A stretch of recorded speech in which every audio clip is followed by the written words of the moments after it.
In the morning when I'm driving, I really come alive when I listen to my Ronnie, I listen to my Ronnie Q. They are rare and they are few who can compare with Ronnie Q. So grab a chair, she's coming through. She's on the air, it's time for Ronnie Q.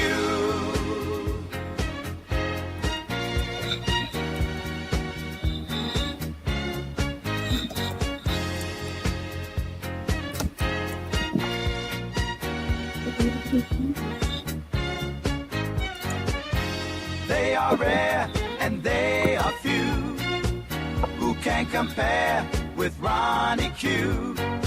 So grab a chair, she's coming through. She's on the air, it's time for Ronnie Q. Ronnie Q. It's time for Ronnie Q. Ronnie Q. It's time for Ronnie. In the morning while I'm driving, Ronnie, I really come alive when it's time for Ronnie Q. I listen to my Ronnie, Ronnie. I listen to my Ronnie. It's time for Ronnie Q.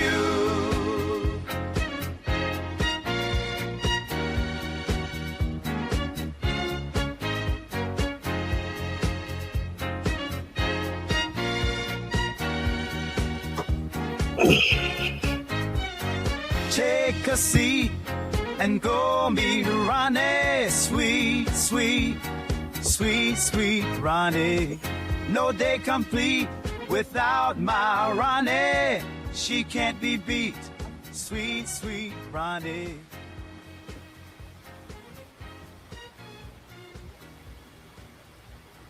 Hello, hello, hello. How are you? I hope you had a great Tuesday. Hold on, let me end this music. Apologize. I apologize. I hope you guys had a great Tuesday. Oh, what is going on in the news today? A whole lot of bullshit is going on in the news today, actually. Um, you know, I try to give you all different types of news. All different types of news. I really like to concentrate on things that affect you and how you live your life. And unfortunately, some people don't connect how some of the things that are being done in this administration are really going to affect their lives. So we know that Trump, Marco Rubio, J.D. Vance, and all of these clowns in this administration has tried to present to the American public that there is something tangible in this memorandum of understanding to shut down this illegal war. They want you to believe that meant something.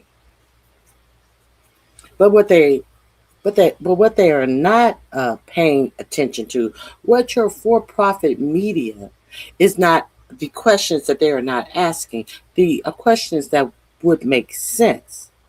Well, if we're shutting down this war, if we have a memorandum of understanding, why is it that we're allowing Israel to do any and everything that we know will blow up this memorandum of understanding? Why are we continuing to let this happen? The media has no questions about that, does not ask about that. Good morning, 2300 Jackson Street. Now, your media does not ask the simplest question that they can ask. So So this weekend was a time to volley missiles back and forth. This was a time for us to clearly see that America is not taking this memorandum of understanding seriously. And they're looking for every opportunity to blame the reaction on Iran when it is, in fact, Iran who is reacting to the memorandum of understanding that is in writing is not being honored by the United States. At what point do we quit playing this game? At what point do we as American people wake up and say, this government is not serving me and it's not serving my country's interests? At what point do we get up and say the obvious? Because America media has been bought up by special people who are loyal to Israel, more loyal to Israel than they are to our own country, it appears. Because they are giving you a bunch of both side-ism news. What the hell is all of this? Well, everybody, you can have your say and you can have your say. You know what? Sometimes it's interesting to see the levels that these people that go on CNN to support the Republican or conservative viewpoints. It is just amazing to see how they will contort themselves to cover up for all of the shit that they complained about in Obama's administration, in Biden's administration. Now, last night, Donald Trump's financials have been released. Now, we have learned that he has made over $1.2 billion in crypto alone. And you know who else have made money in crypto, in Donald Trump's crypto? Nobody. Absolutely nobody. You know who lost and how much everybody else lost in Donald Trump's crypto? Everybody. Everybody lost in Donald Trump's crypto. But that for some reason doesn't bother the MAGA voter. It doesn't bother the people that continue to come onto CNN, which is supposed to be reporting the news to you. But all they do is report the other side, the opinions, and people talking over each other. You know you have no point when you have to repeat the same statement over and over to prevent someone from getting their statement out.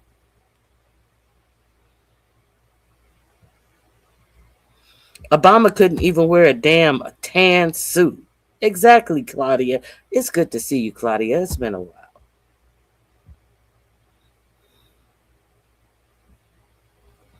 Now, and it just strikes me odd. They complained about Hunter Biden.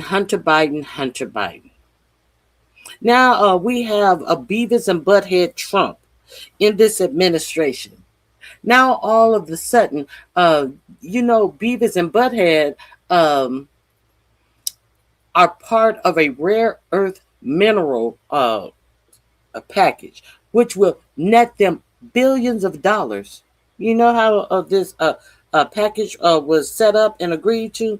Their daddy called and set up the rare earth mineral package. We're going to talk about that.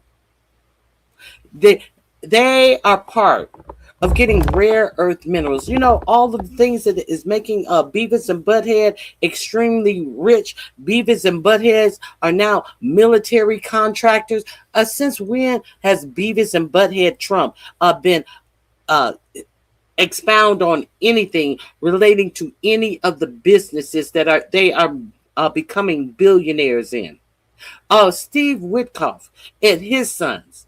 Steve Whitkoff's sons are making billions of dollars. So yesterday, just so happened, Steve Whitkoff and Marco Rubio were on a phone call talking to Congress about said uh, what is it, memorandum of understanding to uh, stop the Iranian war. And why is it that Steve Witkoff, when asked a perfectly posed question, when you are over in the Middle East, how much time are you spending negotiating peace as opposed to negotiating deals for your private company? I think that should. I think that Congress has the right to know. Because in fact, Steve Witkoff is no diplomat. Steve Witkoff is a rich man who was Donald Trump's friend. Jared Kushner is no diplomat. Do we know if these guys even have any type of security clearance? Do we know?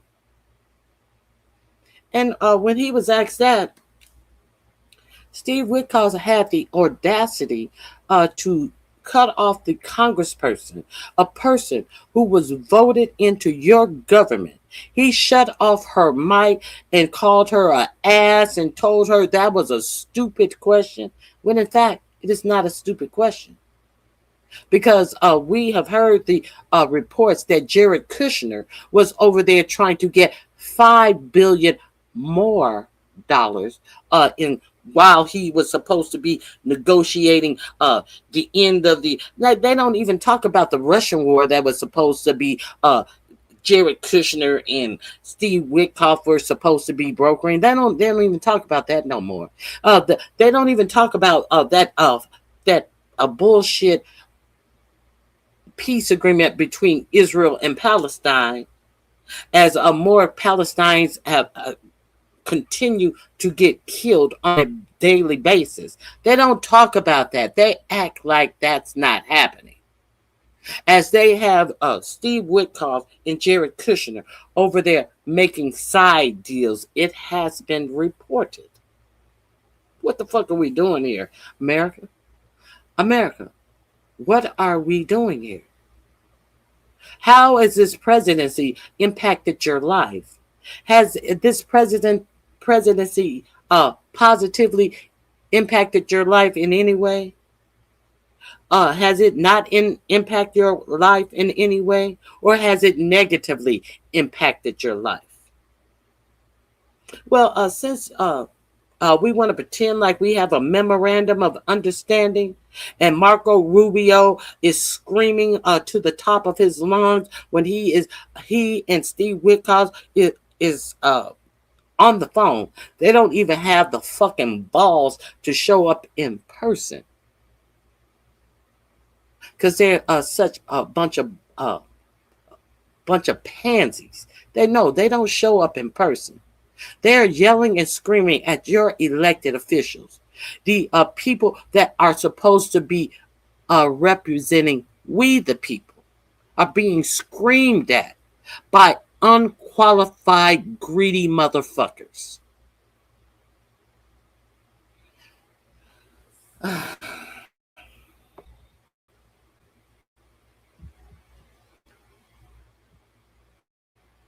Okay, I see a negatively impacted. Let's see. Thanks for being a fan. Uh, Thanks for being a fan. Hit the like button on your way out. Nothing like a fan. I love the fan. So let's get into our content. Now, you may remember me reporting that our military, yeah, was going to be joined with the Israeli military. Do you remember me telling you about that? Now, there has been a push in Congress to not make that happen. However, true to form, Mike Johnson refused to let that come up for a vote. So it seems like by hook or by crook, our military and the Israeli military are going to be doing some type of joint ventures. And you, the people, and your representative of you, the people, will have no say in if it will go through or not. And we see what the Israeli military is up to. Now, is Israel has Marco Rubio. He is the head of the State Department, but he couldn't be bothered to negotiate with Iran and the United States about the ending of the war. So therefore, we have this memorandum of understanding that the United States is always telling you, no, that's not in it. Yes, this is in it. No, we put that in it. They've already agreed to it. And everything that the United States tells you that is going on with this war has not been put down in the memorandum of understanding.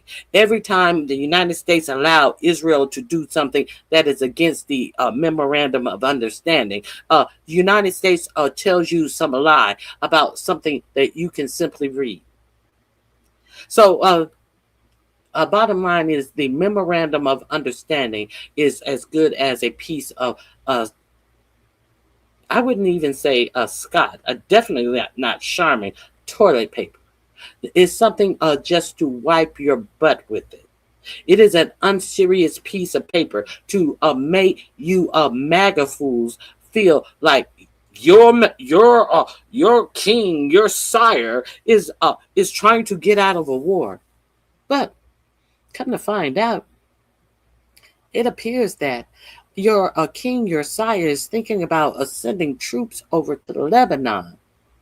Oh, over to Lebanon? You know, the Lebanon, the place that Iran said that Israel is going to have to get out of their land and stop striking them. So, Hezbollah is in Lebanon. We know that uh, Benjamin Netanyahu and the IDF cannot fight Hezbollah alone. So what do you think they're going to do now? They're building up American troops who also cannot fight Hezbollah. But they're talking about putting boots on the ground. So basically, it is America has been doing this stall tactic every weekend to manipulate the oil markets to make billionaires more money as the stock market rise up and down, up and down, up and down. And your president wants to tell you how good the stock market is done and is doing. How has that affected you and how you live your life, though? What good does any of this stock market do to you or for you? Huh? The average American citizen, how much do they get out of this? So it is widely held that this is a stall tactic as the U.S. has continued to stockpile more human bodies in the Middle East. Now, it is expected that these human bodies are about to be on the fucking ground in Lebanon for a war. Why? Why would we be in Lebanon for a war? Because we have a bunch of fucking unqualified idiots running our government. Because we have Pete Kegbreath talking about warrior ethos and firing our experienced, lifelong, 30, 40-year experienced generals to put in ass lickers in their positions. That's why. That's why. And y'all walking around like everything's hunky-dory. Why is it? Nobody has any questions. I have never in my life gone to a fair with one ride. Never, ever, ever, not even a street carnival have I gone to that had one ride. You have this charade of a celebration of 250 years of America with a fucking a small cripple ass Ferris wheel and a lawn that's open and empty. Not one other ride with the facade melting in the heat and the rain. A bunch of styrofoam bullshit put up there. Now, on Monday, I told you that they spent $80 million on this fucked up fake ass bullshit that they want to pretend is a celebration of our country. As they have Exxon Mobil exhibits up there, and a representative from Exxon Mobil sitting up doing presentation. How is Exxon Mobil a celebration of 250 years of the United States? I'll wait. I'm curious. As they have Usha Vance up there, bringing an audience of 30 or 40 people, doing some type of presentation. How is Usha Vance and anything she's presenting about anything about America? Her goddamn husband done changed his name 3 different times. He done changed where he grew up from 4 different times. And he has changed his political position about Donald Trump from him being Hitler to him being just a great guy. This goddamn J.D. Vance is the biggest liar in the world. But his wife is sitting up there. His wife, I think she was born in the United States, though. She's sitting up there with 30 to 40 people. Now, I told you if that was an $80 million event that was put on for this failed World's Fair that Donald wants to put on, that he took over from the actual Smithsonian committee that had been working on this for 7 years. But why hasn't the Smithsonian put on their 250th celebration? They wanted to have a World Fair celebration. But mysteriously, under this administration, they could not get the permits. The Smithsonian wanted to put on. Who do you think knows American history better? Donald Trump and his no bid billionaire buddies who slapped up some bullshit because they think that that's all you are worth. They think that that's all your contribution to the American experience is worth. They think that that's all the heritage of your family members who have fought and died to bring America to where they are. No, they think that they are the only thing that is important to America. So they threw out some motherfucking bread crust for you to be in awe of. A bunch of bullshit. And they didn't charge $80 million for that dumb shit. Come to find out, they have spent upwards of $123 million on that bullshit. Where'd the money go? Where it went in pockets. It went in pockets because it didn't go on that shit that is presented as the celebration of United States 250th anniversary. It didn't go on anything like that. And the sad part about it is, not only did it get paid for with your tax dollars, they charged you to go there. It wasn't free to go there. No. They want to make money off of you too.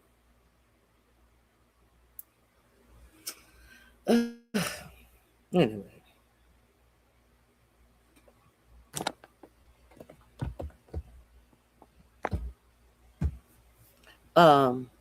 Pete wants the holy water. He wants the fire water, you mean.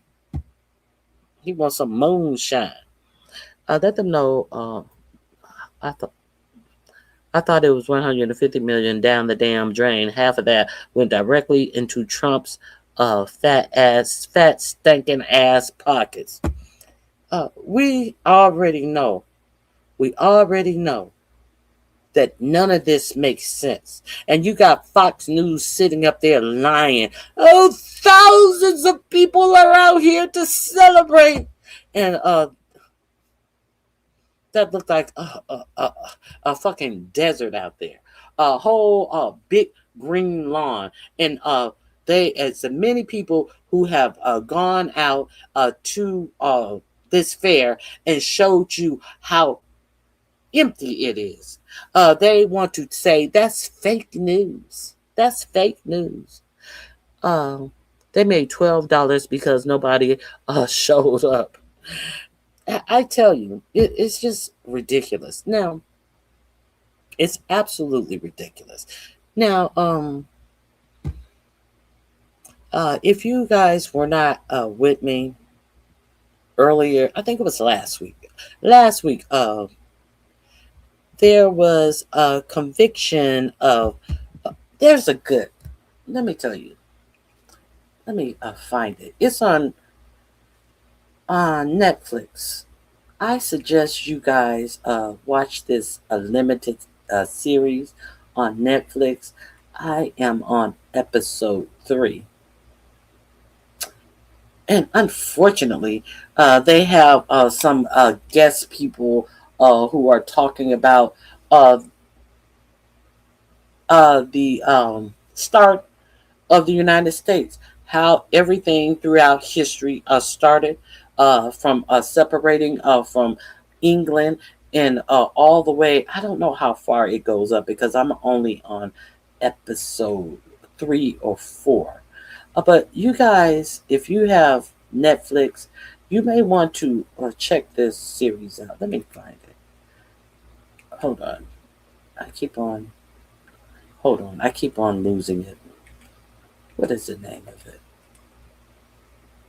I think it's called. Hold on.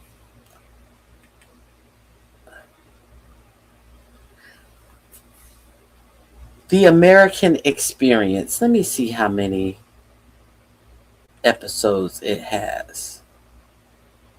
It is very, very, very, very good. It has a lot of historians making comments.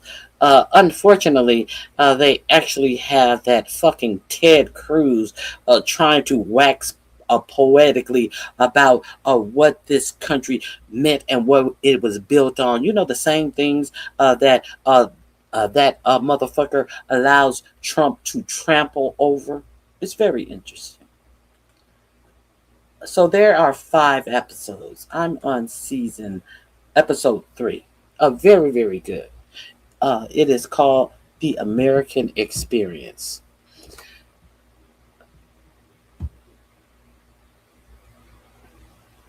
His name is Raphael Cruz. Yes, Raphael Cruz is sitting up there waxing poetically about the founding fathers and what it meant when they were writing the Declaration of Independence and why they insisted upon freedom of assembly, freedom of speech, freedom to protest your government.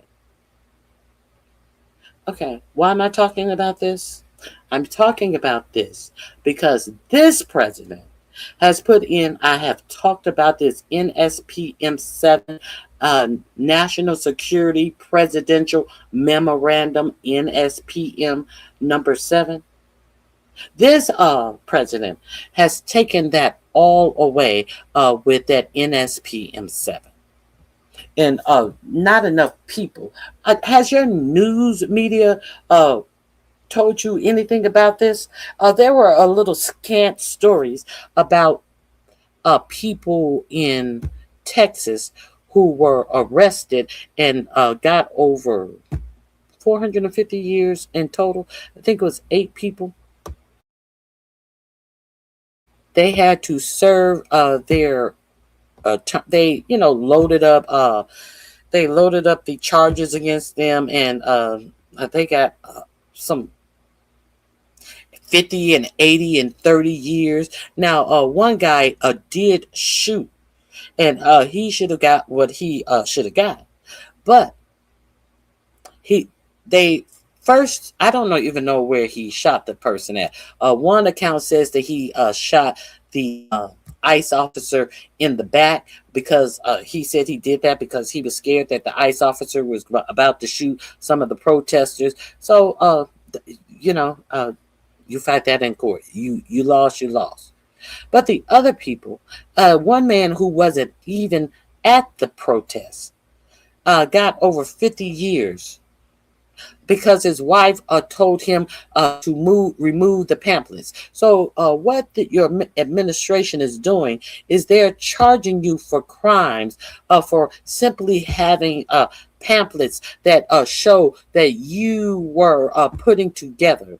Say you're putting together a march. You remember how they kept on saying all of them have the same signs. All of their protest signs are printed alike, and they're going to some fancy printer. They're not making these signs in their basement, as if that's the only way that you're allowed to protest is if you made your signs in your basement, because they made a distinct, and they kept on talking about where people's signs were made. So somebody who moved signage that they had for this protest at this ICE facility in Texas got over 50 years. So let's get into this. If you guys are not familiar with Ken Klippenstein, this link is going to be in my description box. Because in understanding what our government and why our government and why our constitutional, why our Declaration of Independence is to declare independence. And it just struck me odd. Was it? I think it was Raphael Cruz. Yes, it was Raphael Cruz who had the audacity to say, well, the Declaration of Independence was created. If your government is not representing you, you have the right to come up against your government and remove your government. Oh, really, Raphael? That ain't how you vote, though, Raphael. That ain't how you vote. Well, if our government is not representing us, like when you took your family on vacation when Texas was going through that freeze, you didn't represent your constituents. So why are you still in office? You see, it's that type of bullshit. Everybody wants to pretend like there's something they're not. But how is the United States as a whole doing? So let's. Ken Klippenstein has some new information that I want to share with you about these people. 400 years in prison for saying anti-fascist. Now we do know that in that NSPM 7 and subsequent executive orders that the president and Pam Bimbo have created reasons and ways to declare American citizens as, oh God, not as domestic terrorists. If you're not aware of this, this is already a writing on the wall. Now we also know that the Supreme Court has ruled that Donald Trump cannot federalize elections. One of the things I found interesting in that The American Experience that is on Netflix, they talked about what I think it's the Third Amendment. The Third Amendment. Let me see.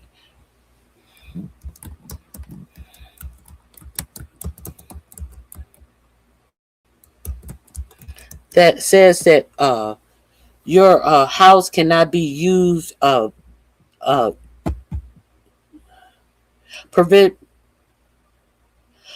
Third Amendment prohibits the government from forcing civilians to house soldiers in their homes during peacetime and limits wartime quarantining to conditions prescribed by law. Third Amendment. A lot of people don't know a lot about the Third Amendment.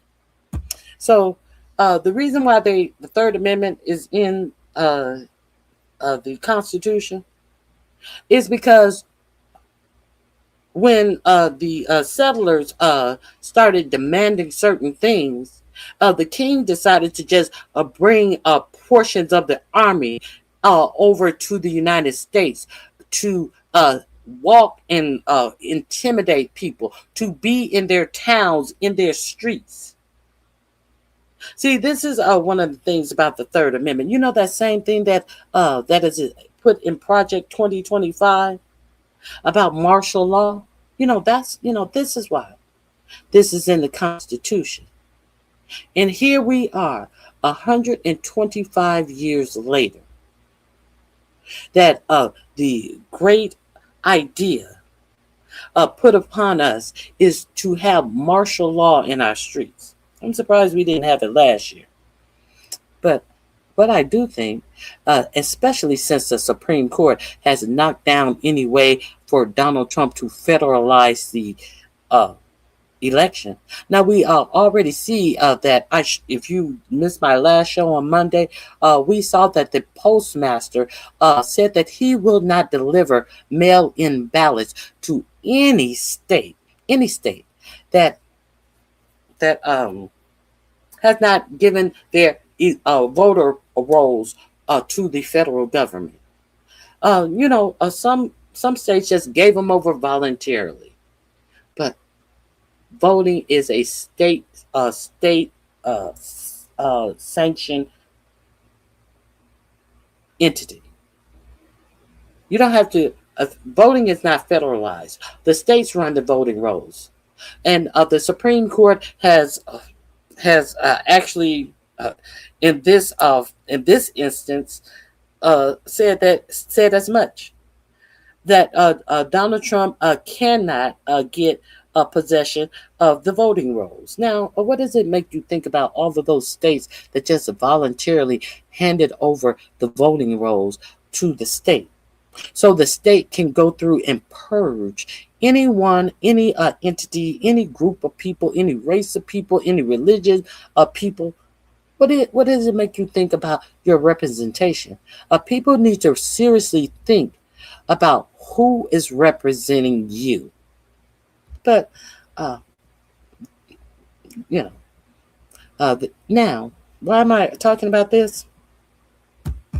I'm talking about this is because I personally think that since we are in this war, since your government is not trying to do anything to seriously in this conflict, this conflict that we seriously had no reason to go into in the first place, and there is nothing seriously being done to quell this conflict. When they had a ceasefire, and then they were firing back and forth, and your president came out and had the audacity to respond to this breaking of the ceasefire and said, oh, those were just love taps. He said those words. Those were just love taps.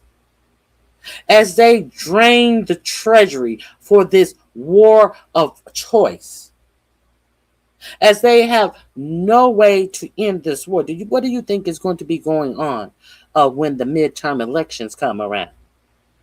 Y'all don't, hold on. What do you think is going to be going on when the midterm elections come around? You know what's going to be going on in the midterm election. The terror and turmoil is going to be able to arise in the United States. That's what's going to be going on. Let me see. Y'all don't remember this?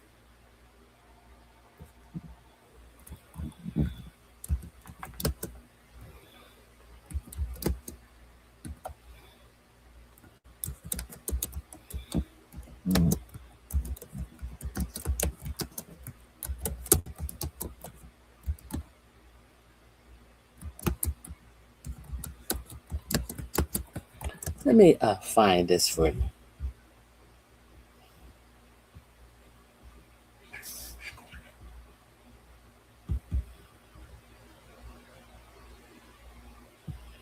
Let me find. Your president always talks out of both sides of his mouth. So let's familiarize ourselves with this, shall we? Uh, Bear with me. Humor me, or humor your president. First, he's blaming Zelensky, using the war as a reason not to hold elections. That was 6 months ago. Hello and welcome to Verified Live, and we start with the war in Ukraine as Donald Trump continues to... Hold on. That is a little too quick.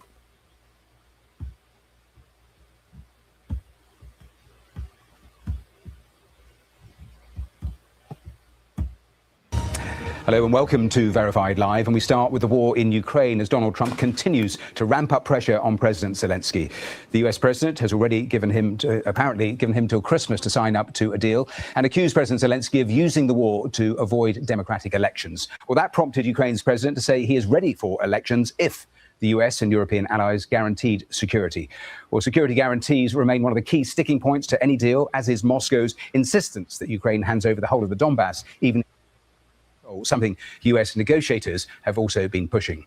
Well, President Zelensky has said the US-Ukraine talks on the draft document will start later today. But let's start this hour with Donald Trump and his latest salvo about elections in his interview with Politico. It's been a long time. It hasn't been doing particularly well. Yeah, I think it's time. I think it's an important time to hold an election. They're using war not to hold an election, but I would think the Ukrainian people should have that choice. And maybe Zelensky would win. I don't know who would win, but they haven't had an election in a long time. They talk about a democracy, but it gets to a point where it's not a democracy anymore. Well, that was Donald Trump. Let's talk live on our program to our correspondents in Kyiv. Joe Gunter is there. In Washington, we have our State Department correspondent, Tom Bateman. And in a moment, we'll speak to Nina Kusheva, professor of international affairs at the New York. Y'all don't remember that? Y'all don't remember that? Or maybe y'all remember this. Upon peace, God willing, we get peace. Are you open to holding an election in your country? Yes, of course. We are open for election, yes. We have to do safety circumstances. And a little bit, we need to work in the parliament, because during the war you can't have elections, but we can do security. We need, we need a truth, yes, everywhere, in the battlefield, in the sky, in the sea, to make possible for people to do democratic, open, legal elections. So you say during the war you can't have elections. So let me just say 3.5 years from now. So you mean if we happen to be in a war with somebody, no more elections? Oh, that's good. I wonder what the fake. You like this idea? Yeah. No. Speaking of news, I got a question. So, and do you think that was a joke? Do you think that was a joke? I hate to break it on you. What do you think now that the Supreme Court has said that he is not allowed to have our voting rolls and go through our voting rolls and take everything out of our voting?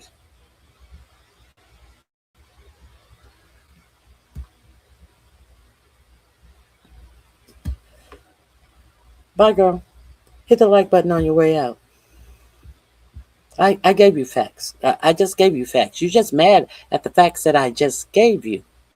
So, with that being said, what do you think that is going to happen in November? What do you think is going to happen in November? This is all of my receipts, everything that I share with you will be in my description box. Those 2 links are in my description box under no vote during war. Let's get back to this. Now, we're talking about the 8 people who got over 450 years in prison for saying anti-fascist. How easy was it for them?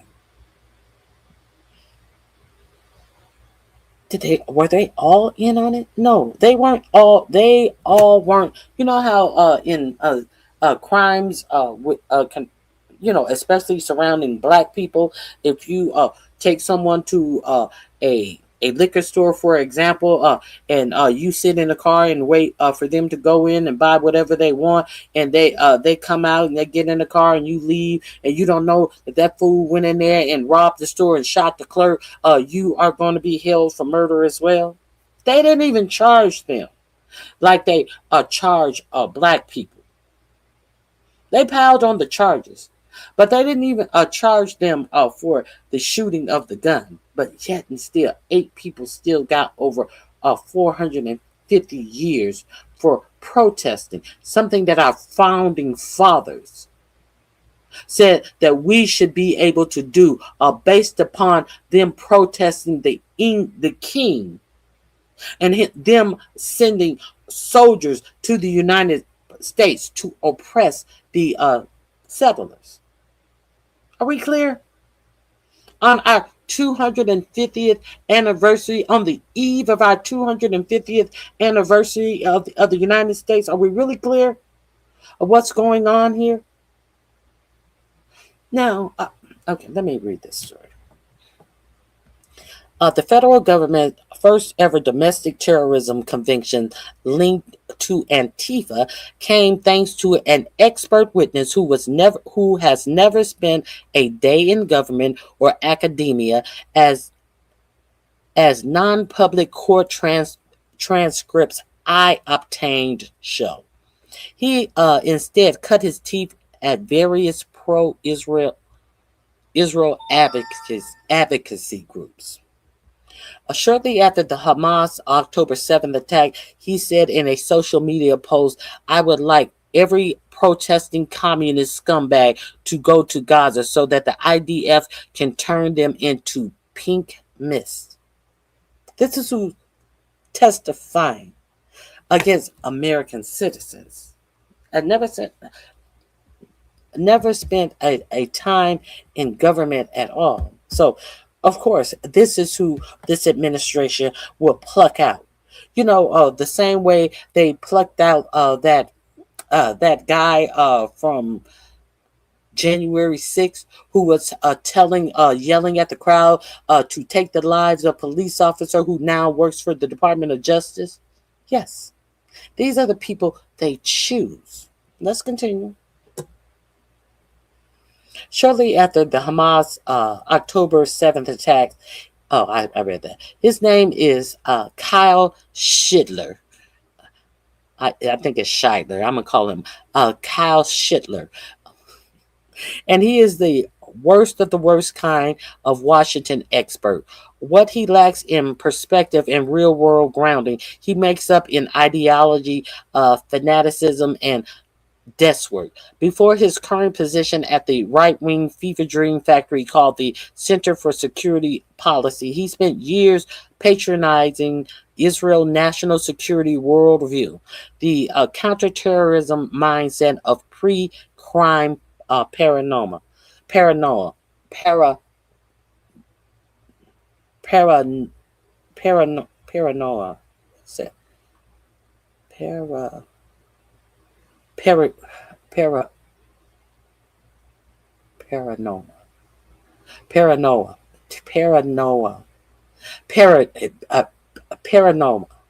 Now, before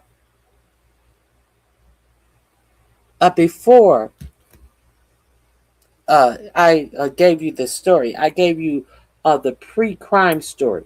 Now, they are convicting people in the United States who protest based upon some type of algorithm that they have set up, saying even if you have not committed a what is that?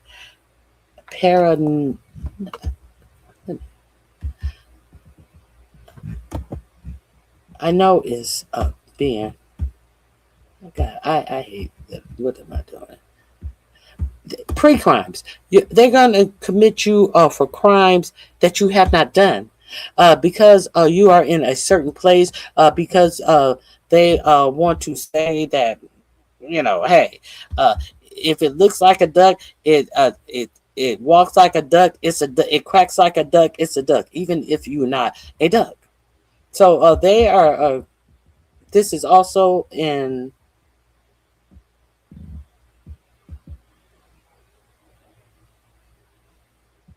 This is also in Ken Klippenstein. He breaks that down. The pre-crimes. Okay, the counterterrorism mindset, a pre-crime, paranoma,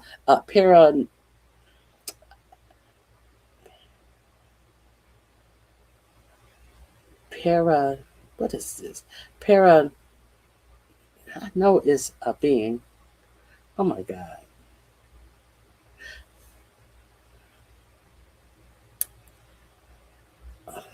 In which threats lurk everywhere, and the preemptive security crackdowns they supposedly demand becomes its own form of oppression. Their crackdown is going to be its own form of oppression. Let me see.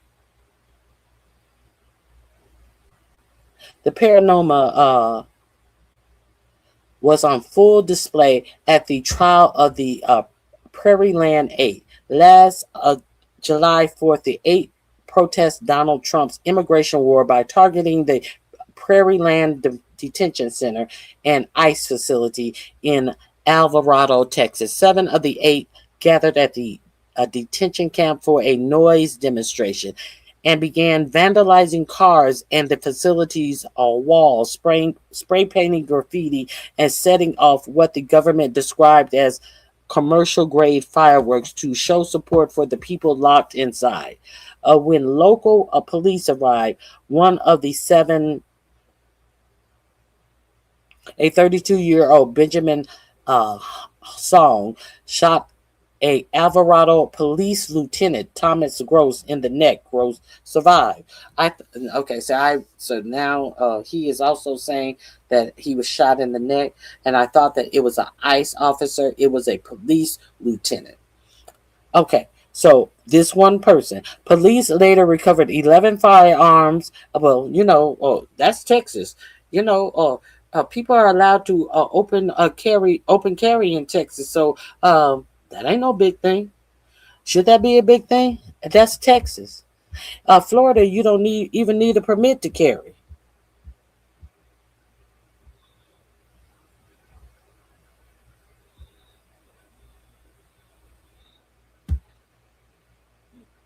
Exactly.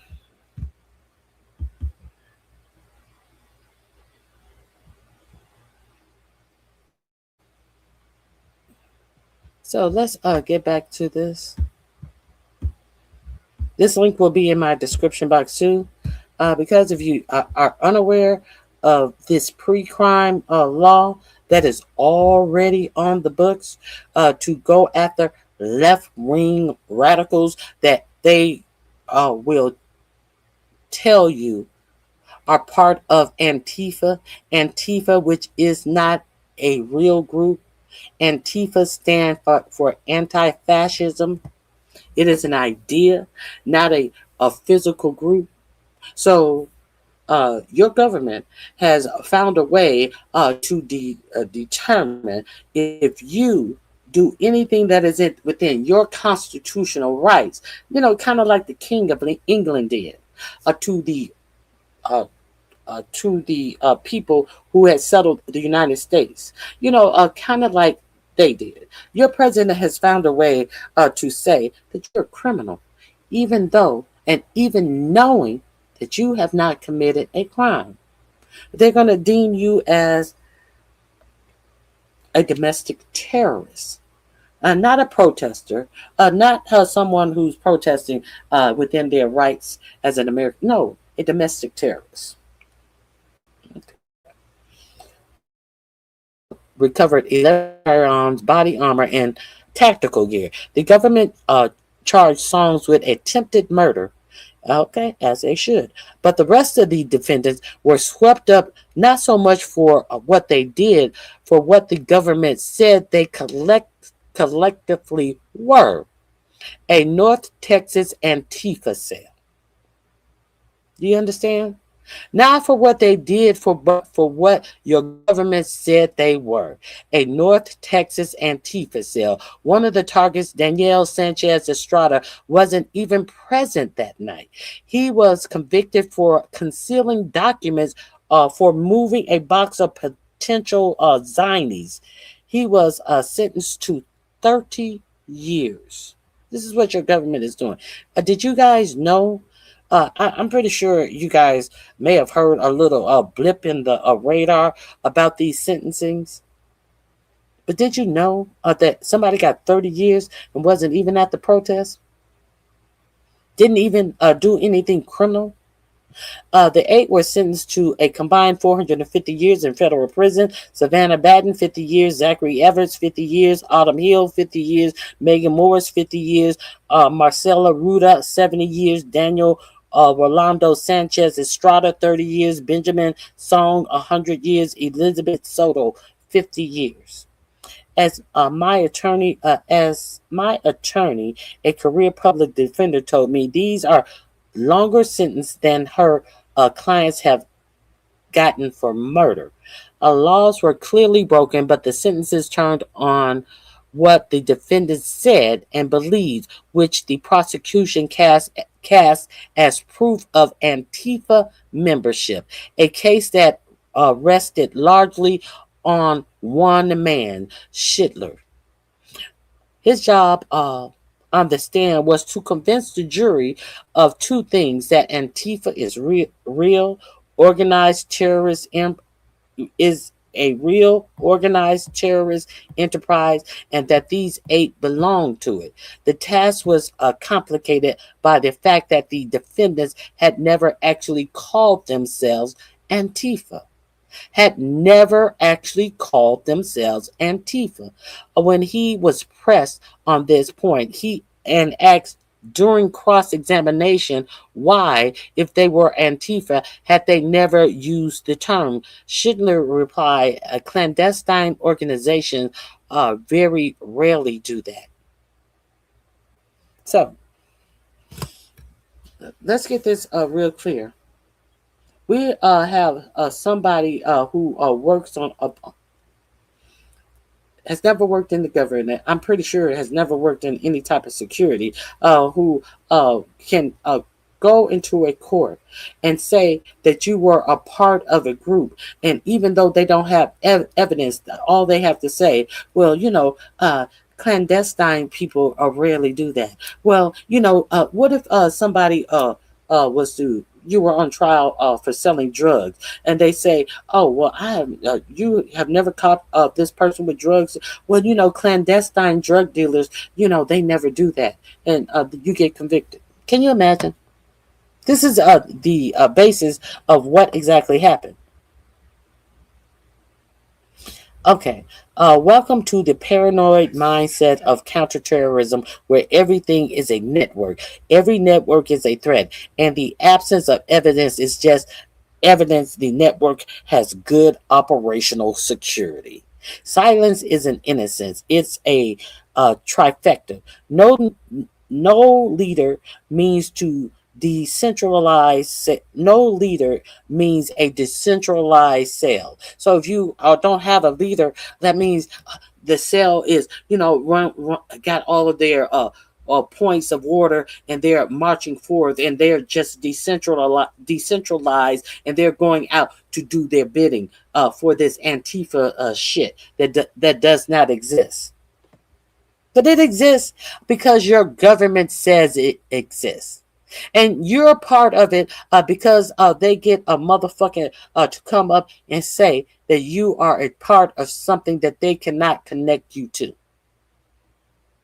This is what's going on in the United States of America on the eve of its 250th anniversary. This is what's going on. As Trump has bastardized everything about the celebration of this 250th celebration of the United States of America, and tried to make it some fucking Trump event. This is what's going on. And I just don't see why more people are not disgusted by this. As you see him give away millions of dollars, continue on in this war where we're paying billions of dollars a day. You see a statement, just one of his statements from that crypto, where he's already made over $1.2 billion. His kids are all wrapped up in businesses that they must have insider trading for, because they ain't never talked about none of this shit. They ain't never done none of these businesses until this administration. Until after the Supreme Court made the decision before the election that he could do whatever he wanted to do while in office, as long as he thought that it was the duty of the president and he cannot be charged for a crime. You know, that type of shit. And you guys are not disgusted? As this president is fucking raiding the coffers of America, as America loses dominance, as America lose its holding, is standing on the world stage, as America. Now we talked about this during the election, how the BRICS were shaping up to be the new world power. And while they try to scare you about communist China, while they try to tell you that they need you to finance billionaires to dot the whole United States with fucking technology that is only going to mass surveil you, and you're going to have to pay for it. Why they get you dummies to go out and talk about the goodness of AI and what it can help you. It can do this, and you guys try to prop up something positive about AI. The shit that's going to take you out as an individual. Why are so many people in the United States sitting by quietly accepting this? You have elected official acting as if, oh well, AI is here, it's nothing we can do. Oh well, AI, oh well, it's nothing we can do. We're going to get to AI too. And you don't think about somebody coming out telling you that you are a victim to an immigrant is enough to get this a motherfucker in a seat where he does absolutely nothing to improve your life, but give you someone to blame about the conditions of your life? Is this what we're doing? Is this how simple America has become? That they can point their fingers at somebody who has nothing to do with the level of comfort of how you live your lives, and won't point to the billionaires who continue to underpay the people who have done the work in their businesses to get them where they are. But they're going to point at black and brown people. They're going to point at gay people, trans people.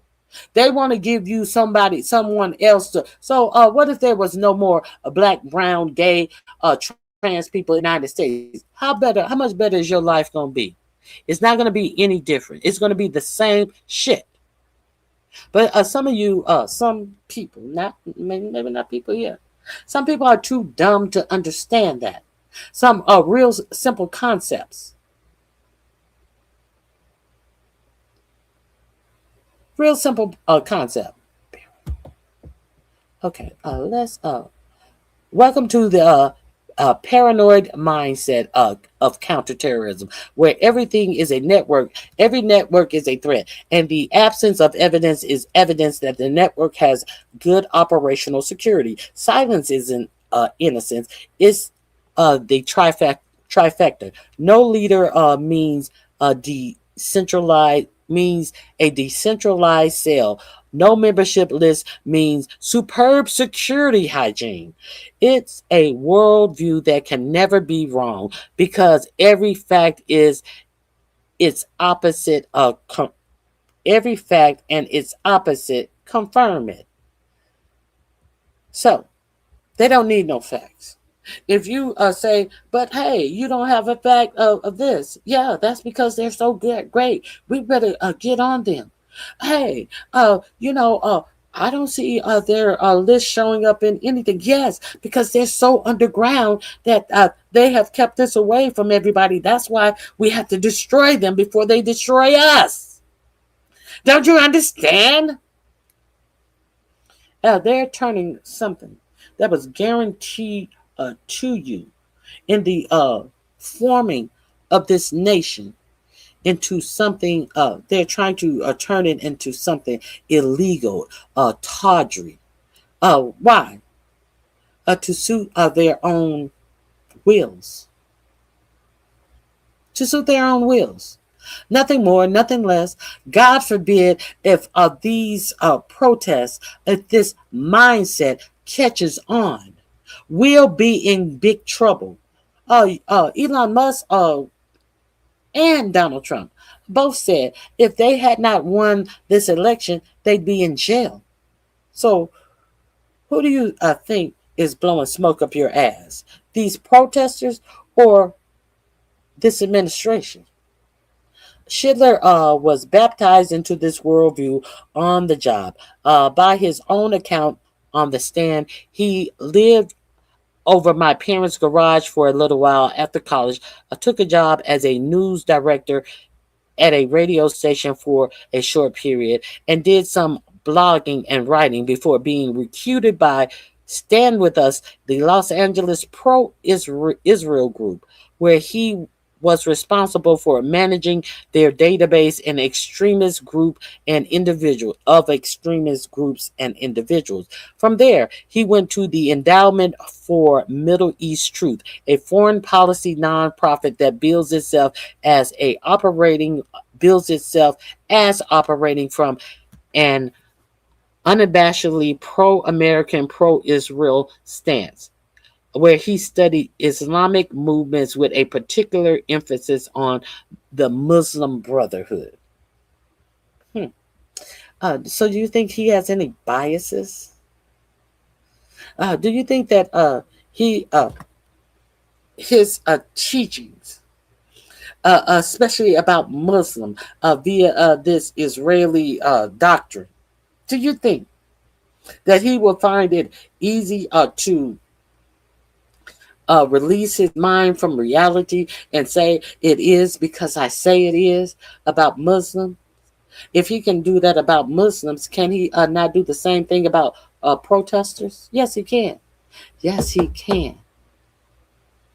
In 2014, he was hired at the Center for Security Policy, the Frank Gaffney Foundation think tank, best known for promoting the Iraqi war and claiming Sharia law is the leading domestic threat to the United States. He left for a stint in the Middle East Forum, a Philadelphia outfit who started a mission to protect Western civilization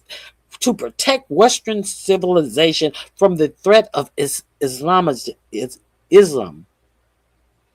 Then returned to the center in 2020, where he now directs homeland security and counterterrorism research, which, as far as I can tell, means tracking left-wing Americans. Under cross-examination, Schindler acknowledged he had authorized an article on combating far-left extremism, whose subtitle, a defense lawyer pointed out, was a roadmap for the Trump administration. It ran in the American Mind, a publication of the conservative Claremont Institute. He concealed his work.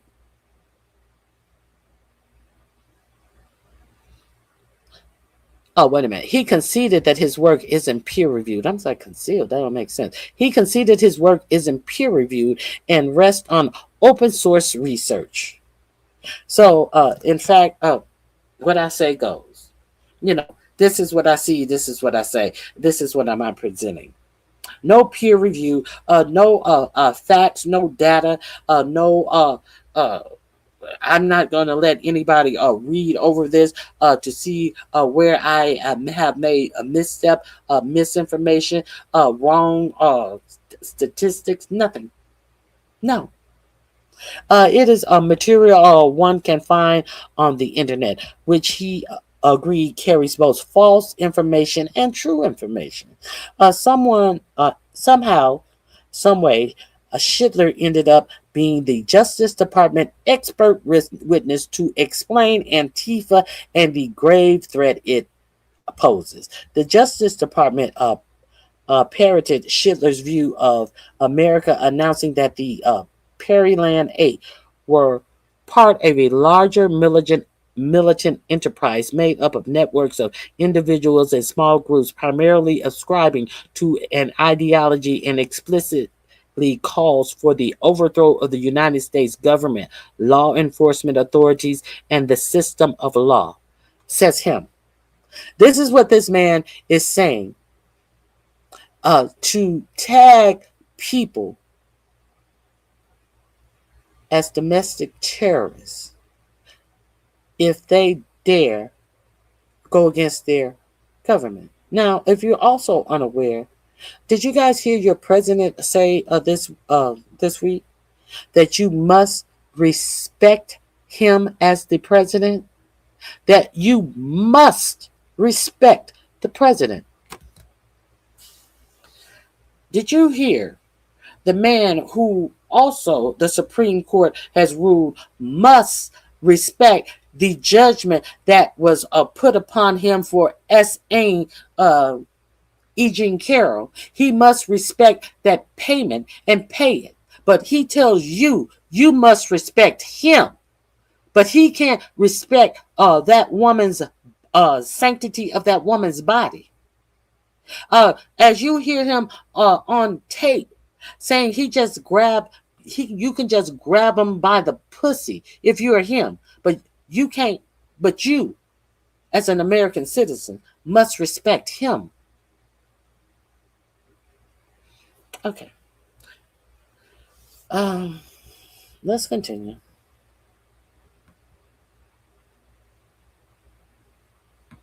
Okay. The overthrow of the United States government, the overthrow of the United States government, it would be funny if it wasn't so creepy. But how did people who never even used the word labeled a terrorist? They did say they were anti-fascist, so to Schindler, that was enough per the court transcript. They said that they were anti-fascists, so that was enough to get them labeled as Antifa. Now, because this administration can call you Antifa based upon, that's why everything about determining who is a domestic terrorist is so vague. They have in the NSP 7, they have a whole list of vague categories that they can put you in to say that you are a domestic terrorist. If you don't know, you need to go into Ken Klippenstein's Substack and read the NSP 7 itself. I cannot go back to it every time I do a story, but I think that it is important that you go back and check this stuff out.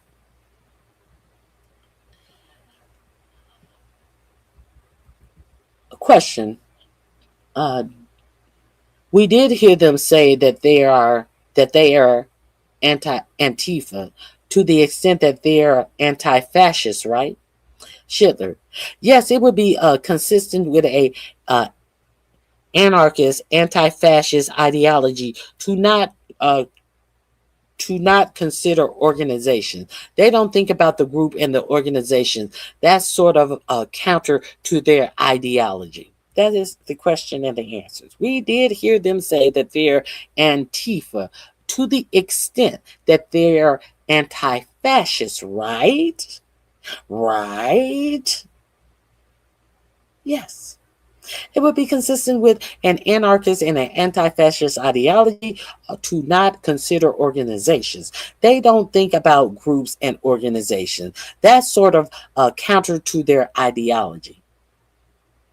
So, he's telling you they don't think about their groups. They don't think about being a part of any group.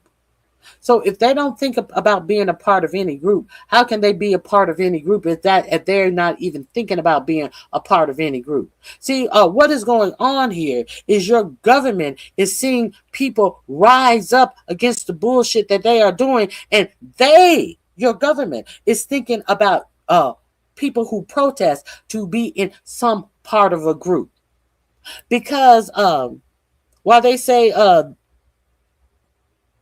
it is counter to the individuals and their ideology, people who are protesting against their government, it's not counter to the government's ideology to put you into a ranking as Antifa, because it is full on in step with their ideology as a reason to call protesters domestic terrorists. This shit is crazy. The membership test he described is not a coordination, not dues, not a roster, not a chain of a command. He conceded under oath that none of those exist. The membership test he described is not not coordination, not dues, not a roster, not a chain of commands. He conceded under oath that none of those exist. Well, then how is it that this man is able to say that these people were part of Antifa? Oh, it's based on their ideology. He knows what's in their mind because he has no clear cut proof that they are a part of anything but a part of American citizens operating in under their constitutional right to protest their government. So he has to otherize it. He has to try to criminalize it on the eve of our 250th anniversary. This is what's going on. I really want you guys who, if you have not watched this, please go watch The American Experience on Netflix. Because it's so ironic that here right now, while 45, 40, 47 wants to bastardize the 250th anniversary of our country and make it all about him and his Hitler out arches and all of this bullshit that your president want to do to bastardize this event. It is just really ironic. This is what's really going on in the United States. As you see him spend billions of dollars, millions of dollars to hundreds of millions of dollars to put on a fucking fake ass fair with this markup, the markup of his arch. Who else did a markup of an arch dedicated to themselves? Right here. This man right here in these riding pants, riding boots, and this little a mustache in the middle of his face was also someone who did that. Okay. Are we clear? I hope we're clear. We need to be clear.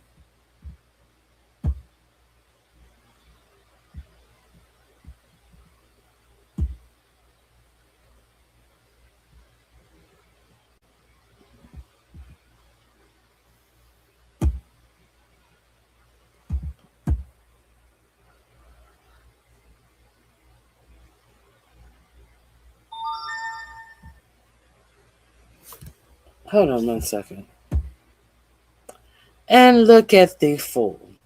Look at the fool who wants us to believe that the Democrats before Reconstruction were not the Republicans of their times. Why would I need to look up something I already know?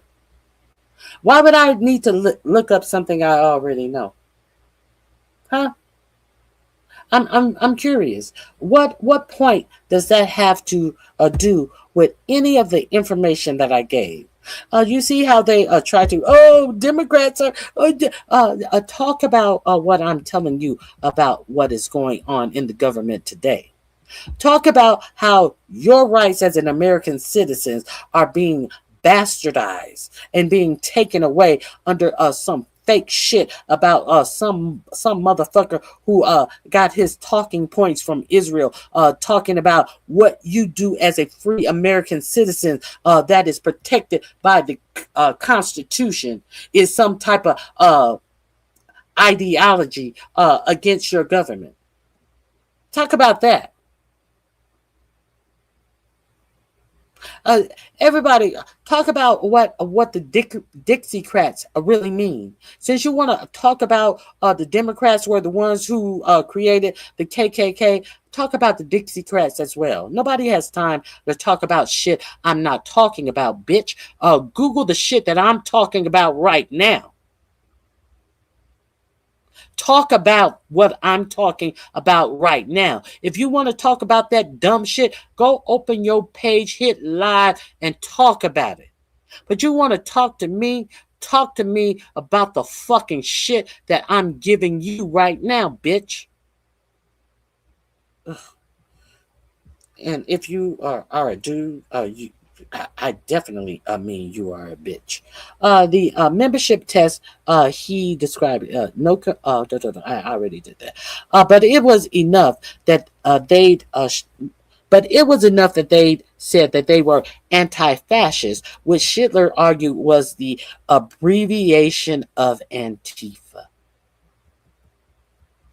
There you have it. There you have it. They put him on the witness stand in Texas. And he said, because they are anti-fascist, that's an abbreviation for Antifa.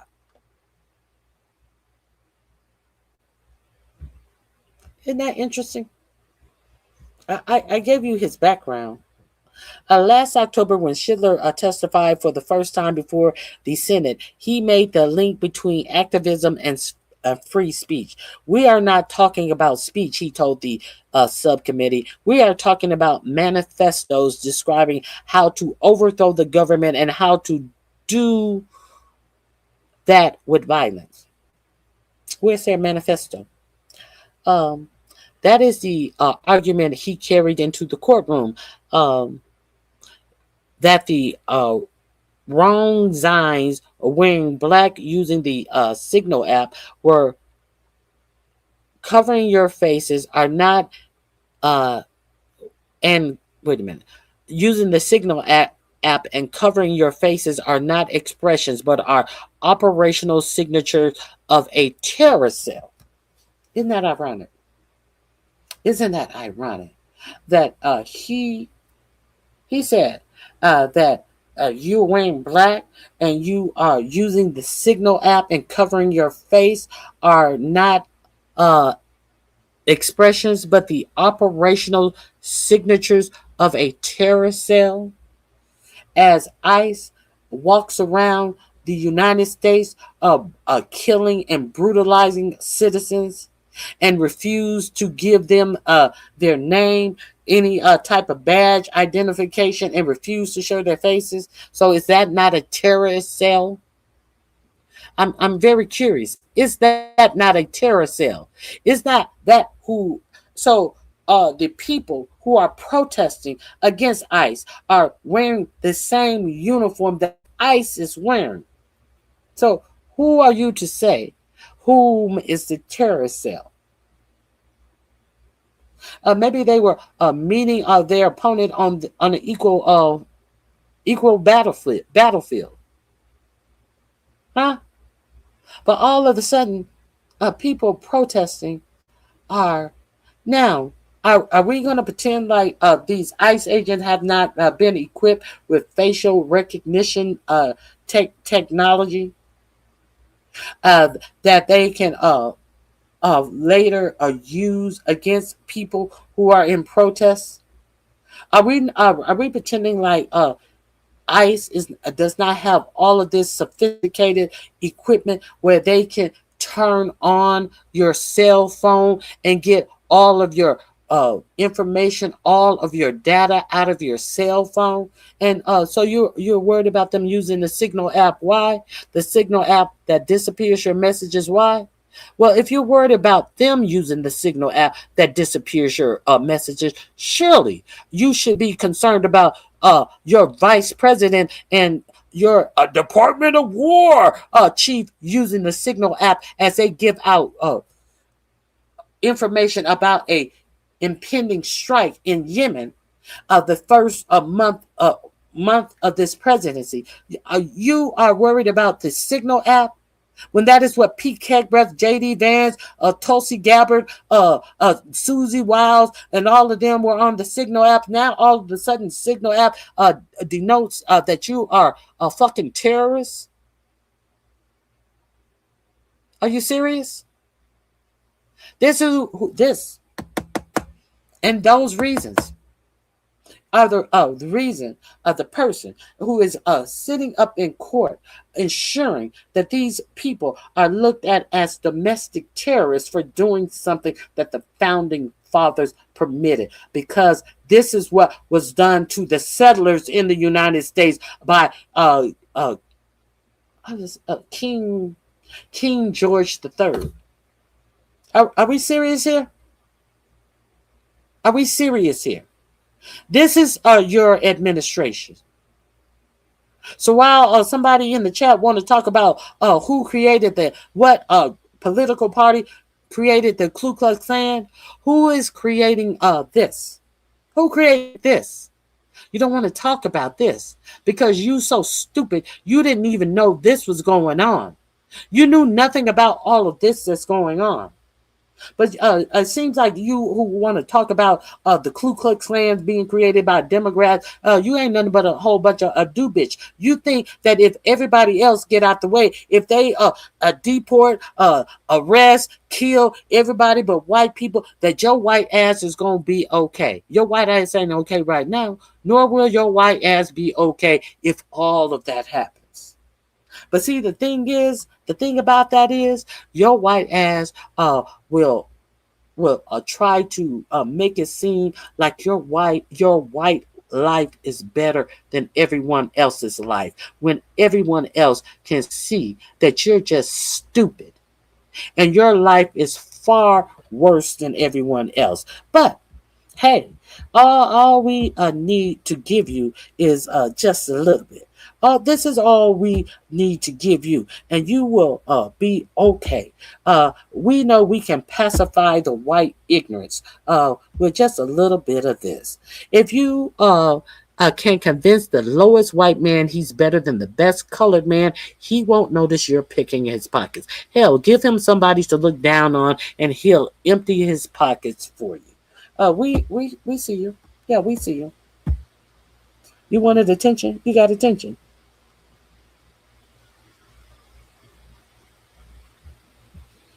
No, you're just an ignorant person. No, you're just an ignorant person because you don't know what racism even is. How can a black person be a racist? You're stupid. You're just a stupid, ignorant person.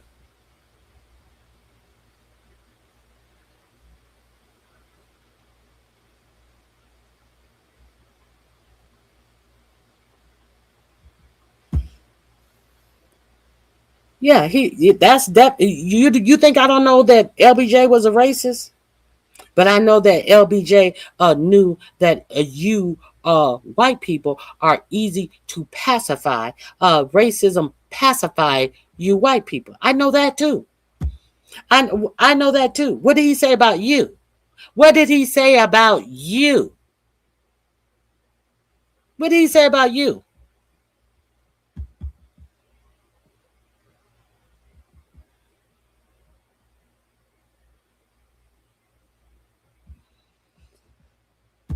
Get the fuck out of my chat. No, you're ignorant for saying that I'm ignorant for saying black people can't be racist. Do you know what racism is?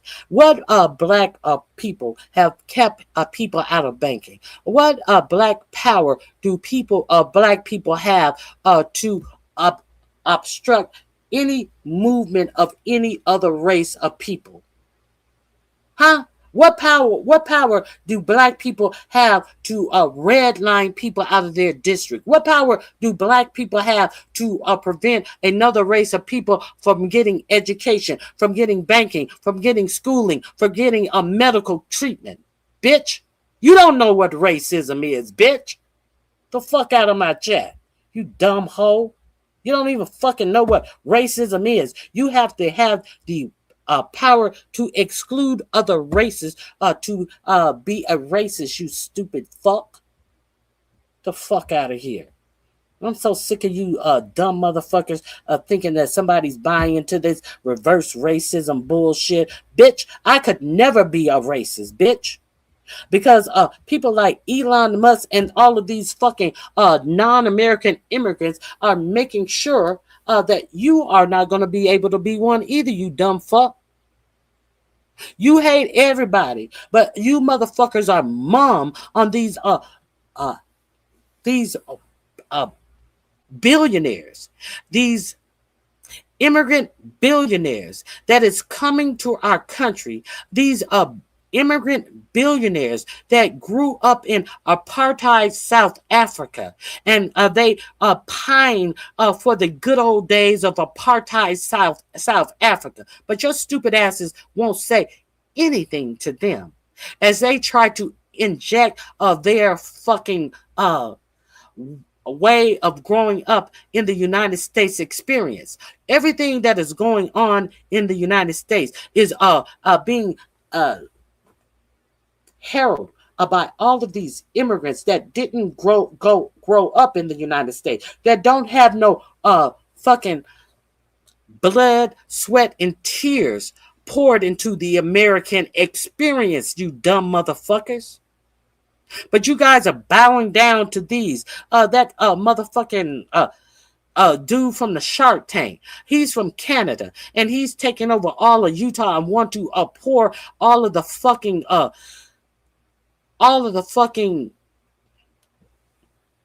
runoff into the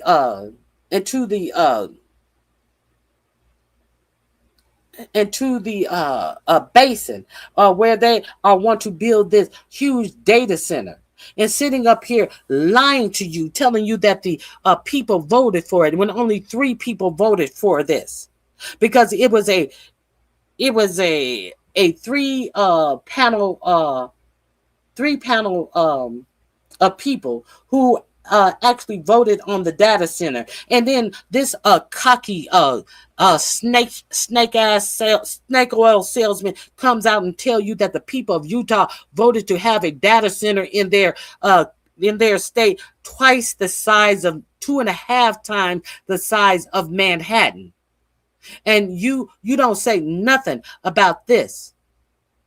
You dumb motherfuckers don't even know the fucking rights that you were given, but you give them away to white billionaires who have no stake in this nation, who have no ancestors that fought and died and did shit for this nation. While you want to sit up and talk about I'm a motherfucking racist, bitch, I'm not a racist, bitch. My plenty of my family fought and died in wars for this country. And when my grandfather went over to France, what did they try to have my grandfather doing? Digging latrines. Tried to have him digging latrines and peeling potatoes and shit. Until what? Until they start getting their ass whooped, and then they needed the black soldiers on the front lines, you stupid bitch. Don't tell me about no motherfucking racism. Fuck out of here. And then the peak keg breath of its day during World War II wrote a letter over to the head of the French military saying, do not allow the Negro too much freedom. Do not commend him on any works well done that he has done. Do not shake his hand. Do not sit down at the table with him, because it will make the Negro be a problem when he comes back home. He will be a little too uppity. If you treat him like a human being, if you commend him on fighting well against the enemy that we both have, your fucking defense secretary had the audacity to try to have a enemy that he's fighting in World War II, the Germans, in World War II. But he wanted to make sure he still put a foot on the black man's neck who is fighting side by side, and they don't want them to be commended. If you don't get the entire fuck out of my face with that dumb shit. Anyway, let's continue.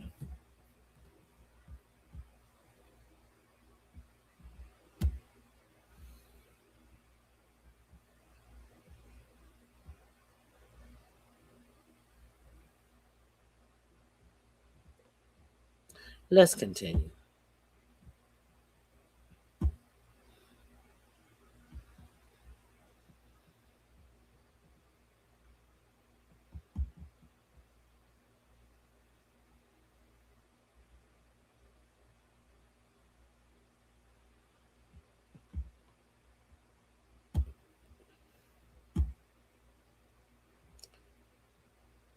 Let's continue.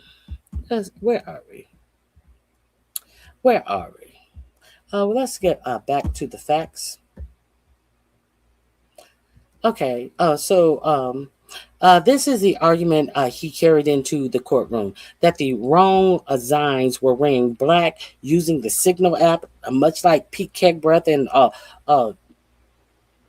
many of the top Trump officials were doing when they were making strikes in Yemen and giving up the time and the type of planes that were going to make these strikes in Yemen. Yemen that had anti-aircraft machinery that could have shot down our pilots in Yemen. The Signal app that is unsecure and could have been intercepted. This is what Pete Kegbreath did. But you have somebody sitting on the jury, testifying that these people who were within their constitutional rights, because they used the Signal app, they were obviously Antifa.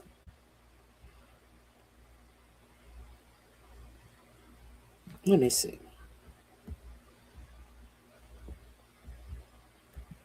That it was a signatures of being in a terror cell, as they covered their face, and they have no problem about ICE covering their face. Oh, well, ICE can be doxxed, and they can dox ICE, and they can be threatened. And what does ICE do when they tell a person that she take a picture of her face and says, now you're in a terrorist database?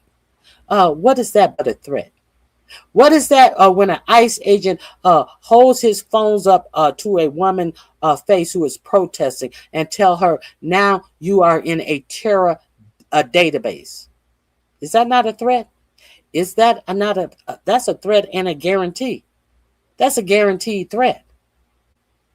But God forbid you cover up our face and we can't get your identity on our face recognition technology and put you in our terrorist database. There's something wrong with you. You're doing something wrong. And the simple fact that you cover up your face so we can't take a picture of your face to put you in a terrorist database, we're going to say that you're a terrorist because, hey, you're doing terroristic things. You know, the same thing that we do, ICE agents do, covering our faces. But I digress. When a defense lawyer offended an analogy, the Knights of Columbus also hold secret ceremonies. Schindler agreed. That doesn't make them terrorists. The Knights of Columbus, that's the Klan. But Schindler agreed that they hold secret ceremonies. But Schindler said that that doesn't make them terrorists. The Ku Klux Klan, who hold secret ceremonies and meetings, that doesn't make them terrorists. Not unless they commit terrorist act. Pressed on whether the defendant's encrypted chats ever discuss harming people or property, he allowed they did not. Then explained that the absence of that. Then explained the absence away. He'd expect the discussions of that type to take place person to person, not in a recoverable chat. So he'd expect that to happen outside of his purview. So what he's saying is, I have no fact that ever happened. But this is the professional that is standing on the witness stand, sitting in the witness stand, saying people using their constitutional rights are terrorists because of things that they have not proven. And it worked in Texas. He even admitted that he had reviewed exactly one quote unquote Antifa chat in his career. This one and this one. And that is his expectations about what such groups do were based upon what the documents say should be done, not on any direct experience. So he's telling you he has no experience, but you have people doing 450 years. Well, 350 years, because if you get 100 years I don't know any people who got 100 years for attempted murder, but hey, it is what it is. Even the presiding judge, a Trump nominee, Mark Pittman, seemed to grasp at the danger of treating a belief as evidence. He asked Schindler whether owning a copy of Mein Kampf made him a fascist or Das Kapital a communist. Not unless it is consistent with your other behavior, Schindler answered each time. Then Pittman asked whether owning Antifa literature would make him an Antifa fascist, and the government Antifa experiment volunteered that he owned quite a bit of it myself. Okay. The Prairieland case is likely to be the first in a series of similar prosecutions. Trump's September 25th executive order designating Antifa a domestic terrorist organization that explicitly calls for the overthrow of the United States government supplied the language and the Prairieland 8 indictment unsealed weeks later tracked that order almost word for word. Former Attorney General Pam Bimbo said that at the time of the indictment that these cases marked the beginning of a broader effort to systematically dismantle the movement, systematically dismantle your rights, secure to you, your unalienable rights. They want to systematically dismantle your inalienable rights guaranteed to you at the founding of this nation. This is what they're doing. Okay. The irony is that Schindler was warned about this exact tactic, building a public narrative to put political enemies behind bars. Except when he was the one warning, he was accusing the other side of doing it. In March 2023 thread on X, he argued that the prosecutors of the January 6th were not really about their conduct, but about how the media manufactured a narrative of the protesters and rioters as a threat to overthrow the government. January 6th, he lamented, could be the story of a rowdy protest that got out of hand because of the partisan dynamics at play. So why could this be the story of another rowdy protest that got out of hand? If I enclose a copy of a non-public court transcript containing Schindler's remark below, I always try to publish the underlying documents so you can make up your own mind. Help me continue to do also by becoming a member. Now, what did I tell you about Ken Klippenstein? He always bring receipts, and that's why I like him and enjoy him.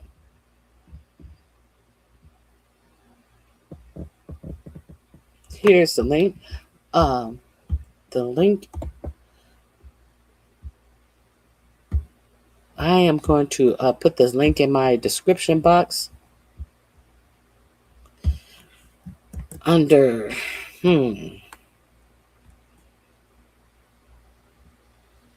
no protesting.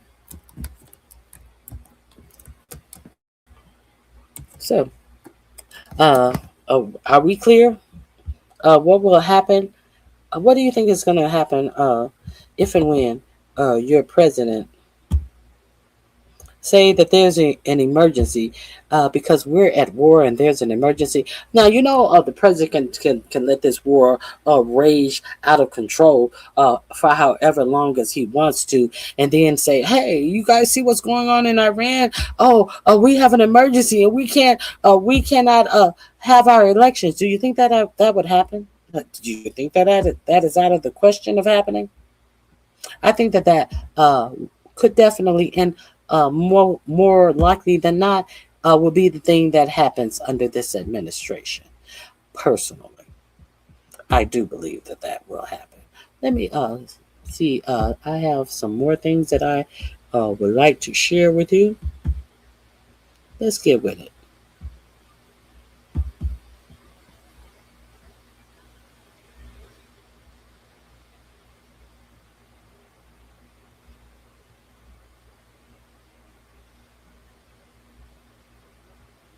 Since they talked about Sharia law in that piece, let's see. I have something about Sharia law.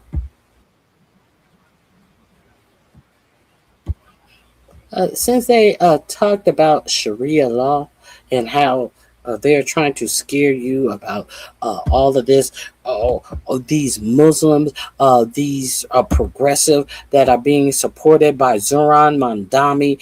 I heard one of these both side panelists on CNN basically called Zohran Mamdani's wife a fucking terrorist. Did you guys hear this? What I want you to know, that all of these keywords and these words that they use to scare you as the American public, all of these fucking elected officials that are running around saying they're going to try to have Sharia law. All of these Fox News analysts are telling you that I didn't know that 70% of people in New York City are not white. Were they supposed to be? Were they supposed to be? As Jesse Waters from Fox News tell you, they're trying to take our money. They're trying to take our money. What does Jesse Waters do to be paid over $1 million? Even $1 million. I don't even know what his is. But what money Jesse Waters have that he's sitting on a news program, allegedly giving you the news that is going on in the United States? But we all know that they don't even consider, they will not consider shows like Jesse Waters News because they know they will get sued. So they put it under the entertainment umbrella of Fox News. Who are the they, and who is coming after Jesse Waters' money? I'm very curious. And let's talk about this Sharia law bullshit that they are always opining about, shall we? Let's talk about the Sharia law. Let me share this with you.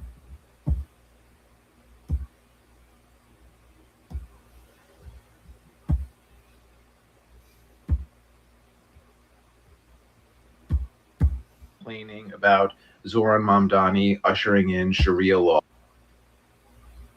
I just want it to be known that the people who are complaining about Zohran Mamdani ushering in Sharia law here in New York City are the same people who are celebrating the fact that Texas is going to force all school children to read from the Bible, regardless of what religion they are.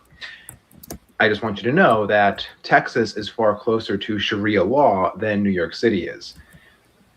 Yesterday was Pride in New York City. Zohran Mamdani marched in the Pride Parade. I walked down the street and there was nothing but love and acceptance everywhere. So no Sharia law to be found. But forcing school children in Texas to read from one religious text, that's closer to Sharia law than what we've got going on in New York City, just so you know. So all the people who are thinking that, hey, this is a really great idea to force school children to read the Bible, nothing wrong with that. But whatever Zohran Mamdani is doing in New York City is Sharia law. You don't understand what Sharia law is. So yeah, Texas is much closer to Sharia law than New York City ever will be. So just sit with that.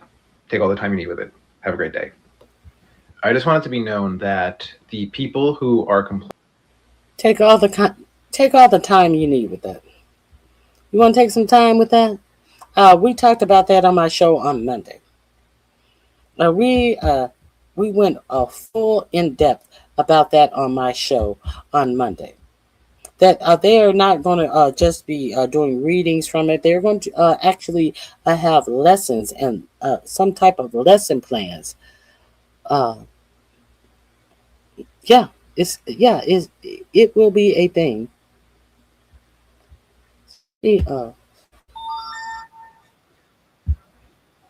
Let's see.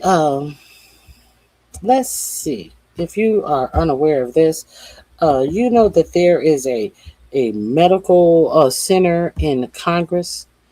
Where if you get ill, if you're working on Capitol Hill or somewhere in and around Capitol Hill, there's actually a medical facility. You know what they say about God and not liking ugly? It seems like one of our Supreme Court justices just happened to show up in Congress. It was very acting obtuse, I would not be offended if I won't say that. Acting very very stupid. Like he didn't know what was going on, like he didn't know where he was, all of this shinning and grinning. But I understand that he's used to shuffling for the man. I realize he's the Django of the Supreme Court. He was shuffling through the halls of Congress. He didn't want you to know why. Now, and also Samuel Alito, it is rumored will be retiring. I'm curious. Did you know that to be on the Supreme Court, you don't even have to be an attorney? So I'm wondering if one of the oath keepers is going to be nominated by Donald Trump. I would not be surprised. At this point, nothing would surprise me. So it may be two people. Oath keepers and Proud Boys, but I don't think that the Proud Boys would get a seat on the Supreme Court, no matter how raunchy their hate is, because they're run by a Mexican that hate his heritage so much that he is a supporter of all this white national shit. What is his name? Yeah. Something Turio. Yeah. They have a self-loathing Mexican over the Proud Boys. So let's see what happens. Let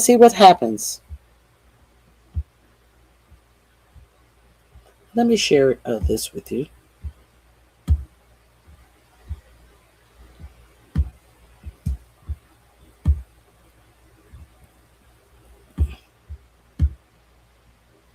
Clarence Thomas dying? The short answer is yeah, of course, we all. Is Supreme Court Justice Clarence Thomas dying? The short answer is yeah, of course, we all are. And I mean, Jesus, look at him. So what are you doing up here? Oh, just walking. But the long answer is a lot more convoluted and has to do with this viral video of Clarence Thomas being spotted at the Capitol building today for reasons that no one seems to know why. And that is likely because old Clarence the Corrupt here doesn't want them to. Justice Thomas, can we ask who you were meeting with today? Oh, no. Can we ask who you were meeting with? No, nothing. Who were you meeting with this Oh, afternoon? nobody. You weren't meeting with the speaker? I'm waiting on my Coke. Is that a pubic hair on my Coke? Oh, God, no. So what are you doing up here? Oh, just walking. Right, he says, smiling like a kid who just got caught with his hand in the cookie jar. I'm just walking through the House side of the Capitol building as a corrupt Supreme Court justice, does on a daily basis. So real quick, do me a favor by helping us at Really American and the internet writ large get to the bottom of this by smashing that like button and subscribing. And this is... Okay. Shit. I didn't mean to do that. Hold on 1 second. This is going to be in my description box under Supreme Court of the U.S. Leaving with a question mark. So you can go over there and check it out for yourself. Let me pull that back up. I apologize for that.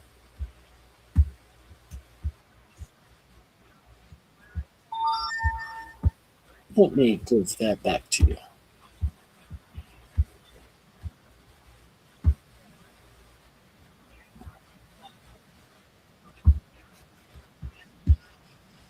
Thomas being spotted at the Capitol. Unfamiliar with his work, including the land of this by smashing that like button and subscribing. And just any old day on Capitol Hill either. This comes after a blockbuster day of Supreme Court opinions that included upholding current state mail ballot counting systems, thank God, but it also comes right before the court is set to deliver its final opinions of the term, including the landmark decision about whether Trump can abolish birthright citizenship. And we will succinctly get into the shittiness of all of those decisions, even the ones that seem like they're W's for the American people, in just a second. But let's start with a glimmer of hope here by talking about Republicans believe the 78-year-old far-right jurist was there for medical reasons. I'll play a bit more of the video here so you can make your own judgments, but I did notice in that first clip that A, he couldn't hear, and B, potentially even seemed to be walking with some difficulty. I genuinely thought he was going to have a Mitch McConnell glitch out at some point. He does not, but he also doesn't give any information whatsoever, and that sparked a lot of wild speculation online. Take a look. No meetings in particular? I'm going to tell you about. Tomorrow's going to be a big day at the court, huh? Final day of decisions? Oh, I guess so. You want to give us a sneak peek of some of the decisions? Nope. But you can't tell us why you're up here today, who you're meeting with? You have good questions. And any comment on the end of the term? You have good questions. Right. So setting aside his general smug piece of shittedness, you had Politico reporter Meredith Lee Hill commenting Supreme Court Justice Clarence Thomas was just in the Capitol. He declined to answer questions about why he was here as he left the House side. He did not meet with House GOP leadership, and Republicans believe he was here for the House Physician Office per sources. That being the attending physician of the United States Congress, who is responsible for the medical welfare of the members of the U.S. Congress and the justices of the supremely corrupt court. Adding fuel to the fire, you had people responding to this post saying things like, just letting them know tomorrow's outcomes for betting purposes is all. And former Obama spokesperson TJ Adams Falconer responding with the photo from the show Veep, saying, well, that's fucking not good. And it's fucking not. Even if we take the potential silver lining upside of Clarence Thomas suffering some kind of medical emergency and potentially suffering the same fate Donald Dementia Don Trump is soon to face himself, that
I apologize. I am back. I don't know what's going on with StreamYard. Bear with me. Now, there was someone in the chat.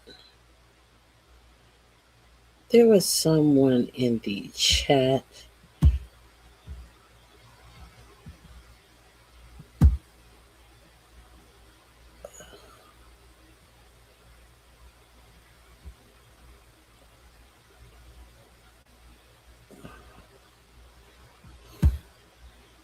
There was someone in the chat who, right before I got dumped out by StreamYard, who was talking about firings at CNN. You know what? I can't say that I'm mad about it. I can't say that I'm mad about the firings at CNN at all, because I am so sick and tired of all of this both sidesism from people who can't even take their own statements seriously, that they're giggling themselves.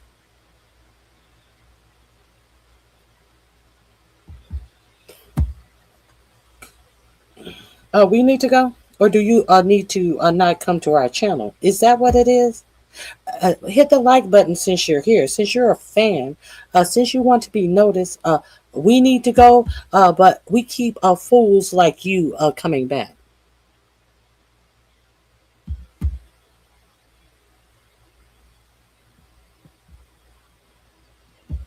Let's continue. Oh, I got him mad. Hey, Melissa.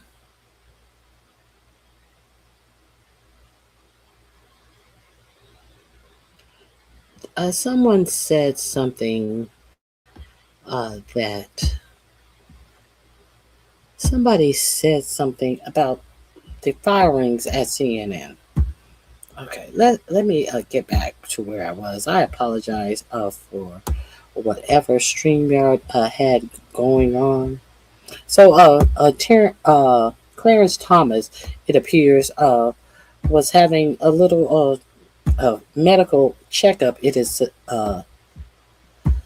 assumed that is the reason why he may have been over at the Capitol building. So let me see what's the latest on CNN. Let's see what's going on with CNN per the Daily Mail.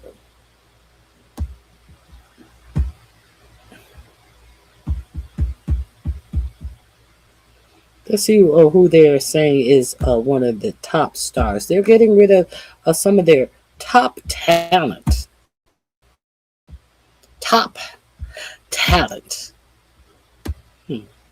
Who are they going to replace them with? We know that the Oracle guy has purchased CNN for his son, David and Larry Ellison. CNN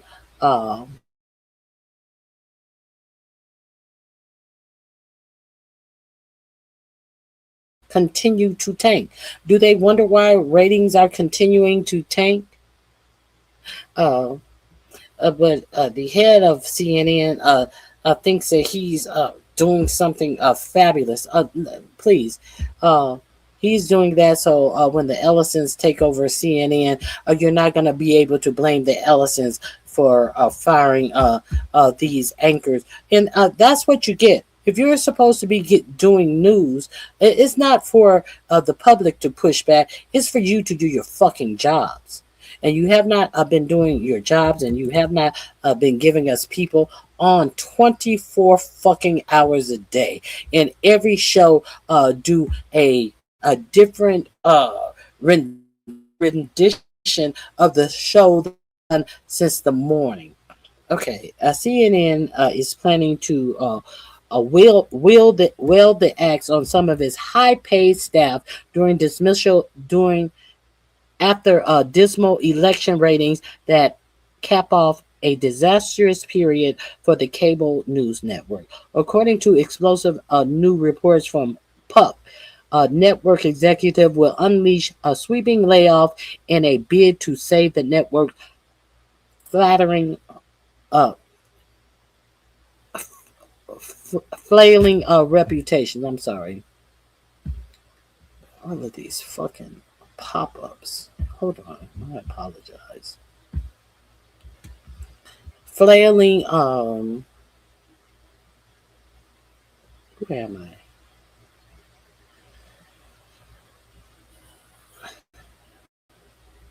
Oh, okay. According to an explosive news report from Puck, network executive will unleash a sweeping layoff in a bid to save the network's flailing reputation. It comes after the departure of stalwarts Chris Wallace. Chris Wallace was on Fox News forever. Chris Wallace, spare me.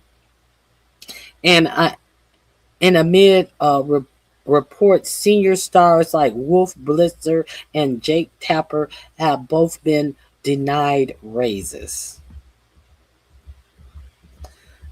But you paying Scott Jennings to appear on Abby Phillips' show 4 to 7 times a week to spew bullshit that he gotta laugh and you know he's not serious about none of this shit. As you bring on all of these Republican talking mouthpieces who saying the dumbest shit in the world, but you got salary to pay that shit. This is what they have salary to pay. Okay. There is no mention of who may be on the chopping block. The highest paid stars include Anderson Cooper, who ranks in $20 million a year, Aaron Burnett, $6 million, and rising star Caitlin Collins, $3 million. I thought well, if you don't know who's being fired, what is your fucking story? Hold on, let me see if someone else has some information. Let me see who else has. Let me see. Let's see. Let's go with the Associated Press. Let's see what the Associated Press is saying. I'm gonna put this in my link. That Daily Mail was trash. Let me share this with you.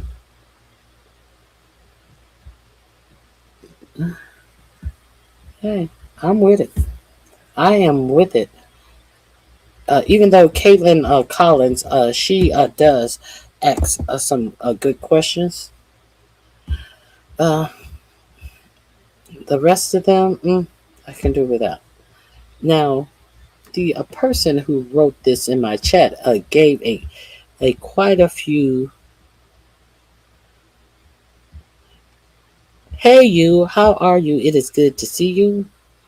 Dirty Money pointing out corruption just to brag about it. Let me see who the person who announced this in the chat. Allison Camerata, Brooke Baldwin, Poppy Harlow, and Rachel Solomon. I don't even know who Rachel Solomon is. Those are the reported people who have been let go of CNN. Thank you, Dirty Money, for giving us that information.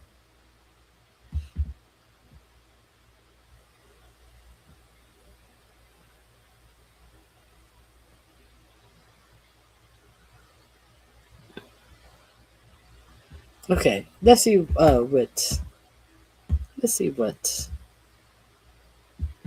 CNN is announcing layoff as part of. Oh, I hate all these pop-ups. As part of, oh Lord, a further shift to a digital business. CNN, please. So what y'all gonna do? Vlogs like the Midas Touch? Is that what you're talking about? CNN announced a restructuring Thursday that includes some 200 layoffs in an accelerated pivot to digital operations and new TV roles for personalities like Wolf Blitzer, Jake Tapper, and Audie Cornish. Who is Audie Cornish? Who is that? Who's that? One of these new people that's coming in with the Oracle dude. Who was Artie Cornish? I have no idea. Uh, the boldest revamp yet in the 18-month tenure of CEO Mark Thompson. He got the same name of the guy who lost his life to the CEO who lost his life going to a shareholders meeting who worked for United Healthcare, Mark Thompson, a former chief executive at the New York Times and the BBC, called upon by parent company Warner Brothers Discovery to revive the news outlet flagging fortunes. And this is all that he is doing. Is this the best that he can do? He's made it trash. He should get rid of his fucking job. He should throw his job, as Elon Musk said, in the wood chipper. This is what he's done in 18 months. Oh my God. The layoffs are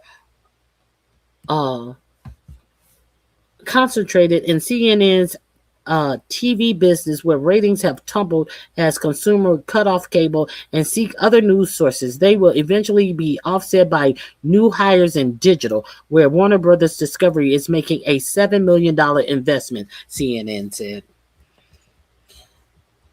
$70 million.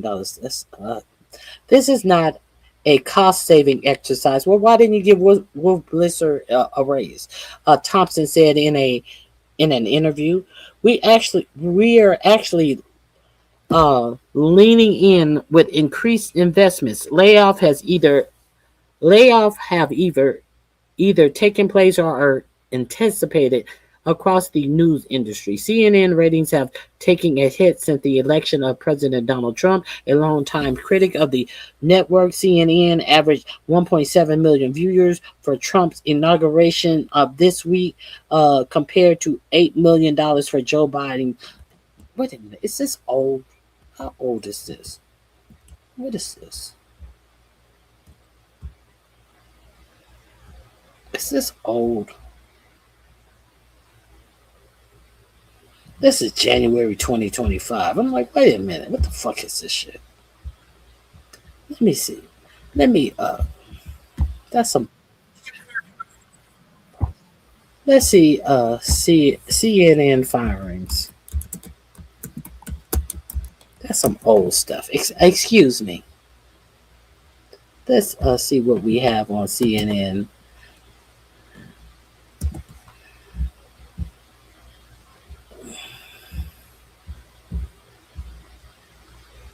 Let me see. I don't see anything.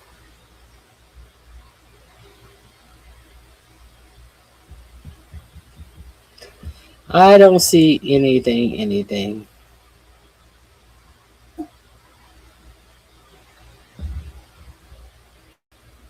Nothing.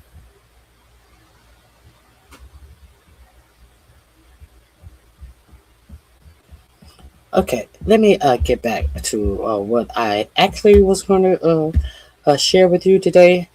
Thank you, Dirty Money, for giving me some old ass news. Dirty Money, that's not what we would prefer to have some breaking news. Okay.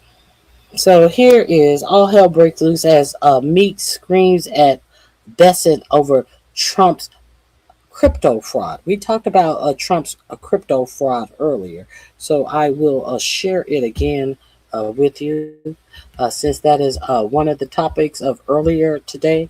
Now, Scott Bessent was taking L's all over the place. So he. If I didn't show you this hearing, I tucked it aside because I wanted you to hear how Scott Bessent, always so smug. Scott Bessent is a racist. Scott Bessent pees and fumbles all over himself when he gets hard questions, unless it's a black person. And Scott Bessent takes an indignant oppose with the person asking him questions when it's a black person. Like, how dare you think you can speak to me? Scott Bessent is a fucking racist. Let's be real clear about this. Now, let's get into this. I'm asking you to do your responsibility as Secretary of the Treasury. Stop covering for the president. Don't be a fucking work for the American people. Congress Gregory Meeks, senior member of the House Financial Services Committee. Secretary Bassett, if I'm not mistaken, you were working in the financial service industry during the late 1980s, correct? I was. Thank you. And well, I'm wondering, do you recall or you're knowledgeable of the Keating 5 scandal back then? Yes, sir. And I will point out that I was. I don't want to. No. I will point out that limited time. I have limited time. I identified. The gentleman is from the secretary. Is the gentleman from New York Times. So I just want to make sure that everyone knows who doesn't know that the Keating 5 scandal involved 5 U.S. senators accused of pressuring the Federal Home Loan Bank Board to expedite and give more consideration to the case of Charles Keating Jr., who ran the California-based Lincoln Savings and Loans. It led to a 14-month investigation unveiling how 5 U.S. senators and staff ended up with more than $1 million in contributions, 4 trips to the Bahamas, and all expenses paid stays at resort hotels. Following the scandal, the industry saw sweeping regulatory changes that was launched by then-President George H.W. Bush.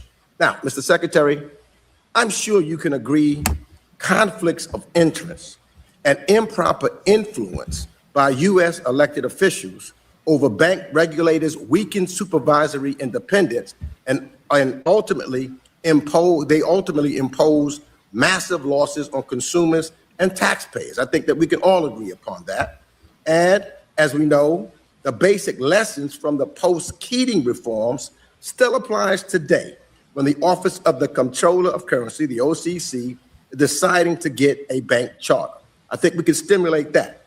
Now, Mr. Bassett, as our nation's treasurer, I'm sure you also know that a foreign-linked investment firm tied to the United Arab Emirates government quietly bought about half of the Trump family's crypto company, World Liberty Financial. And at the very same time, the President of the United States was dealing with that country on foreign policy. Now, Eric Trump, the president's son and co-founder of World Liberty Financial, said, and I quote, "I'm not going to get into who the investors are, but I've got some pretty meaningful investors," end of quote. Lack of transparency. And it didn't end there. When Trump fans brought the tokens, they thought they were getting the deal of a century. But what they didn't know was that only Trump and his sons had the sole power to decide who can sell the token and when. Today, the price of the token has fallen over 50%, and the Trump fans who bought the token are now begging to get out. Now, I'm not making this up. I'm not making this up. You can see it for yourself on the World Liberty Financial Discussion Forum. Yeah, yourself, Mr. Secretary. So this is no longer just about a shady crypto deal or a possible gift.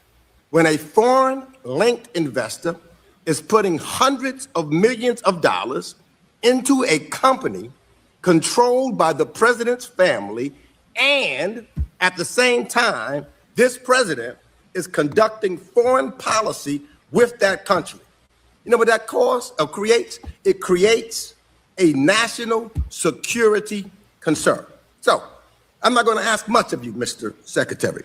I just want to know whether you will commit today to pause and heighten It's the scrutiny of any bank charter or licensing application at the OCC connected to the World Liberty Financial until all of these conflicts of interest and foreign influence reviews are completed and shared with the United States Congress.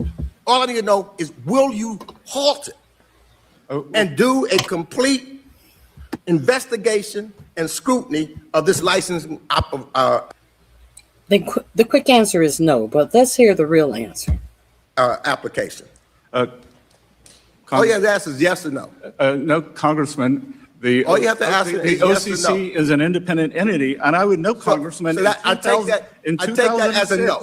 You traveled to Venezuela. I take that as Here he is with his Pam Bondi burn notes. In 2006, you took a trip to Venezuela. What does that have to do with the question asked? Absolutely nothing. Which lets you know that this Treasury Secretary, who is on the list of names of the billionaires who are going away on that, not Jeff Bezos, that Peter Thiel excursion somewhere, I forget where it was, where they're going to be teaching billionaires how to survive the apocalypse, how to start a cult, how to do this, that, and the other sexual, this billionaires only club thing that they tried to keep secret, but all of the information got out. Scott Bessent is one of the visitors who is supposed to be there. Now, how is it that Scott Bessent can allow Doge and these 20-something-year-olds to get every fucking piece of information in our treasury, all the way down to how the payments are lulled out in the Treasury Department, but he can't answer this simple question from Congress. I guess he got some bags to pack for the Peter Thiel great what is it, transhumanism fucking fair that these rich bastards are going off to. Because he is above answering these questions, but he wants to wave his fingers in Meek's face for actually asking a real rational question. On behalf of I take that as a no. On behalf of your You donor, do not want to answer that question. I take that as a no. For a $7 billion. I'm asking you to do your responsibility as Secretary of the Treasury. Into a Venezuelan. You do not. Mr. Meeks, Will you? time has expired. You cannot erase what you did in 2006. He's the one that went past your time, Mr. Chairman. No, and he did not answer my question, and he wouldn't pass the time. He had 6 seconds left to try to answer your question, and it was a yes or no. It was a yes or no answer. I asked him, will he? No, was gentlemen, yes or no? The OCC is gentleman. Stop covering for the president. Yeah, well, stop being his flunky. And gentlemen, he's talking to me. I'm responding back to him. 2006 trip to Venezuela. Stop covering for the president. Don't be a flunky. Work for the American people. Mr. Meeks, trip to Venezuela. Work for the American people. Don't be a cover-up for a mob. Maybe you're going to as see long your as friend he talks. Nicholas Maduro. I will. Gentleman is not recognized. Mr. Bessent, please. So. Maybe you're going to see your friend Maduro. Your trip in Venezuela, 2006. Maybe. It seems like you want to make an allegation, but no allegation have you made thus far. Maybe you went to Venezuela. Maybe if you was not born with balls, you have a vagina, and it would maybe that. Because you sure want to act like a little hoe, Scott Bessent. Let's try to be mutually respectful of each other, and I now recognize the gentleman from Massachusetts, the ranking member of our Digital Assets, Financial Technology, and Artificial Intelligence Subcommittee, Mr. Lynch, Massachusetts, 5 minutes. Thank you, Mr. Chairman. Mr. Secretary, based on early reports, and this is an analysis done by Public Citizen and subsequent news reports, when the Trump administration came into office, they immediately took steps to either halt, dismiss, or roll back over 100 enforcement actions and investigations against corporations in its first 2 months in office. Do you hear that, MAGA? Do you hear that, MAGA? Let's hear that again. With a very heavy concentration came into office, they immediately took steps to either halt, dismiss, or roll back over 100 enforcement actions and investigations. Halt, roll back, or dismiss all of these enforcement acts against corporations. Do you hear that, MAGA? What has Trump done for you? What has he done for you, other than take health care away from some of the poorest people in the country? What has he done for you? He has increased the price of everything you buy in this country. What has he done for you? He has taken away civil rights of black people and clawed back the representation of that black voters would have in their elections. What has he done for you? He has made sure that thousands of people are going to starve, as he has taken away money that in food that was going to food pantries, and have thrown some of the poorest people off of SNAP benefits. What has he done for you? He's cut scientific research, including pediatric cancer, has cut Meals on Wheels. What has he done for you, MAGA voter? I'm waiting. Tell me what he has done for you, MAGA voter. Against corporations in his first 2 months in office. He did that in his first 2 months in office. But what did he do for the farmers? He gave the farmers less than a quarter of what he gave to Argentina farmers. The Argentine farmers got over 3/4 more than what the American farmers got. What has he done for you, MAGA voter? Huh? And now here he is trying to placate the American farmers once again by telling him all the billions of dollars. You know, Qatar is about to give Iran $6 more billion of their own money. You know, the money that Barack Hussein Obama gave Iran $1.2 billion, and your president has turned that into something that it is not. And your president has turned that $1.2 billion of relief tariffs of their own money into, he tried to bastardize it as if Obama was giving them United States money, when he was doing exactly what Trump and Qatar is doing with Iran's money. They're releasing sanctions on it. But to make it sound better, the closer it got to the day that Trump was about to release the money to Iran, their own sanction money to Iran, suddenly the amount that Barack Hussein Obama gave him, they were trying to buy them. No, they released the sanctions because they had an actual agreement. Now, unlike this memorandum of understanding, and Marco Rubio is going to actually tell you the difference between this memorandum of understanding and the JPCOA is that it was a JPCOA was an actual document that had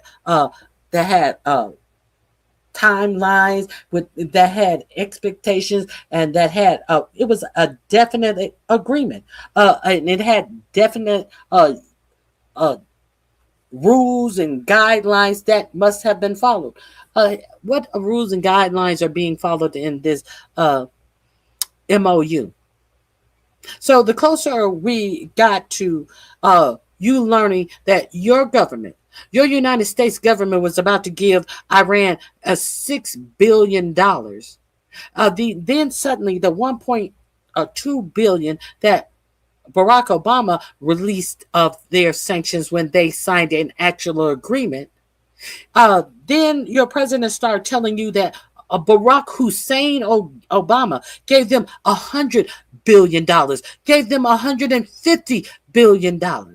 Why did he start lying? The $1.2 billion turned to $100 billion to $150 billion. Because he knew that he was about to release not 1.3 like Barack Hussein Obama released to the Iran of their own money. He knew that he was about to release $6 billion of Iranian money to them. Now, how can he release $6 billion to them after complaining and telling you how horrible it was that Barack Hussein Obama released $1.2 billion?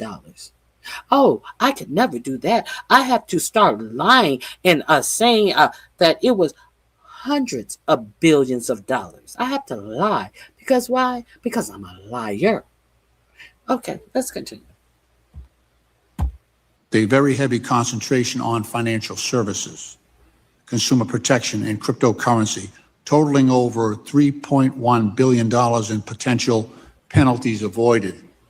Now, as a member of the Financial Services Oversight Council, is that a concern that you have raised within the council, all these immediate dismissals of cases against financial services firms?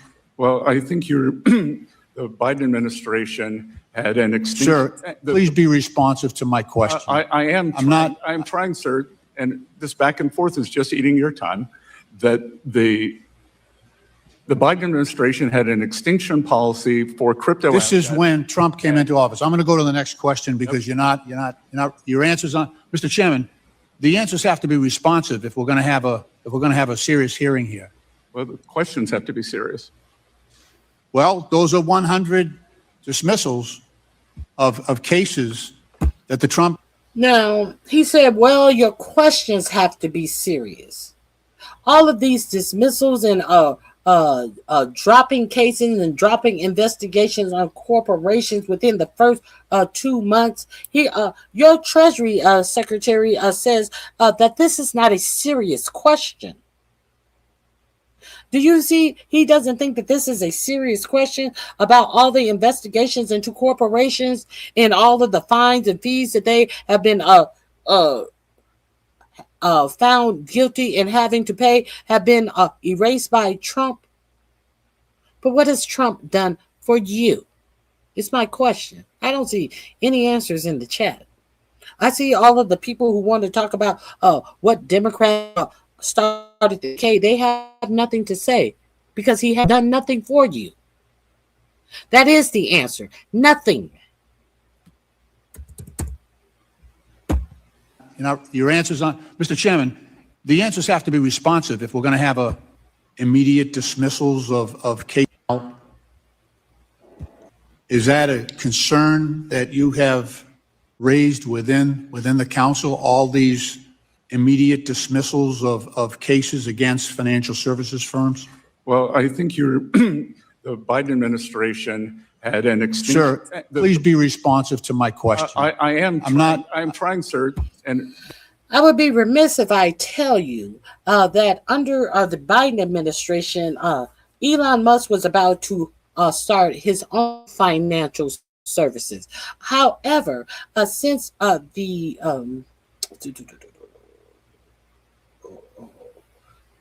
what is that?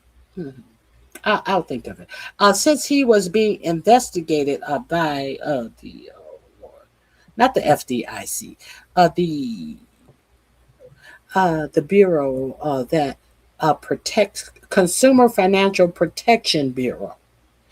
Since the Consumer Financial Protection Bureau was looking into what Elon Musk wanted to present, because it is the job of the Consumer Financial Protection Bureau to make sure people who want to create ways to do payments are not fucking over the citizens. And they have clawed back billions of dollars for citizens who have been robbed by scheming CEOs. You know, the ones, the question that Scott Besson is not asking if he has done any investigation into all of these claims against these corporations being dropped. But what happened to the Consumer Financial Protection Bureau under Doge? That would be over any financial institution that Elon Musk wants to set up, as Elon Musk is setting up right now. The Consumer Financial Protection Bureau was gutted and closed under Elon Musk. If you don't know, you have not been following me through all of these closures. This is exactly the question that Scott Besson is sitting up here looking like that motherfucking looking like a motherfucking ventriloquist puppet, not answering questions with this shitty grin on his face, thinking that he is turning it for the boys. Bitch, you're not turning it for the boys. You're showing what trash, utter trash you are.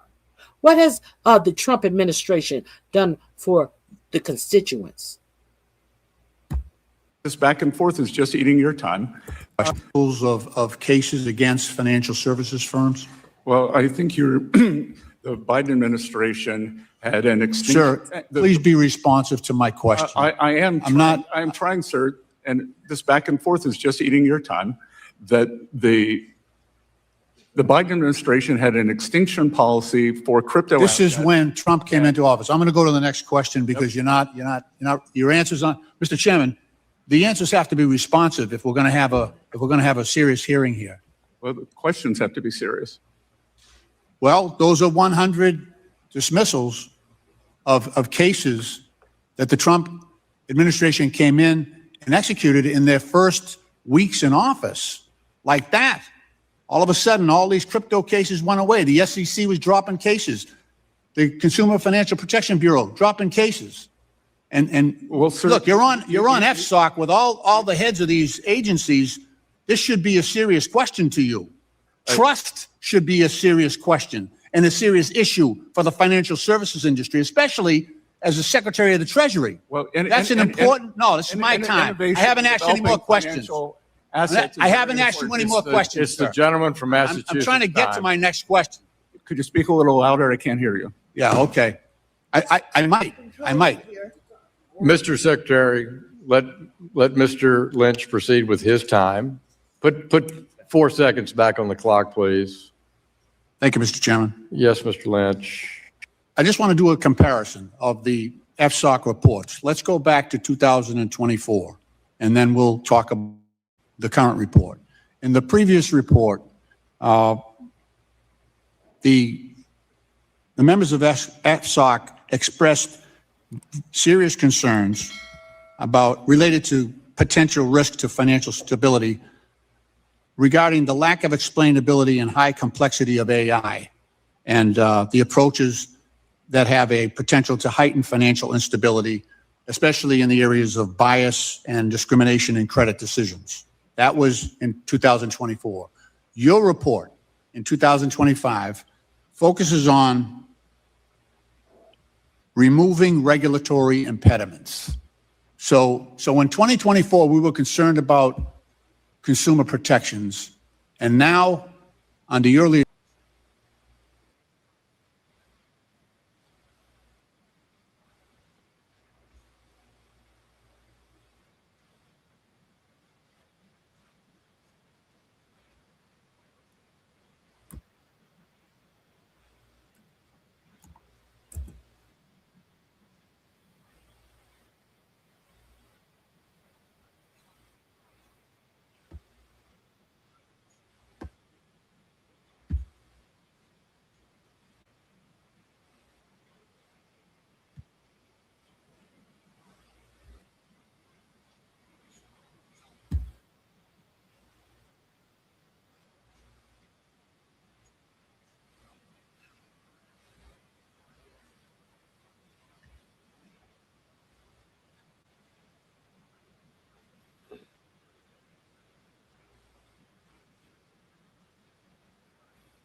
Okay, hold on. Let me make sure there's no other one.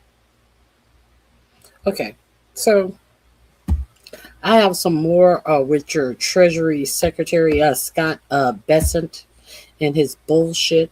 Let's get into Scott Bessent, the apologist for all of this corruption that he sits and watch over, and tries to carry himself with an air of superiority over the everyday man, as he just can't be bothered to see the blatant corruption of this government. Here's another hearing. I like to let you guys in on some of the hearings. Let's get into this hearing. Let me make sure. Make sure it is showing. For some reason, it doesn't. It isn't showing. Let me get into this hearing as well. Here we go.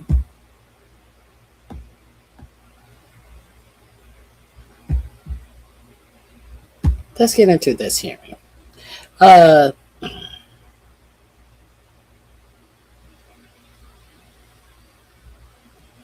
This is someone who was sitting down before Congress, answering questions, because he had been appointed.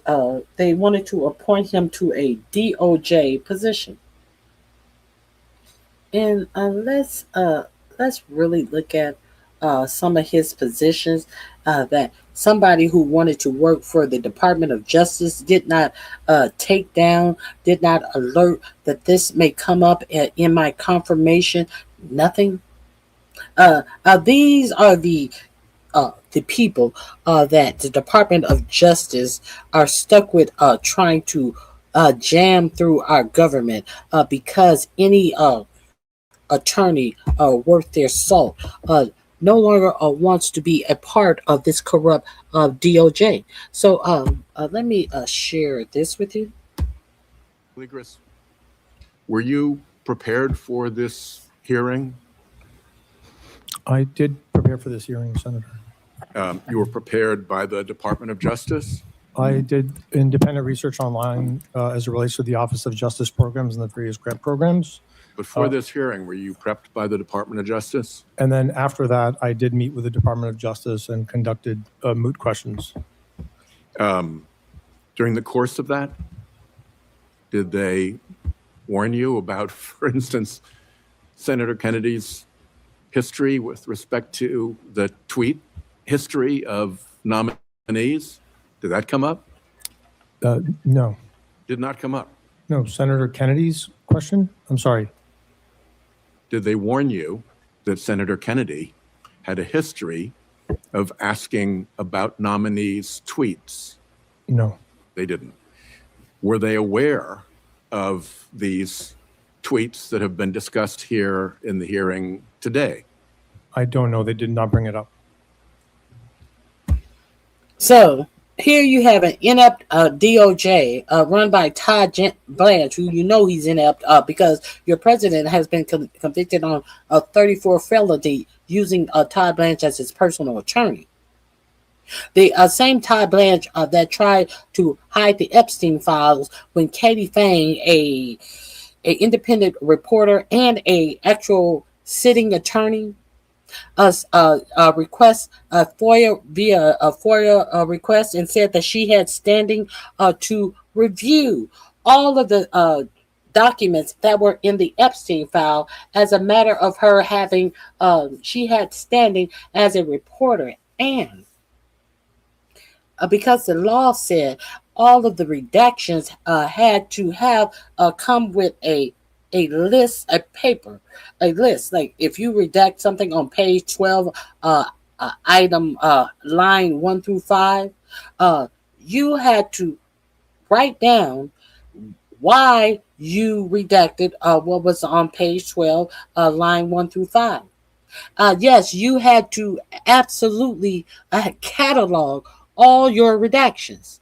So Katie Fang, knowing that the DOJ just was going through and redacting whole pages of things and all of this, Katie Fang, an attorney herself, obviously a far better attorney than Pam Bimbo and Todd Blanche, went to court and sued and won that she will have access to what's behind all of those illegal redactions that Todd Blanche just tried to act as if he's above it all. You know, they when they don't have an answer to anything, they try to act arrogance as if, how dare you peon ask me such a thing. That's the game this administration tries to play. Now, if this administration is trying to play this type of thing, you're beneath me, I don't have to answer to you. I think that what do you think that they are going to do as they have been given more power by this Supreme Court? Now, but they're not smart enough to understand that Kennedy, what's his name? From Louisiana. I said, Kennedy, foghorn, leghorn. Now, what is this tweet that you got here? You know, they are not smart enough to know that Kennedy often brings up old tweets. And they got this fat bitch sitting up here flat-footed about the bullshit that he wrote in his tweet. And they didn't talk to me about it. I didn't know about it. He know his ass is about to burn.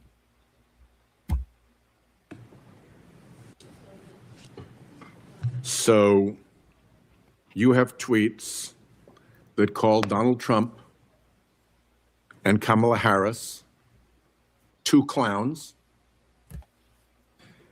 You have tweets that call Senator Murkowski almost as dumb as Kamala. You have tweets that call Senator Collins a fraud. You have tweets that call Senator I have concerns. Padilla, who sits on this committee, a thug. You have tweets that call Senator Schiff a fraud. He also sits on this committee. And you undertook no preparation to face questions about that as you come before the Senate Judiciary Committee? No, Senator. You didn't tell the Department of Justice about those tweets? Senator, I tweet and respond to tweets or repost tweets regularly and frequently. But you know the stuff is going to be looked at. It gets looked at all the time in hearings. Our expert is Senator Kennedy, but other senators ask questions about people's tweets as well. You're telling me here that you never disclosed to the Department of Justice these tweets about senators who would have to vote on your nomination, and you're telling me that DOJ, as far as you know, didn't even know about them. I'm telling you that the DOJ never raised these with me. And you never disclosed them to the DOJ? No. Well, let's start with Senators Padilla and Schiff. Do you know what state they represent? California. Yeah. And California will very likely be submitting applications for various grant programs to the Office of Justice Programs. Oh, I called Adam Schiff a fraud and Padilla a, what did he call him? A thug? Of course I'm going to give them their grants that they request. Of course. Correct? I would expect. Yeah. And having called Senator Padilla a thug at least 5 times and Senator Schiff a fraud, what reasonably could they expect about you giving California programs a fair hearing if you're put in charge of OJP? Every state and every jurisdiction would expect that they would go through the process of applying for grants with the Office of Justice Programs, and those grant applications would be administered and reviewed through the process of the. Hold on 1 second. Doug Master, hit that like on your way out, you stupid bitch. Okay, let's continue.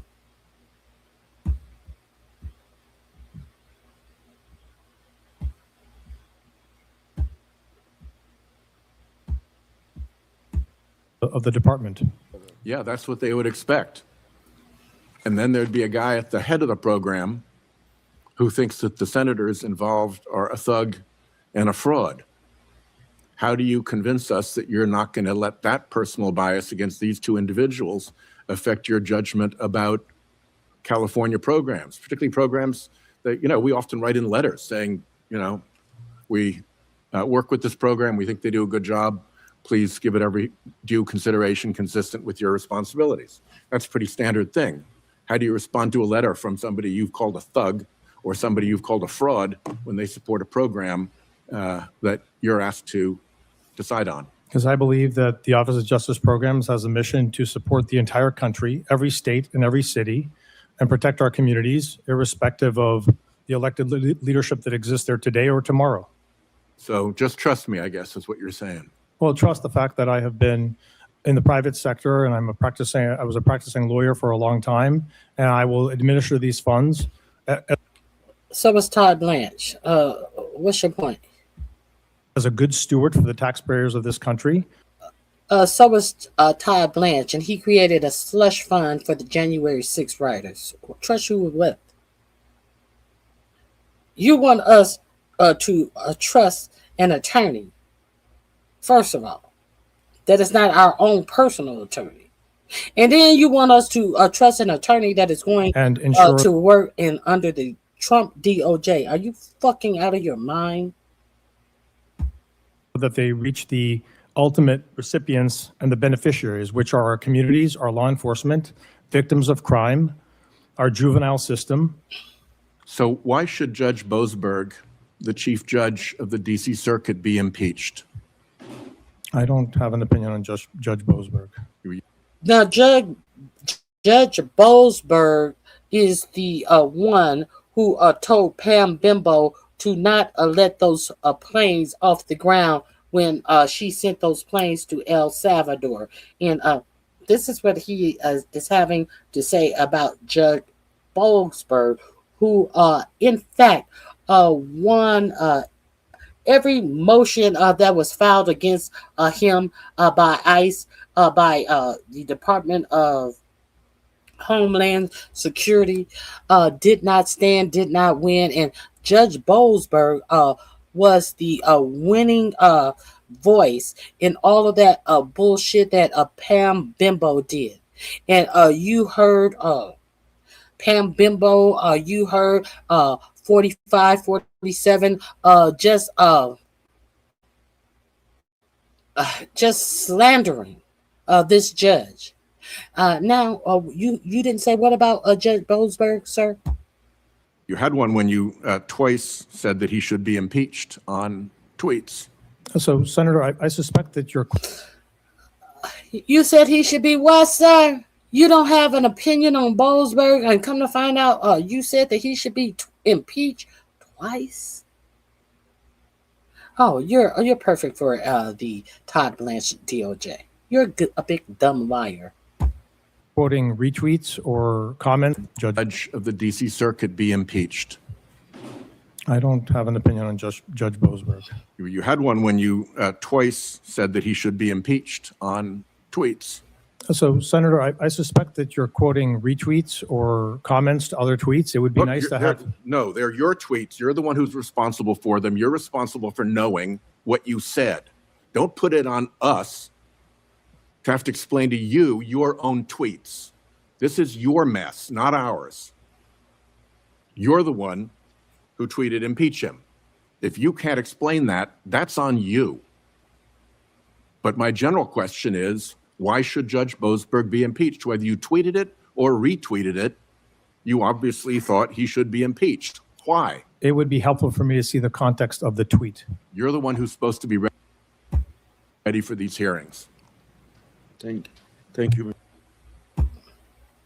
Bloop. These are the people who are next in line to work in the Trump DOJ. Let's move on. Let's move on to another hearing.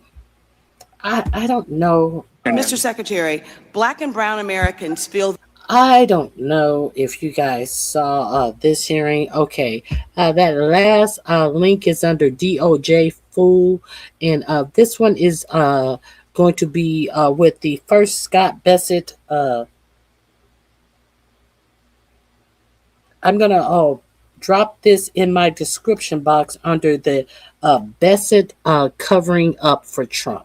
I put the first Bessent clip under the title Bessent covering up for Trump, and this one will be there as well. All of the clips that I play are in my description box. Please avail yourself to them at your leisure. Let's go. Let's go. I just want you to see this charlatan. Feel like they are under attack by this administration. Mr. Secretary, Black and brown Americans feel like they are under attack by this administration. President Trump has ordered state legislators across the country to redraw maps to dilute Black political representation. Moreover, Trump has weaponized the DOJ to go after groups like the Southern Poverty Law Center because of the work that they've done to expose white supremacy groups that are often supporters of President Trump. Thank you, Mr. Chairman. Mr. Secretary, you promised the American people that the big, beautiful bill would lead to big economic boom for the American people. In a statement you made on July 3rd, 2025, after the passage of the so-called One Big Beautiful Bill, you said that the legislation would unleash growth in the American economy. Republicans pledged that it would stimulate economic growth and lead to an additional $2.4 trillion in government revenue. However, the most recent— How much did it generate, girl? GDP data shows that the economy barely grew in the last quarter of 2025 at a rate of only 0.5% and continues to fall. 0.5%. But didn't Bessent said it was going to grow up to 5%, not 0.5? Girl, I know you kidding me. All below expectations in the first quarter of 2026.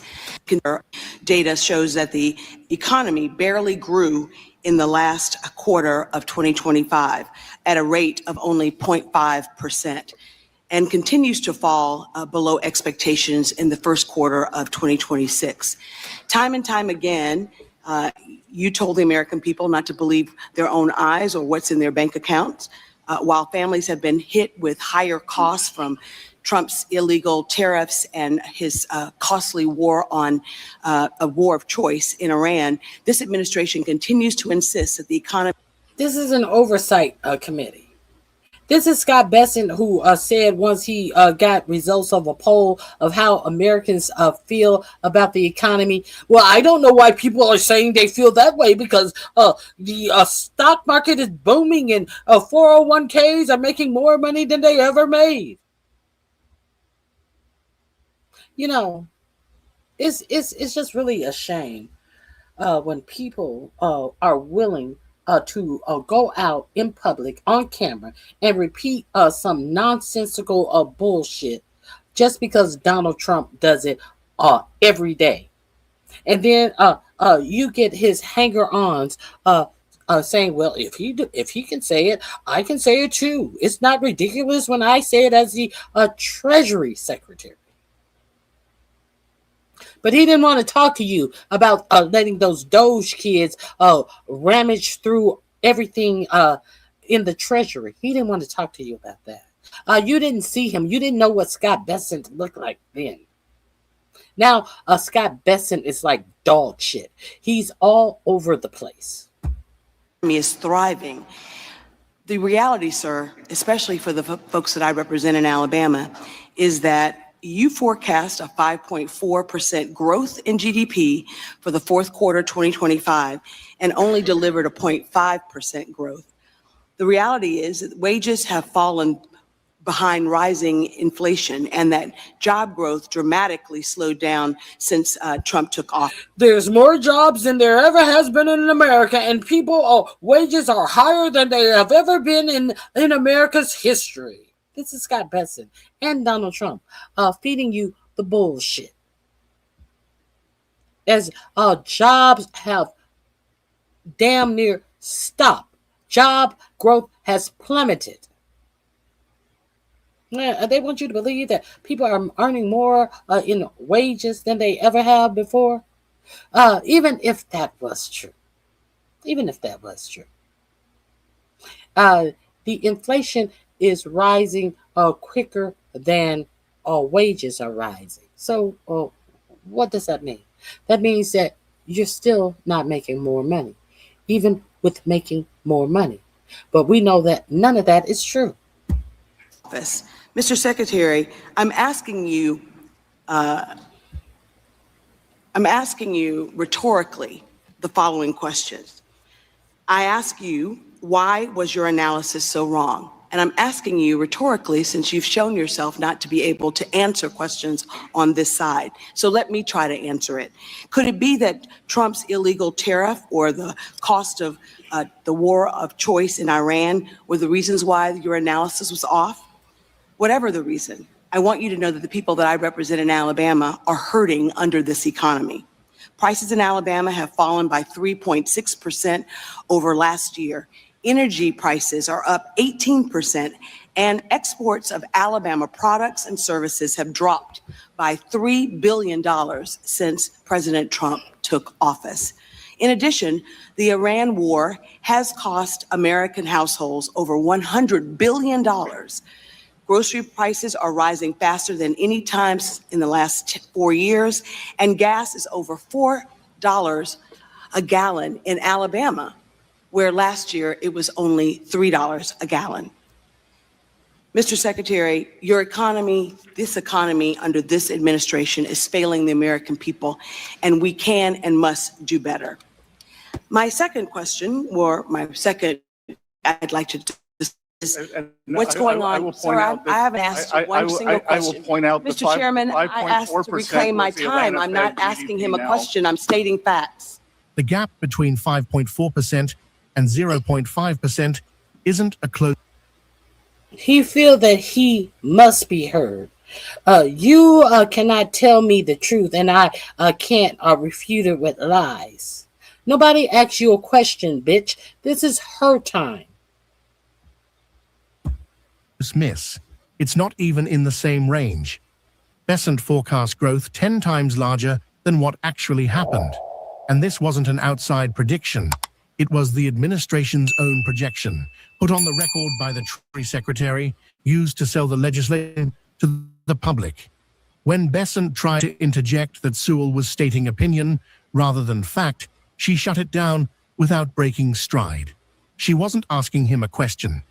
She was entering figures into the record. First black woman ever to serve as ranking member of the WWIII politician, making a rhetorical point. She is the first black woman ever to serve as ranking member of the Ways and Means Oversight Subcommittee. A position. Well, look at that face on that puss. Look at that puss on Scott Besant. As he gets rid of the facts. And he can't contain himself. He's reaching for mint. He's cleaning his glasses. He can barely hold his dentures in his mouth. Position that has existed since 1789. She is a securities attorney who has spent her career reading balance sheets. And she's presenting the numbers from Besant's own statements, measured against the numbers the economy actually produced. Besant's only available response is to dispute the framing, not the figures. Now watch what she raises in her remaining time. You're not stating facts, you're stating opinion. Mr. Secretary, Black and brown Americans feel like they are under attack by this administration. President Trump has ordered state legislators across the country to redraw maps to dilute Black political representation. Moreover, Trump has weaponized the DOJ to go after groups like the Southern Poverty Law Center because of the work that they've done to expose white supremacy groups that are often supporters of President Trump. I am asking you, sir, that if the IRS plays a role in these cases, I ask that you ensure that the IRS is not improperly influenced by the president or this administration during the duration of that case. And I trust that you will make sure that that does happen. Lastly, Representative Davis and I sent several letters to the IRS, and I think that Representative Davis, during his questioning of you, asked you about it. This most recent tax season was the first time that the president signed an executive order in September of last year that ceased paper refund checks from being issued. This decision to upend paper checks has led to a significant delay in refunds for those taxpayers. And I understand in your response to Mr. Davis, you said that 95% of those that receive their refunds get them electronically. Well, I represent the 5% that do not have access to electronic repayment. Those folks need paper checks and they need their refunds now. I trust that this administration will do all that it can to make sure that all Americans, irrespective of whether they're unbanked or have access to electronic payment, that they get their refunds. And Mr. Davis asked a question that you didn't. Well, it's only 5% of the population. And if they're unable to get a bank account or procure one of these high fee debit cards, it's their fault. Who gives a fuck? It's only 5% of the American tax-paying population. And obviously, if they're having that hard of a time, they're poor. So if they can't get it together, they don't get a check, which means what? We're going to steal from the poor. That's what it means. That's exactly what this policy means. And that's what they meant for it to mean. Answer, but I'd like to answer. These people who like to talk about all of their billions and their projects and all of this, they have no shame stealing from the least of us. It for you. We're asking that you and your office, the Treasury Department, work with us to make sure that our constituents get their refund checks. I will commit to do that. Thank you, sir. I yield back the balance of my time. That was the first I've seen. And to be clear, that number 5.4% was the Atlanta Fed GDP need now, but I know that's inconvenient. So, thank you, sir. Thanks. It seems like it's inconvenient for you. It seems like it's inconvenient for you. That's what it seems like it's inconvenient for. Let's continue. Let me see.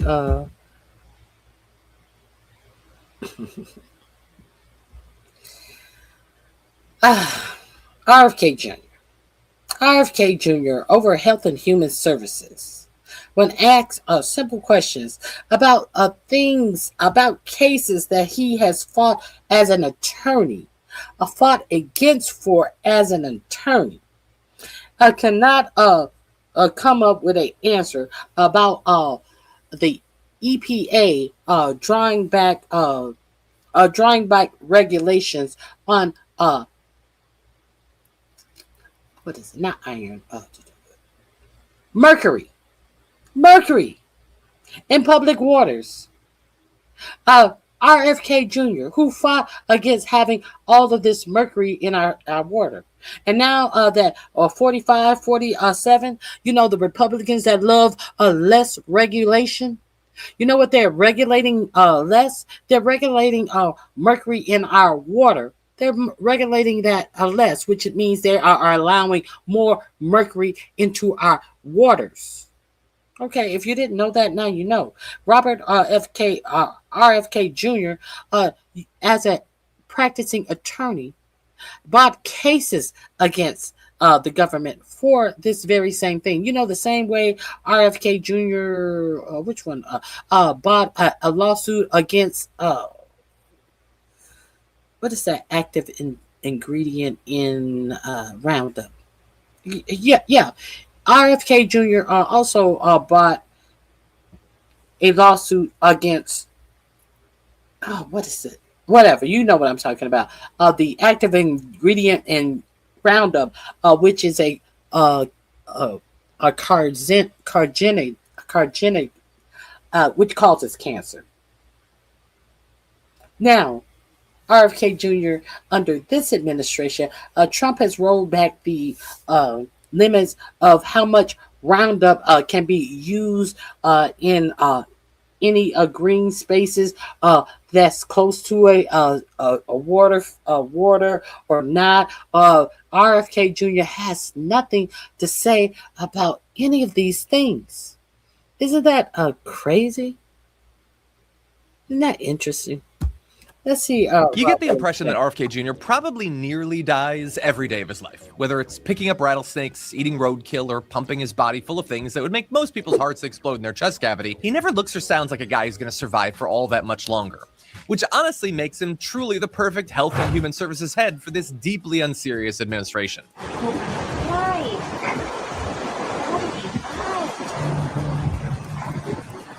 So what are they?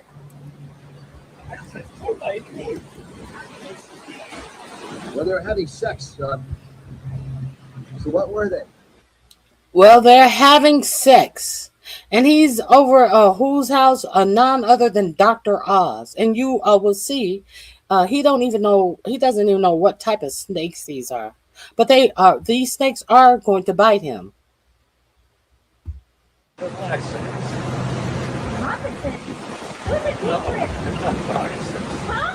They're not boxers.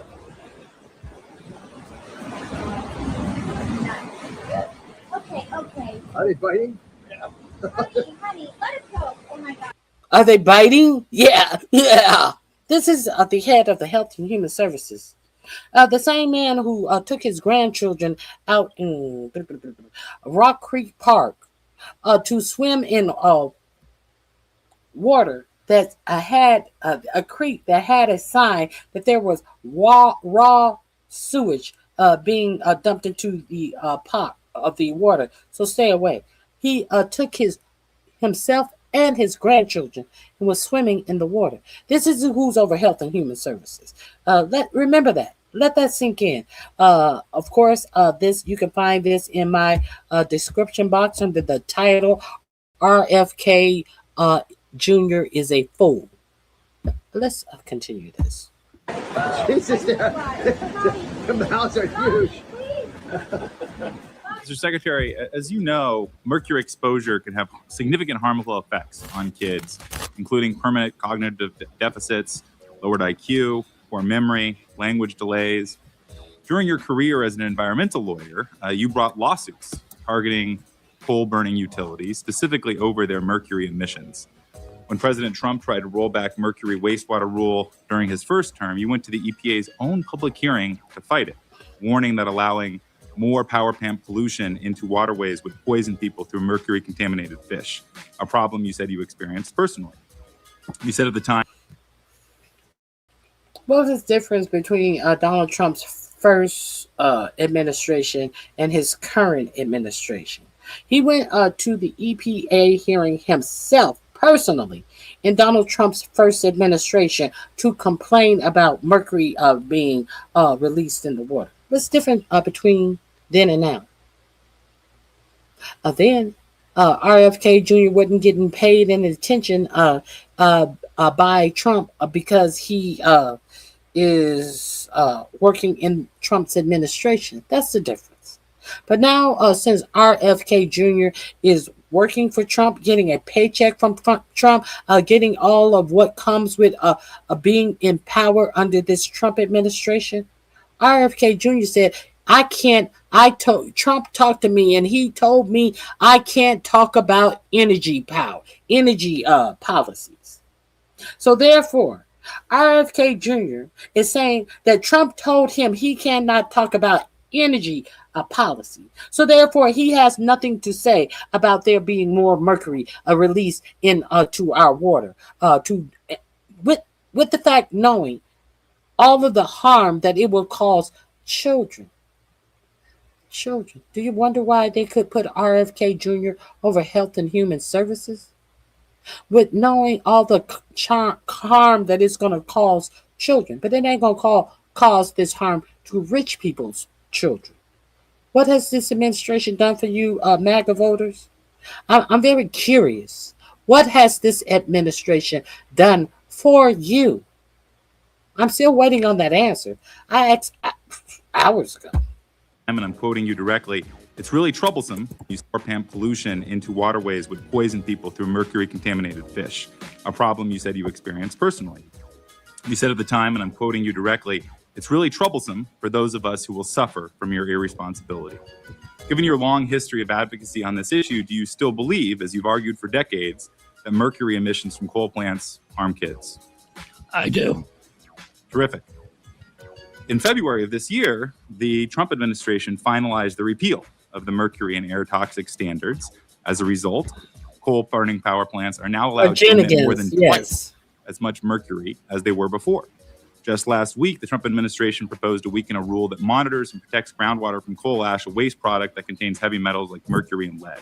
How are these actions consistent with your agenda to make our children healthy again? Those are actions that are not taken by my agency, and I am not familiar with exactly what's happening at EPA, so I would have to ask Lee Zeldin about that. This has been a major... I'm not familiar with what's happening with the EPA, so I would have to ask Lee Zeldin about that. Well, how were you familiar with what was happening with the EPA when you weren't even in the administration? How is it that now all of a sudden that you are in the administration, you have no clue what's going on in the EPA? Wouldn't it be good for you to be aware of what's going on in the EPA since you are over Health and Human Services?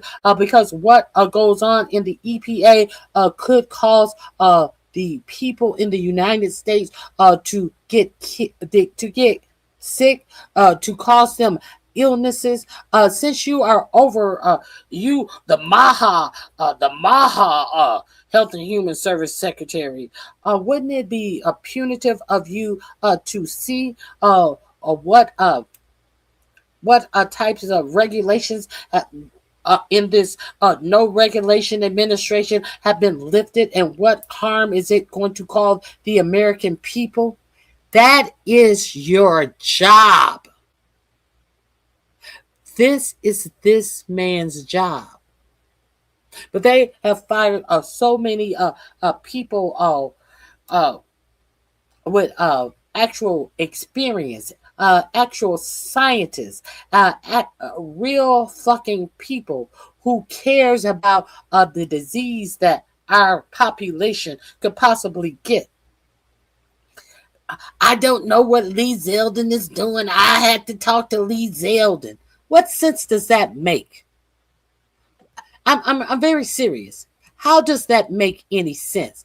He's over Health and Human Services. He understands that what is pumped into our environment and into our water has a great effect on our health. How do we know this? Because he has sued for these very things as an attorney. But now all of a sudden, that's not my job when it is exactly his job. These people have no shame. This is exactly his job. Ugh. News story. You're the Secretary of Health and Human Services. You made a career out of fighting mercury pollution. Are you telling me that you don't have an opinion about this mercury rule? Well, I don't think any mercury is good, and that's one of the reasons we're holding up the Gavi grants, because they're giving mercury vaccines that are banned in Europe and the United States. Mr. Secretary, I 161 million kids in on this Africa. mercury rule. This is your administration making this decision. Are you critical of it? Why have you stayed silent on this? You should call Lee Zeldin here and ask him about those. That's not in my. I have a $2.3 trillion agency. I've got Secretary, $2.3 trillion agencies, and I cannot tell you anything about the release of mercury in the water getting the American population sicker, even though I sued for exactly that. Make that make sense. But I'm going to quit talking. You had in your testimony, you wrote an entire report. I was not part of the hearings. I was not part of that decision. I'm not going to comment on it because I don't know anything about it. It sounds like pretty convenient amnesia to me because you. I wasn't in that hearing. I didn't comment on it. I don't know anything about it. I mean, no, nothing. Well, maybe that is the problem. Maybe the point that the EPA has released a restriction on mercury being in our water, and you come to a fucking congressional hearing and don't know anything about it. Maybe that is the exact reason, as you being over the head of the Health and Human Services Department, that you don't deserve to be in this job. But we already knew you didn't. This is proof positive. So we know who to look at when the chickens come home to roost because of the unqualified ignorance that is in this administration. Starts to reap havoc on the American people. You wrote a report where you talked about the damage of toxic air and water pollution. Mercury is absolutely, it's the most powerful neurotoxin that we know of in the universe. Did you hear what he just said there? Mercury is the most powerful neurotoxin that we know of in the universe. And with that knowledge, the president told me I cannot. We haven't gotten to the president told me I cannot talk about power policy. We ain't got to that part.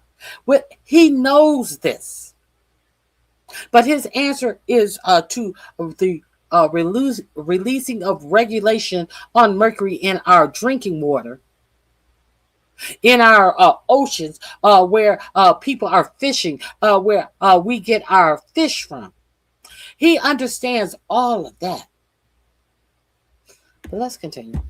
Why are you working for an administration that is doubling the amount of mercury pollution in our air and water? I am running HHS, and I'm ending the chronic disease epidemic. I think it sounds like which is what President Trump wants, and I'm not going to comment on that because I don't know anything about it. Well, I think that's very convenient for you, and it shows a significant degree of cowardice. It's not just mercury. President Trump in July 2025 granted 50 chemical plants. Why don't you ask me something that I'm in charge of instead of other things? Are you not in charge of health? You are in charge of this. Now they have an idea of what you should question me about. You are in charge of Health and Human Services, and if the mercury levels have increased by double, that will adversely affect the health of the American people. That's what you're in charge of, you dumbass. Is he still on that shit? Is he still on that shit? Because you very rarely see him in public anymore. Is he still on that shit? Healthcare and Human Services? Yeah, HHS. And you wrote a report about how we want to make sure that our kids. What you're asking me about is not a decision that's being made by my agency. Why don't you ask me about something, and I won't ask you about something that's happening in the United States Senate. Sir, I'm happy to talk about what's going on in the United States Senate. I'd be happy to talk about the damages that mercury pollution did. I think it's pretty disturbing. I'm telling you what I know, which is mercury is a toxin. We should be minimizing the exposures to that in the environment. I don't know anything about the particular. Running this agency is a big job, and it's pretty consuming. Well, so I don't get into what the other agencies are doing. I think this sounds like a pretty simple story. Why don't you ask me something that's happening? I don't get into what the other agencies are doing, even if it's killing people, even if what they're doing is making people, the American people, sick and killing them. It has nothing to do with me. I'm an elite. I'm one of the chosen people. My agency. I think if you asked me about a decision that I've made. You wrote a report. He is asking you about a decision you made. He's asking about the decision you made to not speak up about the doubling of the mercury in our air and water. He's asking you about that decision. He's asking you about a decision you definitely made to avoid a pushback on the doubling of the mercury that is in our water. What don't we get about this? A report talking about what we need to do to make our kids healthy. I've admitted it. You're talking in circles. I've said. I think it's pretty disturbing to me that you don't want to talk about a doubling of mercury. I don't want to talk about. You've spent a career about this. I don't want to talk about a regulation or a policy that I don't know anything about. Well, nobody asked you about the regulation of or the policy. They asked you how come you haven't pushed back on it because of the effects of mercury on the human body. Nobody asked you a goddamn thing about no policy. We're talking about the doubling of mercury, something that you said that is the most harmful neurotoxin.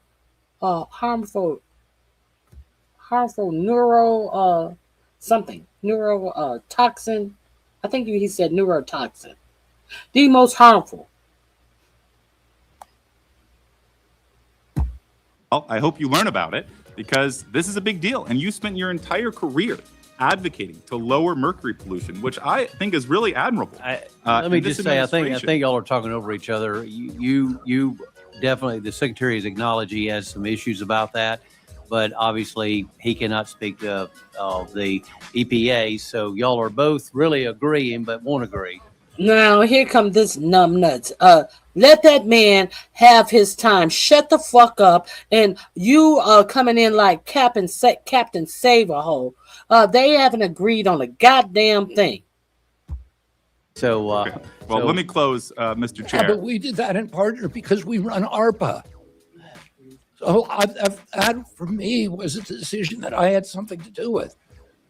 I don't know if anything, and I can tell you this.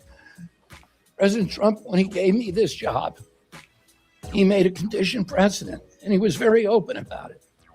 He said, I want you to stay away from energy policy. There you go.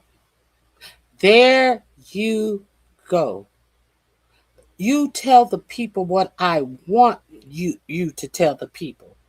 And you stay away from energy policy because I'm going to give big energy anything that they ask for. And even if what they ask for in deregulation is going to kill the American public. So, once again, MAGA, what has this president done for you? Let's hear that one more time. And I agree this job. That, for me, was a decision that I had something to do with. I don't know if anything, and I can tell you this. President Trump, when he gave me this job, he made a condition precedent, and he was very open about it. He said, I want you to stay away from energy policy. And I agreed to do that. So I don't comment on energy policy. I comment and I've got enough to do in my agency to This make isn't an energy issue, sir. This is a healthcare issue. And just in closing, I think this sounds like a pretty simple story to me. An administration that took $219 million from the oil and gas industry in 2024, and in exchange, doubled the amount of mercury pollution in our air and water. And so what I don't understand is how you can spend your entire career talking about this issue, and then the first minute that you get power to do something about it, you take off the mask and become an apologist for an administration that is increasing mercury more than any other in history. I'm shocked that you'd come to this meeting and not have a single question to ask me about my agency.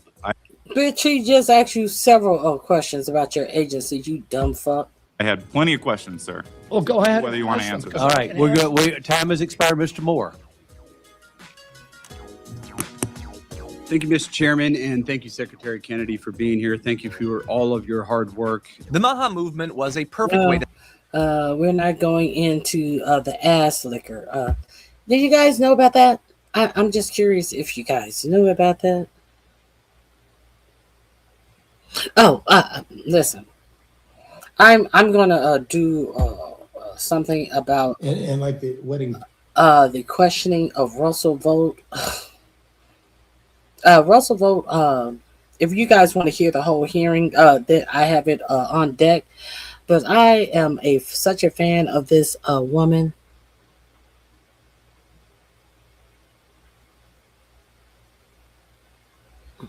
Let's see what Rosa DeLauro puts her foot down, calls Russell Vogt on his wrongdoings in tense hearing.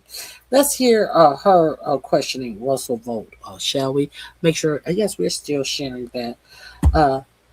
This will be under Russell Vogt. Russell Vogt is one of the architects of Project 2025. If you've been here with me for any period of time, you know before the election, I showed you the undercover footage that they had of Russell Vogt saying how many ways that they were going to enact Project 2025 up and into putting the country under martial law, all of these things that Russell Vogt said, how Russell Vogt said that he wanted the federal workers to cry every time that they go. He wanted the federal workers to be traumatized. All of these things that I showed you that Russell Vogt said and did prior to the election. So this will be under Russell Vogt in my description box because we're going to go back to Russell Vogt. Let's go. Feasted Canaan will now save the best for last and recognize the ranking member of the full committee, Mr. Lauro, to wrap this up. Thank you very much, Mr. Chairman. I think you've made clear, Director, that that you are not going to really carry out the spending laws as Congress intended. And that really is very, very troubling. Look, we've already seen it. So they have asked him about all the clawbacks of congressional money that Congress has put forward to be spent on different things that has come before Congress. But Russell Vogt has been, since he has this administration has been in effect, Russell Vogt has approved or disapprove something that can only be approved by Congress, as he is over the Office of Management and Budget, the OMB. Now, this is where the checks are, basically come out of. But Russell Vogt has put it upon himself to go behind Congress and say, well, no, I don't approve that. So I'm not going to write a check for what Congress has approved. This is what Russell Vogt does and has been doing. That's what she means by that. You have made it clear that you are going to do whatever you want to, no matter what Congress says the money should go to. But see, the clawbacks that Russell Vogt is making to congressional spending, it is very unclear what is happening to these millions and billions of dollars that have been approved by Congress. So technically, this money has been released by Congress, but then when it gets to the Office of Managing and Budget, all of a sudden, Russell Vogt can take $1 million off of what's been approved by Congress. So what happens to the money? What happened? Do they we know that Scott Besson is over the Treasury. Do you think that this shit is being calculated properly?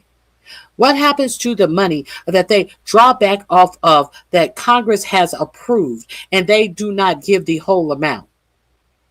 So when we go back through the books, and Congress has approved 10 million to go to Texas recovery effort, and then when it gets to Russell Vogt says that, well, no, I don't think that they need 10 million. I think they only need 2 million. When we go back through our history books, when we go back through any type of accounting of the books, will it show that Texas got 2 million or 10 million? What is it going to show that Texas got? And wouldn't that be easier a way to say any states? Let's say it's Maryland. Let's say Congress approves $5 million to go to some Maryland project in Baltimore. Let's say. And Russell Vogt decides that he's not going to give Maryland $5 million. Let's see. Russell Vogt says he's going to give them $100,000. So now we have it approved that they're going to get $5 million via Congress. So is Russell Vogt going to act as if he is giving Baltimore the $5 million? Or are they going to come back later and say, well, Baltimore got $5 million and they can't show us what they did with it, when in fact Russell Vogt only gave them $100,000? I'm very curious. How does this accounting shit work? Because we know that the Pentagon has not had a clean budget in the last 8 years, and they get more and more money, and they're still asking you for $500 billion more for 2027. How is all this accounting working? Where is the money going? And be implementing political spending, that you are not going to really carry out the spending laws as Congress intended. And that really is very, very troubling. Look, we've already seen OMB implementing political review of grants. It's led to massive delays at NSF, the NIH. NIH has had about a 34% decrease in new awards in 2026 compared to what they've done in the past. And we understand that the decrease is due to new layers of political review at the NIH, at HHS, OMB, as well as the Office of Extramural Research, directives limiting the number of funding opportunities that are allowed. There have been cases where people are still awaiting approval, and political appointees have really denied the award going forward. The same problem is occurring across the government. Interior, Homeland. What is a government-wide problem? What can you do to address it? Where is the holdup?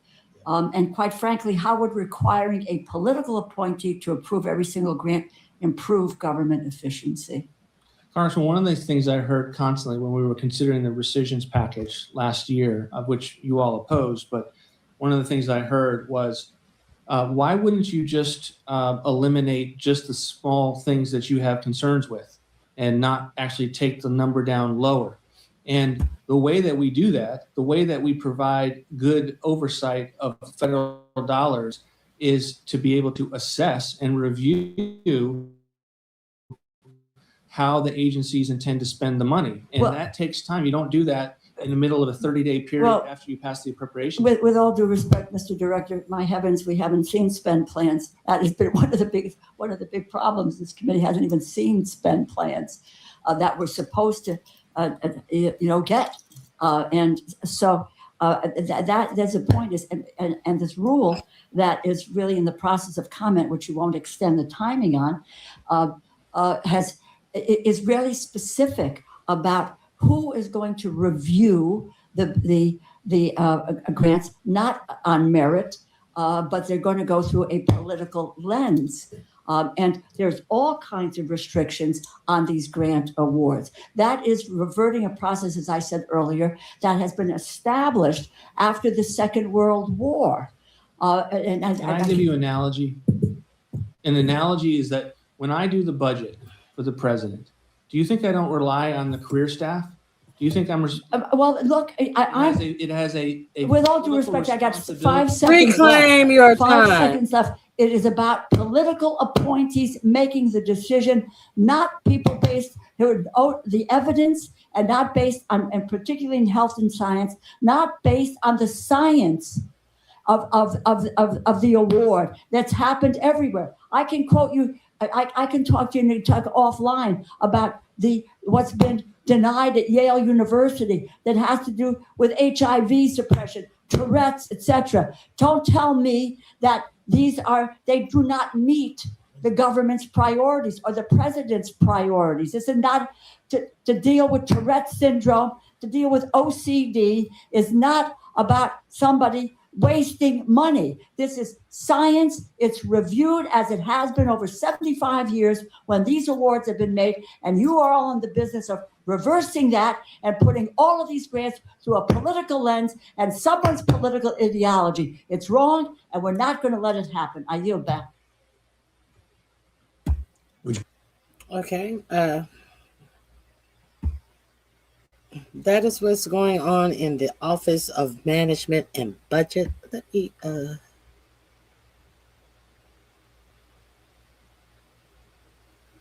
vanishing public safety grants. Let's get into this. Thank you, Mr. Chairman. Ms. Pierce, I remember when we started this term of Congress and Elon Musk and Doge wiped out about $500 million of grants that were going to victim assistance groups, crime-fighting groups, local police departments. Nobody could quite explain why the particular Doge employee did that, but they wiped out about $500 million of grants going to help the families of victims and to try to stop crime. Can you discuss what happened there? What were those grants? Why did that happen? And what kind of effect does that have when money that we've appropriated from Congress for this purpose and the grants are programmed, they're wiped out? What effect does that have? Sure. So it was actually $820 million in Department of Justice grants that they canceled, $500 million of which had already been granted. So that means the organizations that were receiving those grants had already started hiring staff, renting spaces. The communities that were going to receive those public safety grants had already started relying on that money coming in, and all of that was. What kind of grants? Public safety. MAGA, what has this administration done for you? Or did they only do things to you? You may want to ask the, you may not want to ask them because these are MAGA voters, the children that lost their lives in that flash flood. What did MAGA do for or to those young girls? With Elon Musk cut to the NOA, huh? What happened there, huh?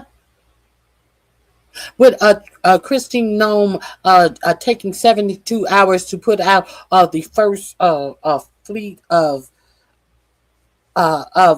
people, the first responders who would go out and search for any survivors. Took her 73 hours. What happened there, huh? Wiped away.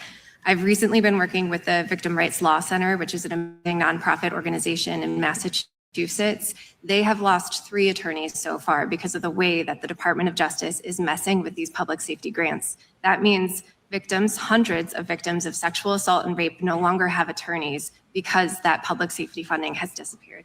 But it's not just victims. So the funding has been approved, but now people who have cases who had attorneys no longer have attorneys. What happened to the money, though? Where is the money? These are the people. A Trump administration, MAGA voter. What has Trump done for you? Victim assistance groups, it's also crime-fighting groups, and police departments had millions of dollars of grants that were canceled, correct? Absolutely. My recollection. Yes. Oh, the damn say defund the police. The damn say while we stay quiet as MAGA has then defunded the police themselves. But we're going to pretend like that don't happen. As long as we say we're going to own the libtards and they want to defund the police. Because they're Trump voters. They're dummies. They don't know what's going on. So it is expected that they don't know what's going on. That's why he loves them, because they're stupid. So have the Office of Justice Programs grants from fiscal year 2025 been reinstated and distributed? So we were talking about earlier about canceled grants, right? There's another problem with the Department of Justice grants in that they have significantly slowed down the amount of grants that are growing across the United States, not only for organizations, but also for police departments. And the fiscal year 2025 Department of Justice grants that go through the Office of Justice Programs have not been fully granted. Why is that happening? I don't know. The Department of Justice has not spoken to why this has happened. This is an unprecedented thing that has caused disruption across our country, and the Department of Justice is not telling anyone why they have been delaying this. It's more than $2 billion in grants that have not gone. $2 billion, did you say? $2 billion. So what would... So, MAGA voters, aren't you concerned about where has this $2 billion in grants has gone? Has it gone over to Israel so they can defend, they have the right to defend themselves? Is that where it's gone? Or has it gone into the various pockets, purses, and under the toupees of this administration? Where has this $2 billion disappeared off to? After it has been approved by Congress, but it has not shown up in the grants that were granted and approved by Congress. You know, this thing that I just told you about the questioning about a Russell vote and the money not showing up after being approved by Congress, that shit. This is what we're talking about. This is what it gets when you get an arrogant piece of trash sitting up there talking about what he is not doing, and it has to be reviewed under the prism of some political approval. Under the eyes, after it has got its final approval that it's supposed to have, is the approval of Congress. And then Russell Vogt wants to take it through some political purity tests, or if this certain political party approves of what Congress has already passed. This is what we get. Let's continue. That $2 billion have been able to do for local police forces around the country? It would be used to hire officers. It would be used to train officers. It would be used to support officer wellness programs. It would be used to support resources for law enforcement, such as body cameras, different things that they desperately need. Our system is complex because it's a federal system. So we have national government, Department of Justice, federal policies, and then we have state and local policies. And there you described this tension, this hostility that's creating problems. Can you discuss how jurisdictions normally cooperate with the federal government in different ways? And how does it best work? Sure. So, I mean, talking specifically about immigration enforcement, like I said during my testimony, every single law enforcement jurisdiction across the United States cooperates with immigration enforcement. Every time someone is booked, that information is sent to the Department of Homeland Security and to ICE. And then jurisdictions from there need to decide how much more of their local resources they will lend to ICE and immigration enforcement to help ICE do its job. Okay. Will you just help us understand the different resources that are available to the federal government and then to local government police forces? Sure. So as I said during my testimony, this Congress has provided ICE with $113.5 billion to do their job to enforce immigration law in the United States. And that is more than the combined annual operating budget of every single local law enforcement jurisdiction in America. So we're talking about local police departments that have limited amount of resources, and their primary duty is public safety. Their primary duty is not immigration enforcement. Meanwhile, we have a federal agency who has a budget larger than all but 4 militaries in the world, and their primary duty is civil immigration enforcement. So what would you suggest we work on a bipartisan basis in Congress in order to reduce criminal violence by undocumented immigrants, but in general, because there are people suffering these tragedies generally across the country? What can we do to bring down the crime rate generally and all of the violence? Those resources that ICE receives should be targeted at the biggest public safety threats, right? We shouldn't have a federal agency that is running amok across the United States trying to fulfill a quota to get as many people into detention and deportation as possible. That's not making us safer. In addition, we need a federal government that's willing to work with local law enforcement jurisdictions. We have had ICE in the past have compromise and communication be their primary driver when they're working with local jurisdictions. That goes a lot farther than the bullying that we're seeing from this administration. Okay, there's that. Hold on. Let's get back to us. Let's get back to a little something else I want to share with you. Let me stop sharing this. Let me share this with you, though.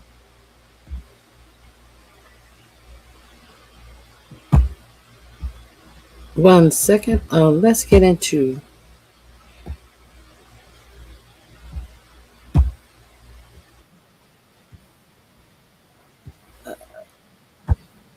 let's get back into a none other than where are we going now? Let me see who we are going to go to now.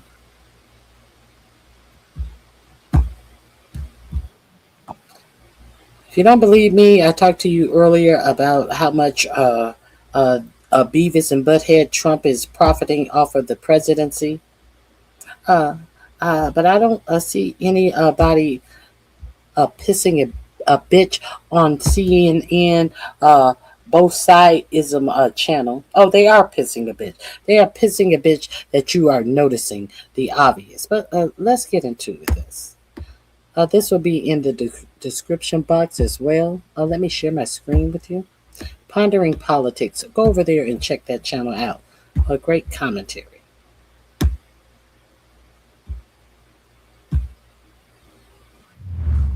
The New York Times just dropped another Trump corruption bombshell, which is sending shockwaves throughout the political world, proving yet again that Donald Trump is objectively by far the most corrupt president in American history, bar none, and that he's actively using his presidential power and forcing his administration to actively enrich himself and his family members, and we have to talk about it. But before we do, if you end up liking this video and you want to support the channel, please be sure to hit the like, subscribe, and alert bells before you go.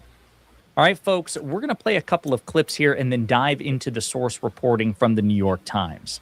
New today, the New York Times is reporting President Trump's sons stand to profit from a $1 billion mining deal struck between the U.S. and Kazakhstan. The Times examined federal filings that show either President Trump's sons or Commerce Secretary Howard Lutnick's sons with financial ties to at least 14 companies working on government mining deals.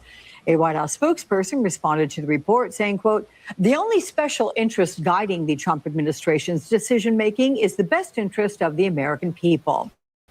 Well, here's Senator Bernie Sanders speaking yesterday at a Democratic. So exactly how does this mining deal help the American people? It doesn't. It helps his sons. Let's be real clear about it. Convention. The American people are tired of a president who is a pathological liar, who is an authoritarian personality who wants more and more power in his own hands, corrupt kleptocrat who accepts a $400 million luxury plane from Qatar and then makes deals with countries in the Middle East and around the world which benefit his family's wealth. He actively forced taxpayers, American taxpayers, you, your loved ones, your community, to pay an additional $400 to $600 million, potentially up to $900 million, according to some estimates, to take that luxury plane and upgrade it to Air Force One. And he's going to take it with him once he leaves office. So again, that's just one example among many. But let's dive again into the particulars of this new reporting from the New York Times, courtesy of an interview between the reporter who broke the story and MS Now. Joining us, New York Times investigative reporter Eric Lipton, who broke this story along with Anthony Scaramucci, who is still with us. So Eric, how exactly do the Trump sons stand to benefit? The Trump sons have invested in a company that's called Skyline Holdings, which used to build roads in Hong Kong, and it went out of business basically. And it was a NASDAQ traded shell that they, with their partners, have acquired kind of control of. And it is now moving to invest in this Kazakhstan mining project. So it was in between the time of September when Howard Lutnick and the president were helping negotiate the deal and November when the deal was signed. that the Trump sons and their partners entered into this transaction and now stand to profit from it, even though the federal government is. Howard Lutnick and Trump were negotiating this mineral deal, and now all of a sudden, it was during the time where it was being negotiated, and then all of a sudden, just by chance, Trump, the Trump Beavis and Butthead and Howard Lutnick sons, who have also been profiting off of this presidency, who are business partners, just happened to invest money in this company that, for some strange reason, decided to go into a deal with Kazakhstan. I wonder what made them think of Kazakhstan. Thinking about lending $1.6 billion to help this mine get going. How did they get in on it in the first place? So the Trump sons are part of a securities firm called Dominari that's based in Trump Tower. It's a couple floors below them there in the Trump Tower headquarters. And that company is sort of specialized in creating these kind of through SPACs or pipes or various maneuvers to create take shell companies and then buy into various investment opportunities that align with the president's agenda. So, for example, they're investing in a military drone company called Unusual Machines.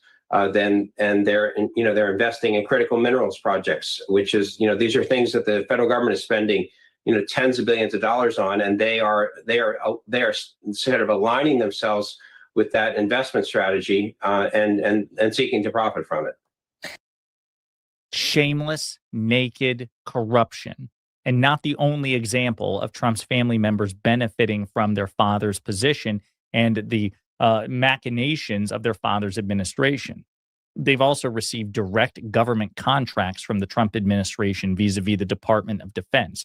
I want you to imagine if a firm or a business aligned or affiliated with Hunter Biden ever received such treatment under the Biden administration. That never happened. But just imagine if it did, how both the right and indeed even the left would have reacted.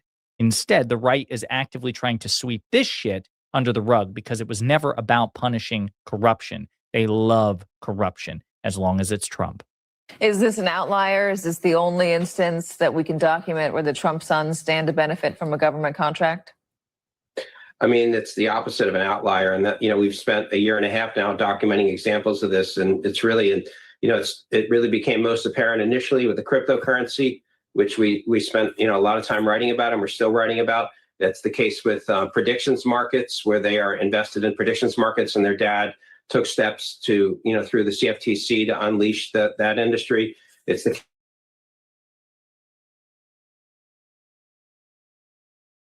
case with defense contracting. It's the case with critical minerals. They're looking for opportunities to, and then there's also the case with, doing deals in places like Vietnam and a hotel complex or in. Well, stop right there. The world is their oyster. And the U.S. Treasury is going to be paying for this. The U.S. Treasury is putting up the front money for all of this debauchery. The link is in my description box. I just wanted to share that with you. I felt that you may be interested in what is really going on with this Trump administration. It seems like a lot of theft and thievery is going on. Let me go ahead and go a little further. What's going on with the war? Journalists and Western media, Western elites don't even talk about it.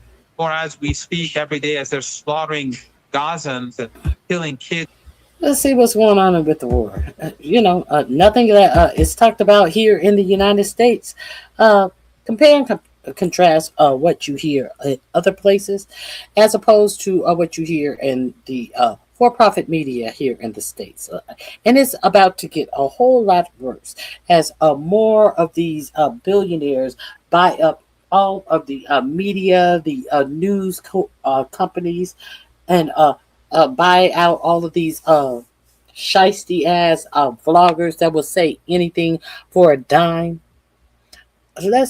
Because they think that they are going to be counted themselves.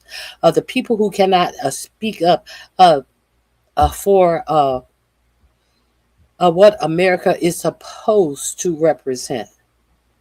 America is such a dying breed, unfortunately. This will be in my description box under the war. Iranian President Masoud Pezeshkian has announced that $6 million of his country's frozen funds will be released by Qatar, where the next round of talks between the US and Iran is reportedly planned. The Iranian Foreign Ministry has, however, denied any plans for the Iranian delegation to hold talks with the US in Doha. The genocidal settler colony of Israel has bombed.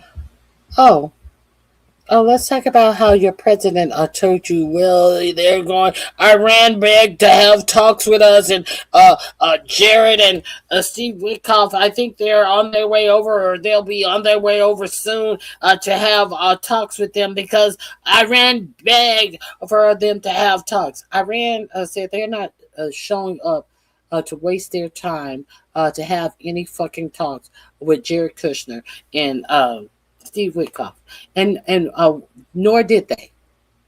Now, your president wants you to believe that it was Iran's position. I was like, oh, come on, let's talk. We need to talk. No, it was actually America's position that we needed to talk. All of this is just bullshit, and it just appears to me like Iran is like, no, okay, enough of these fun and games now. The last thing that Iran has actually said is that if they have to start going toe-to-toe once again, it's not going to be what you thought it was going to be. That's what they're saying. That's what they're saying. So there is a big uptick in the number of troops that are over in the Middle East, and they are continuing to pile on more troops in the Middle East. So I don't think that the United States ever was taking this memorandum of understanding seriously. I think it was a stall tactic as well to get our military in place to be slaughtered. That's just my opinion. I agree with it. It looks that way to me. And while people are so unconcerned and they're worried about dumb shit and bullshit, do we think that we can't be touched? Do we think that we can't be touched while we are so unaffected? And as the most unqualified person that could be over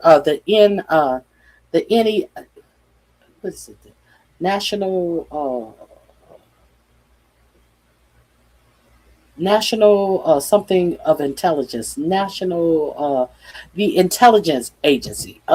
Do we think Department of National Intelligence, the DNI, do we think that we can't be touched because one of the counterterrorism person was that a 20-year-old who had his first business out of college was his lawn business. Remember that goofus that has no national intelligence experience and is over a whole division of national counterterrorism. Remember that little goofus kid who was some Trump fan whose parents may or may not have been a donor to Trump. Now he's over counterintelligence, 21, 22 years old. And then he hired on a motherfucking Instagram hoe who was pimping out rich old men for money. You know, the MAGA class of men. She was over there tricking for money with millionaires and billionaires. You don't remember that those great Trump hirings? And now we have Bill Pulte over the Department of National Intelligence. Bill Pulte, who has never spent a day in intelligence, don't know anything about intelligence, was even thrown out of his family business, where all the way back to his grandfather were home builders across the United States. If you're not familiar with Pulte Home, this is who's over the Department of National Intelligence. Has no fucking past understanding, training in national intelligence. So America, y'all think, see, these billionaires and these millionaires, they have bunkers to go to. That what is being done right now is a lot of dangerous stuff, in my opinion. But see, the reason why they continue to do this dangerous shit, the reason why they are stockpiling missiles over in the Middle East and doing this dumb shit, because they act like we can't be touched. As Kakai Patel fired all of the people in the FBI who understood the Iranian people and how they use cyber attacks. What the fuck is going on? What the fuck is going on? See, if you're not prepared, while you are worried about the 4th of July, Trump has ruined this country. This country is a done data. Everything about they're picking this Trump administration is picking America apart for its parts. You know how like Mitt Romney used to go in and buy up those companies and he'll sell them off for parts. That's what this administration is doing to the United States. In my opinion, it's a done data. I don't know what to tell you. If you can't recognize what is going on, I don't know what to tell you. You better try to find a way to keep yourself and your family safe. That's what you better do. That's what you better do. Why do you think Ivanka and Jared Kushner is buying up a whole island that has protection from a nuclear blast? Huh? Why do you think they're doing that? You don't think Peter Thiel and all the rest of these billionaires have their bunkers that they can go to? We didn't talk about these bunkers over 3 years ago. They been had their bunkers. What about these express visas that you can have within hours if you can pay $200,000 to $300,000 for them? Yes, they have that service. You don't know about it because you don't got no money. Because you're gonna be right where you are when shit hits the fan.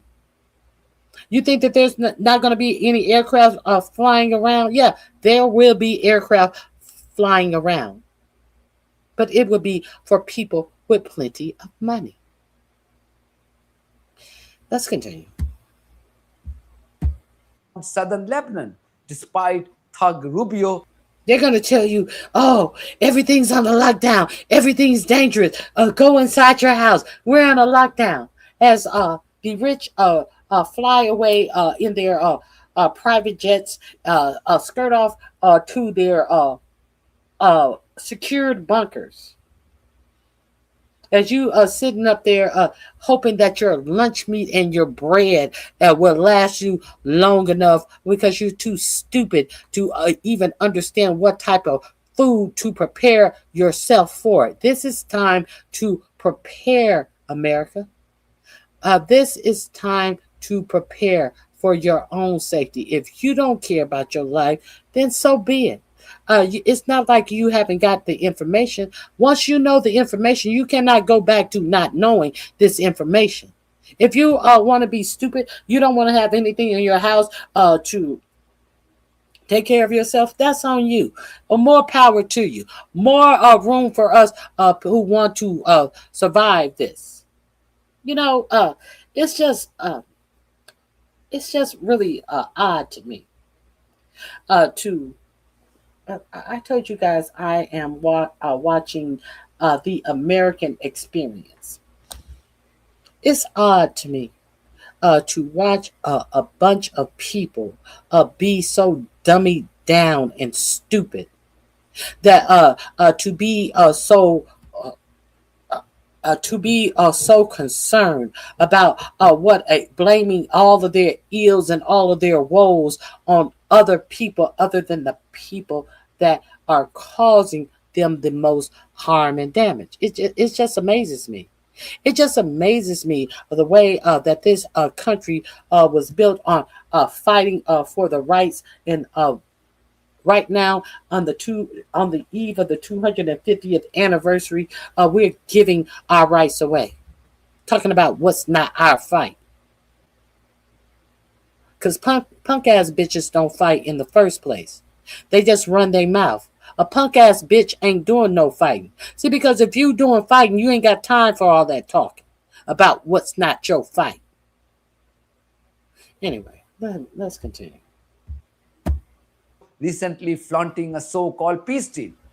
Israeli terrorists have also slaughtered 8 more Palestinians, including children, in Gaza, once again in violation of the ceasefire signed by the deranged occupant of the White House. An entity called Committee to Protect Journalists is reportedly planning to redefine journalism by excluding those linked to state media outlets in Gaza, Lebanon, and Iran. This, however, wouldn't apply to those working for state-owned media outlets in Western countries, such as Ukraine, or in the UK, the BBC. This will be the broad focus of my video tonight. Also in this video, Republican Congressman Thomas Massie turns the table on a Fox News reporter after being ambushed on the street. So please stay tuned. Iranian president. Oh, this was so good. Thomas Massie, a Fox News reporter, comes up to him. Now, Thomas Massie has come out with 3 bills that he's trying to get passed on the Senate floor. You know, he was primaried and supported, got a 45-47 support and lost his primary. So he will be leaving the Senate in January. But he is trying to get some bipartisan bills passed. But instead of asking him about the bipartisan bills that he's trying to get passed, here comes a Fox News reporter asking him, did you sign any NDA with the woman that you were having a texting affair with, and all of this, asking him dumb shit. We're going to get into that. And we're going to see what happened to this alleged Fox reporter when Thomas Massie turned the tables on him. Perfect work. President Masoud Pezeshkian has announced that Qatar will release his country's $6 million frozen money, which is 50% of the total assets held by this Gulf country. Pezeshkian hailed the development as a great victory for the Iranian people, linking it to newly signed Memorandum of Understanding, or MOU, with the US that has temporarily eased sanctions on Iran's oil and petrochemical sectors. Remember, J.D. Vance had first claimed that money will only be used to buy American products, but Iran had called this a lie. Pezeshkian's claim is important, given that the deranged... Who was that? That was Fat Face Vance.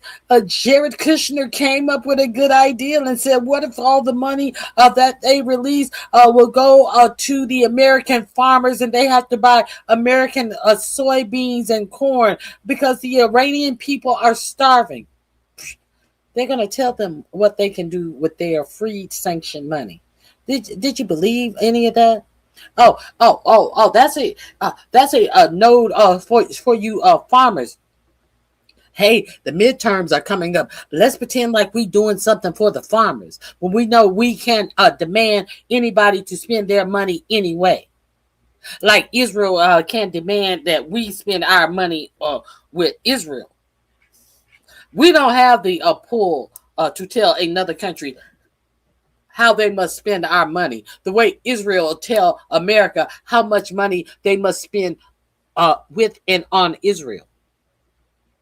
But they thought that they were Israel to America with Iran, that they could tell Iran who and where they were going to spend their money.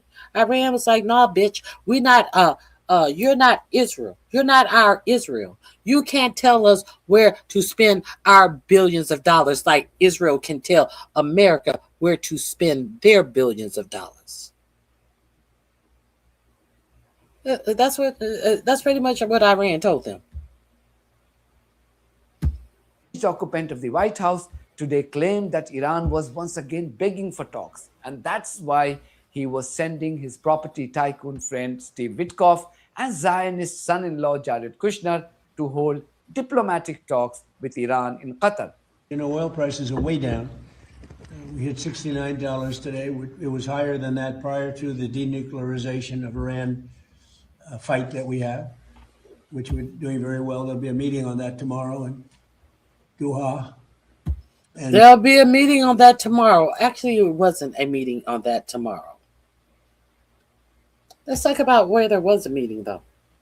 Marco Rubio went over to Lebanon, and Marco Rubio, instead of telling Israel, you have to get out of Lebanon because you're fucking up the peace deal with America and Iran.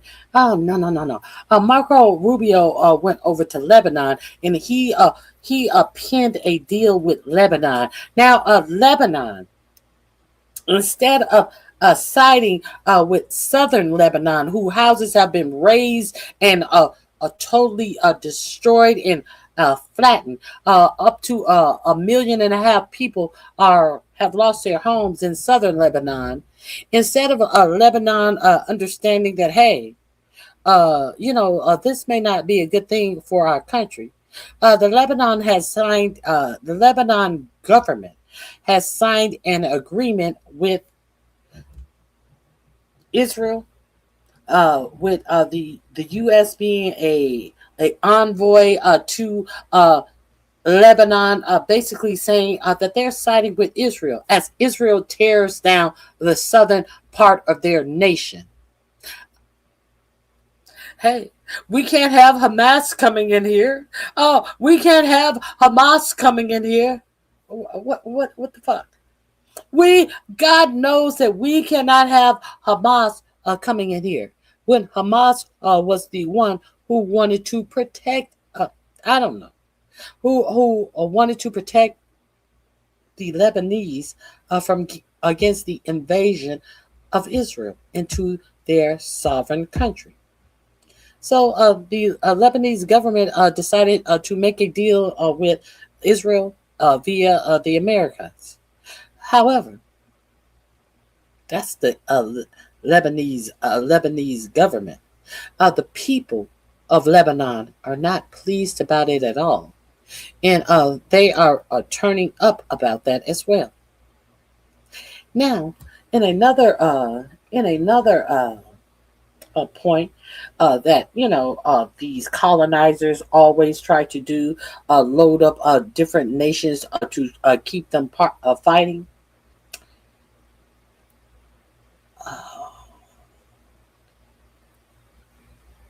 The United States government has been reported to be giving military aid and assistance in Iraq, so that Iraq would join with the Lebanese to fight Hamas in Lebanon. And it is also reported that the U.S. Army will also be going there as well to Lebanon to fight on the ground. For what? So we are supposed to be poo-pooing us, this administration, slapping Vladimir Putin on the hand for invading Ukraine, while we actually really do absolutely nothing but make money off the sales of the Ukrainian, the Europeans buying Ukraine some weapons under this administration.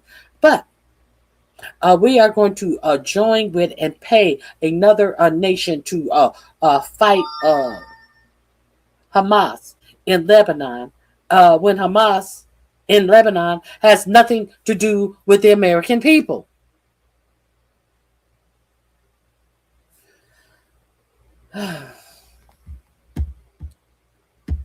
They're going to Qatar. I think they've already left, or they're just about getting ready to leave.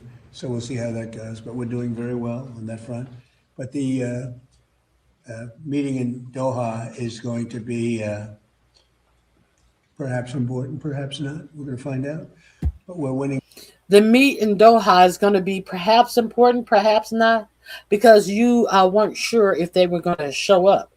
So how can you? What the fuck are you showing up if you don't think the meeting's going to be important? See, because you didn't know if they were going to show up. You're hoping that they show up at this point. This is a fucking fool.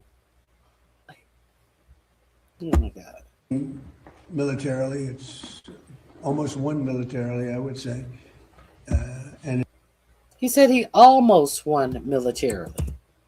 I thought the third day after the war started, he said he had already won, and now that he wants to tell you that they are going for talks to talk about the the MOU that they are not acknowledging there, which only says that we're signing up for more talks and more talks, and we're gonna have talks after this talk and that talk and that. What do you think that all of this bullshit is? It's bullshit. That's what it is. It's a way to prolong this war, to make the ignorance think that there is some end to this war. And anytime they want to flare up this war and make it seem like, oh God, pray for us, we're in peril. We gotta close down the country. We got an imminent threat to our country. We had to suspend the elections in our country. What the fuck you think going on? What the fuck do you think that is really going on?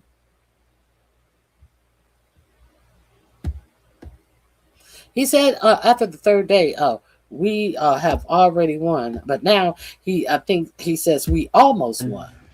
A fight that we have, which we're doing very well. There'll be a meeting on that tomorrow in Doha, and they're going to Qatar. I think they've already left, or they're just about getting ready to leave. So we'll see how that goes. But we're doing very well on that front. But the meeting in Doha is going to be perhaps important, perhaps not. We're going to find out. But we're winning militarily. It's almost won militarily, I would say. And it's really very simple. It's the denuclearization of Iran. We don't want them to have a nuclear weapon, and they're not going to have a nuclear weapon. And they've agreed to that, in all fairness.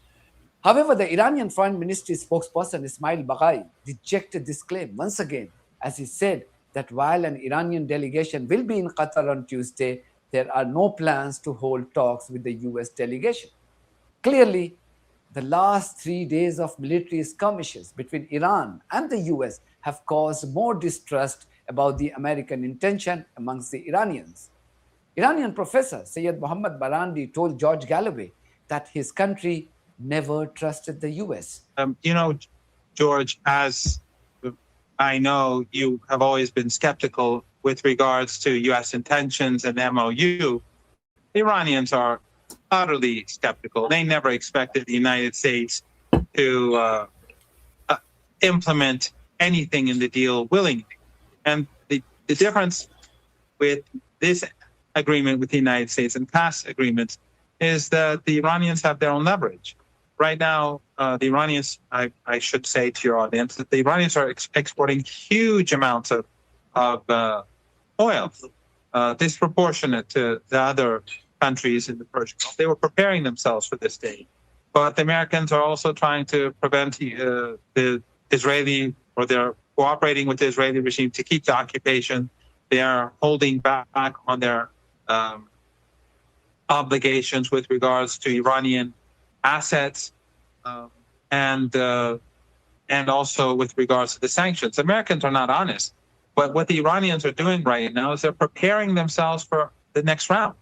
The oil that they're exporting, they know that they have to prepare themselves for a potential second war, because we're dealing with the United States. We're not dealing with a country that is normal, that behaves normally. It's a country that threatens to annihilate other countries, and you won't even hear journalists talk about it. Just like when they slaughter 100 people a day in Lebanon, Western journalists and Western media, Western elites don't even talk about it. Or as we speak every day, as they're slaughtering Gazans and killing kids who are going to school for exams, or shooting them in the head as they're in their tents at school, you don't even hear about it in the Western media. So Iran knows that there's no such thing as international law. There's no such thing as an MOU that will hold the U.S. back. So Iran is using this opportunity basically to prepare itself for another war, potentially. Hopefully, the United States will recognize that this will only bring about a global economic crash, far worse than the 1930s. Trump may be desperate to end the Iran conflict ahead of the midterm polls, but American journalist Kyle Anzalone tells Rick Sanchez that thug Rubio is deliberately trying to keep the Iran war going at the behest of Israel. I think that's Marco Rubio, where the negotiations are actually a ruse. They're just trying to buy some time, and Rubio's making sure that this war doesn't actually get ended and creates a pretext to ramp it back up, and that's the path that we're currently headed down. And Rubio's a hawk, and J.D. Vance is not. J.D. Vance wants to stay out of forever wars. Marco Rubio thinks forever wars are the coolest thing in the world, especially if they're at the behest of Israel. Israel has been giving him money for the last 20 years, which has propped him up and put him in the position he's in. So if you choose a winner here, you know who's backing them, right? Yes. Yeah. And I think Rubio is going to prevail. I mean, maybe so these Israel negotiations prevails. are more serious, but Rubio prevails, Israel prevails, right? I mean, pardon me for interrupting you, but I just kind of wanted to cut to the chase there. Please. No, that's the exact point. Yeah, that Israel gets what they want by the U.S. going back to war with Iran. Then they don't have to agree to the ceasefire in Lebanon, and they just continue to eat up Lebanese territory. One of the reasons why Trump is desperate to end the war long before the midterm polls is to ensure that this doesn't adversely impact his electoral fortunes in these elections. An electoral setback will make Trump a lame duck president for the remaining 2 years of his term. Well, I definitely disagree with this portion of the video. I believe that there will not be an election in the midterm. That's just my personal opinion, based upon the ignorance that has been allowed to propagate under this administration, as this is some natural way of governing in the United States. That's what I believe. His political rivals are wasting no opportunity, though, to remind American voters about Trump's surrender to Iran in the form of the recently signed MOU. John Kerry is one of them. $300 billion is what he is talking about using to rebuild Iran. Evidently, we're going to have a Marshall Plan for Iran instead of for a lot of other countries that need it, despite their behavior. Instead of one for the United States of America, which desperately needs it. But more importantly, the reality is that they could not possibly have made a nuclear weapon without our knowing it. That's the key here. You could pick a point you want to argue with, like the money went in, but please focus on this. The money that was in our agreement was about, I think, somewhere around 1.78 billion. 1.78 billion. What he's talking about giving Iranians is 300 billion. And the money that we gave them was their money, not ours. It came from a deal for weapons back in the 1970s when the Shah was still there. So the Shah didn't get his weapons, but he paid for them. So when the new administration came in, they went to court and they won. And they won on the interest that would be applied every day that went by that you didn't get the money. So in protecting the American taxpayers, President Obama thought it was better to put the 1.8 billion on the line and gain the credibility to be able to do the other things you needed to do that constrained Iran's behavior. Now, here's another very important point that a lot of people aren't aware of. Ayatollah Khomeini actually went out on the limb supporting the negotiations and trying to get an agreement. And the people who opposed getting an agreement, who didn't want any negotiation, who told the Ayatollah, if you negotiate with the great Satan, you will regret it. Well, the great, Ayatollah Khomeini said, no, we're going to do this. We're going to find if we can set up a structure that works for us and works for them. And the Ayatollah Khomeini is dead. And he took political flack for that internally. Then a new revelation accuses Trump of not having taken even his own members of the cabinet into confidence before saying yes to his terrorist Israeli master Netanyahu for the illegal war on Iran. Well, you've got the core group of Trump intimates, as you say, Susie Wiles, Stephen Miller, Marco Rubio, J.D. Vance, Steve Whitkoff, Natalie Harp. Who am I missing on that list? Hegseth, Kane, John Ratcliffe. If it's economic matters, you'll get Scott Bessent. Natalie Hart, isn't that his side piece?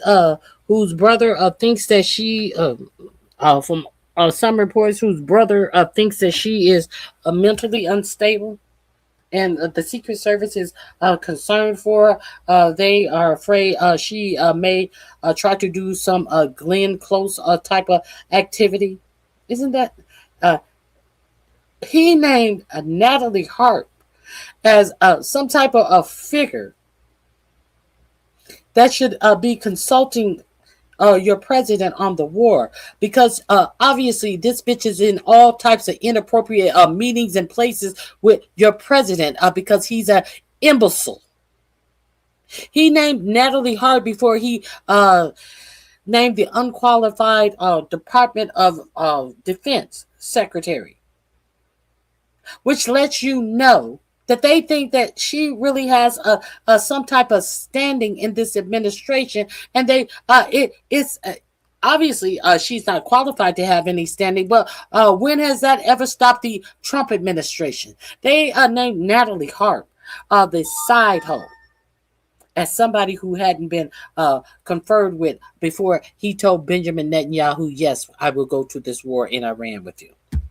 Yep. But it doesn't go much beyond that. Yeah. And I'm not even sure that I would call all of the people we just described intimates. Right. The Bessent, for instance, the Treasury Secretary, and Chris Wright, who Trump, has had Energy Secretary, who Trump has had a lukewarm approach to at best, and emotions about. They weren't even in these meetings that we described about the lead up to the Iran war. The people who would have to manage the fallout of a global energy crisis from this war were not part of the planning meetings because this White House is so concerned about leaks. But that's typical of any White House. No, it's not. I mean, not like this. Are you kidding me? Yeah. We went to war in Iran. And the Treasury Secretary and the Energy Secretary were not involved in any of the planning meetings to talk about the potential closure of the Strait of Hormuz, to talk about the economic consequences. No, that's not. And it shows that's what you did. It shows. Normal. The concern about leaks is not unusual. It is the extreme measures that they take to try to avoid them, which is also part of what made reporting this, in addition to the fact that, as Jonathan said, this is not term one, where you had to be, to paraphrase a colleague of ours, absent your senses to not get a story at some point. Because they have set up all of these efforts to try to avoid leaks, this was a really, really, really hard book to report. And we're humble about the fact that there's probably more to learn about certain episodes here. The two individuals speaking in this video are the reporters working with the New York Times. The problem with Trump is that he is his own worst enemy. That often happens to people who are either morally bankrupt or have mortgaged their self-respect to terrorists and genocidal maniacs. Which one do you think it is? He didn't even wait he took Benjamin Netanyahu in the Situation Room. First of all, a wanted man who's wanted for crimes against humanity was sitting in the Washington, D.C. Situation Room with your president. And your president ran out of that room and said, "We're starting a war with Iran." Oh, what? How do you think that type of thing happens? Do you think your president is compromised or not? Or you just don't think? Okay. Trump's case, he is both morally bankrupt and has mortgaged his self-respect to a dreaded terrorist called Benjamin Netanyahu. Just a few days ago, Trump's Secretary of Thuggery, Marco Rubio, went to town claiming a massive diplomatic victory as he flaunted a so-called peace deal between the settler colony and Lebanon. And only a couple of days later, the settler colony showed the middle finger to his American lapdogs by bombing southern Lebanon and killing innocent people. Watch this brave reporting from the war zone in Lebanon by American journalist Courtney Shellikens. I'm reporting to you from the entrance of the town of Majd al-Zoun, which was last night hit by a massive Israeli airstrike. Israeli forces are actually still occupying the town, and we had to get permission from the Mechanism Committee to come up to this point. So, how come your for-profit media isn't reporting on this, huh? I'd like to give you a rundown of yesterday's Israeli ceasefire violations. Multiple airstrikes targeting residential buildings in Nabatea and Mifdun, a drone strike in Frun, illegal home demolitions in Taiba and Hadassah, and sound grenades dropped by Israeli drones injured citizens in Burj Khalifa and Bereshit. The latest Lebanese Ministry of Health figures stand at 4,246 civilians killed and more than 12,000 injured in Israeli attacks since March 2nd. Hundreds of those killed were children. Keep in mind that while politicians are flying around the world, attending summits, signing deals, nothing has changed. And as a reporter on the ground for the last 2 years, I can confirm to you that no piece of paper that has been signed has altered the reality on the ground. Israel is still committing acts of genocide here in Lebanon, and a full-scale genocide in Gaza. They are doing it freely, and they are doing it with the financial support of the United States government. That is your tax money.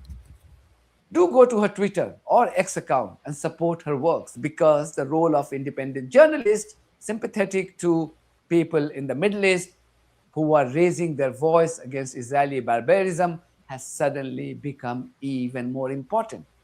That's because the Committee for the Protection of Journalists, also known as the CPJ, a Western entity, is now reportedly in discussion to come up with a new definition of journalism by excluding those who were killed in the line of duty, but also working for the state-owned media outlets in Gaza, Lebanon, or Iran. This has led to a massive outcry, and rightly so. These journalists have lost their lives. They reportedly were targeted. Over 200 and some journalists have lost their life covering the story of what was going on in Gaza. So now they want to classify these people as something other than journalists. So we are going to recreate the data as if these people just lost their lives, but they weren't journalists, because it looks bad that we killed this many journalists. I'm waiting on the reports of the next journalists who have lost their lives. This young lady who we just saw, she may be all right. She's fair-skinned and blonde-haired, but they want to make it pretend like what happened to these journalists didn't happen. We have to be living in la la land. We really have to be living in la la land. What the fuck is really going on here? But we want to call Fox News and CNN and MS Now journalism, as they have shown you absolutely nothing. As they talk about absolutely nothing on a network that is on 24 hours a day, 7 days a week. Ugh. Anyway. So on social media, as critics highlight the brazen hypocrisy of this organization. The new definition will not affect those working for the state-owned media outlets in Ukraine or the rest of the Western world, such as the BBC. Lebanon's Hadi Hoteh, who Israeli terrorists recently tried to assassinate, explains why he has more professional integrity than those working for the BBC or other state-owned media outlets in Ukraine. You've been very vocal about your support of the resistance. I just wanted to ask, do you feel like there's a difference between a journalist in the south of Lebanon or in Gaza who is living the experience of a genocide, and whenever you compare it to a war correspondent, let's say in Ukraine, whose bias does show whenever he's covering the resistance there? Why do you think that your stance is, in comparison, delegitimized or even demonized sometimes? We can make it like a question about the concept of being a son of a community and then a certain land or country and reporting about it. You know, what are the standards that I must have? Personally, I never saw any contradiction between supporting the resistance and being objective. Yeah, you will say, okay, no, you're not being objective. You are biased. I don't say it's biased. Why it's not biased? Because I don't lie in my reporting. I don't tell anything that is not true. I don't say, if the Israelis lost 2 soldiers, I don't say 20. If the Israelis killed a resistance commander, I don't say they killed 2 children. I don't lie. But when I say that they killed a resistance commander, I say that the resistance commander who got killed in this house was defending his own land. He is on the right side of the story and the history. He is the one who is carrying out his duty towards his people. He is the hero of this story. And the Israelis who killed him are the aggressors and are the invaders and are on the wrong. We have the right to defend ourselves. As they trounce around all of these different countries and enact these barbaric actions, these monstrous actions. Let's see what this is. Health ministry to effectively belittle and downplay the horrific carnage that was coming out every day. People may not remember, but it was ministry's numbers with the idea. They don't say 500 are killed today. Well, let's talk about the rise of the Hamas-run health ministry pejorative, which was used as a form of subtle genocide denial structurally. So this is a term. Well, if you want to believe the Hamas numbers, yeah. If you want to believe the Hamas numbers, isn't that one of their favorite claims when a number of people who have lost their lives over in Palestine is reported? Yeah, but that comes from the Hamas health ministry. That was not used from October 7th to October 17th. After the Ali hospital explosion bombing on October 17th, the New York Times and CNN take 2 major editorial changes, and this is reported in The Intercept and elsewhere, and by my own reporting, it's confirmed. Number 1, they adopt this Hamas-run health ministry pejorative, where anytime they give a death count, they don't just say 500 are killed today, it's 500 are killed according to the Hamas-run health ministry. Now, what's important to understand is that the Hamas-run health ministry, which is to say the Gaza health ministry, had a history of being extremely reliable. It was used by the World Health Organization, by the U.S. State Department, by Human Rights Watch, It had, and then in fact, there was a study done in 2014 that compared the Gaza Health Ministry's numbers with the IDF and found they were off by 7%. Everybody knew they were reliable. And in fact, Mossad themselves, we later learned, uses the Gaza Health Ministry. But after the Ali hospital bombing, these pro-Israel pressure groups convinced the editors, and some of them wanted to be convinced, to adopt this Hamas-run health ministry to effectively belittle and downplay the horrific carnage that was coming out.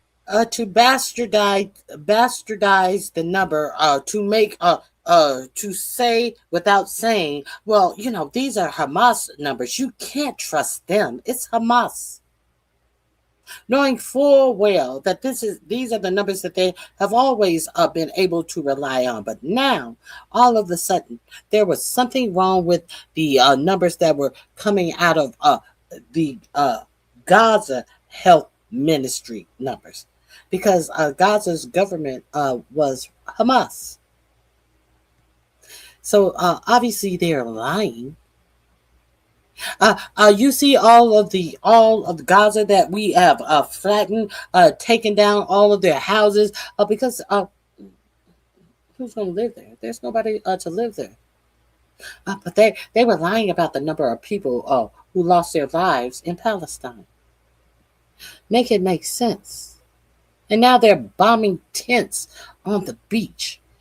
These rat-ridden, infested tents. These disease-filled tents full of rats and other vermin running around. Now they're bombing these people out of their tents. Every day, people may not remember, but it was 400 a day, 500 a day. There's one day that was almost 1,000 people were killed in a single day in Gaza. And this was creating such outrage and anger. They needed to downplay it by adding the Hamas-run health ministry. So, you know, you're kind of do-goody liberal who listens to this says, oh, well, that's just terrorist propaganda. And as I speak, Israeli barbarians have slaughtered 8 more innocent Palestinians in Gaza, including a 13-year-old child. The likes of the BBC was whitewashing the war crimes of Israeli savages, even when they were busy making mockery of international law in Gaza. Under international law, targeting hospitals is a war crime. But since the start of Israel's genocidal war on Gaza, it has directly and systematically targeted healthcare infrastructure across the Strip.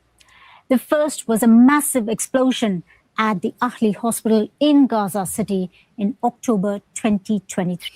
Oh, that was a mistake. Oh, no, we didn't do it. Oh, no, Hamas did that. That was Hamas strike to try to make it seem like it was us. You know, the same shit that Pete Kegbreath told you about the school in Manab in Iran. When you were told that this school was hit by a Tomahawk missile, the only person who could have struck with a Tomahawk missile were Americans. But Pete Kegbreath and Donald Trump it's still under investigation. Donald Trump, the last time somebody asked him about it, as he was talking about some bullshit that doesn't matter. I can't believe you. Why would you ask me about that? Why would you ask me about that on this day? And you're a poor journalist. You're unbelievable. Same fucking book, same play is going on in this Iran war. Why you want to play like it's not, I don't know. But how is this benefiting you? How is all of this benefiting you? What happened in Palestine was assisted with your cash money. How has it improved the way you live your life? How has it improved anything in the way that you live your life? But this is what your American tax dollars can't afford to support. So, and this goes for you Democrats as well. Thomas Massie has passed a rule calling for all of U.S. tax dollars to never go back to Israel, to not go to Israel. not never. Right now, this is one of the things that he's passed. Now, a straight, you got to pass in the House and it goes to the Senate and then it got to go to the House. Strangely enough, guess what happened today? None other than Mike Johnson living with a preacher who answered the doors in his panties, not her panties, in his panties. You know that Mike Johnson who has to have a chaperone over his text messages, so his son will know he's not watching corn with a P sites. Yeah, that Mike Johnson, who lives with an evangelist preacher who showed up with a silky robe and a pair of panties on, as it has been reported, when someone knocked on Mike Johnson's roommate's door. You know that Mike Johnson? You know what that Mike Johnson did? Mike Johnson has shut down Congress for 2 more weeks. Okay, see, at this point, where's our money going? Where is our money going? How many days, how many weeks have Mike Johnson closed down Congress because he cannot control his House? Why are we paying these people's salaries when they come back 2 or 3 days and then they get a week off, 3 days off, 4 days off, 2 weeks off, 3 weeks off? Why are we paying these people? Why are we paying these people? So we can watch this, but understand, if you really pay attention, this is the same playbook that the United States is using in this war with Iran. The Palestinian Health Ministry said 500 people were killed and hundreds injured. Israel denied it, blamed Hamas, which denied the accusations. Since then, the Israeli military has gone on to strike. Didn't Kagbreath say that Iran did it themselves to make it seem like they had done it? Yeah, that's what he said. Let's continue. Hospitals and medical facilities in northern, in central, and southern Gaza. The strikes have forced critically ill patients out on the streets. In August last year, a double tap strike at the Nasser hospital in southern Gaza killed 20 people. Among them were 5 journalists, including one who worked for Al Jazeera. The Israeli military has also laid siege to several hospitals and held medical staff and patients captive. In one such raid at the Kamal Adwan Hospital in December 2024, it arrested its director, Dr. Hussam Abu Safia. He's been held for more than 500 days without formal charges. He appeared before the Israeli Supreme Court on June 10th through a video conference. Now, ambulances and aid convoys have also been targets. In March last year, the Israeli military hit a humanitarian convoy and rescue team in southern Gaza, killing 15 aid workers.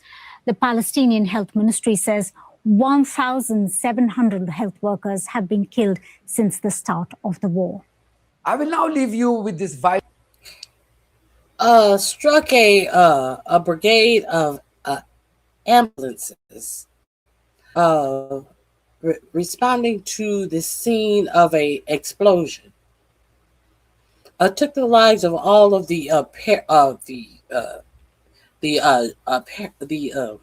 rescue team, the paramedics, and the drivers, or however they were positioned.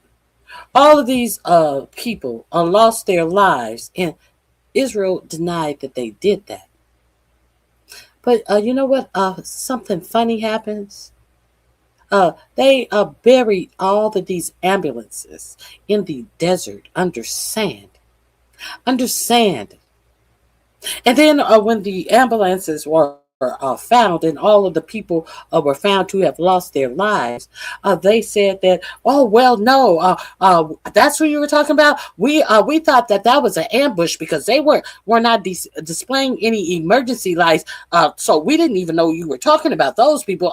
But no, we had no idea these were ambulances, as they were clearly marked as ambulances. And but they didn't have any emergency lights on. That's what they said. And then when they were recovering the bodies, one body had a cell phone. You know what was recorded on this man's cell phone as he is looking behind him, seeing that they're being chased down by IDF fighters? What shows in his recorded message of the cell phones are the ambulances behind him with their emergency lights flashing. So they definitely did know. See, and what has happened?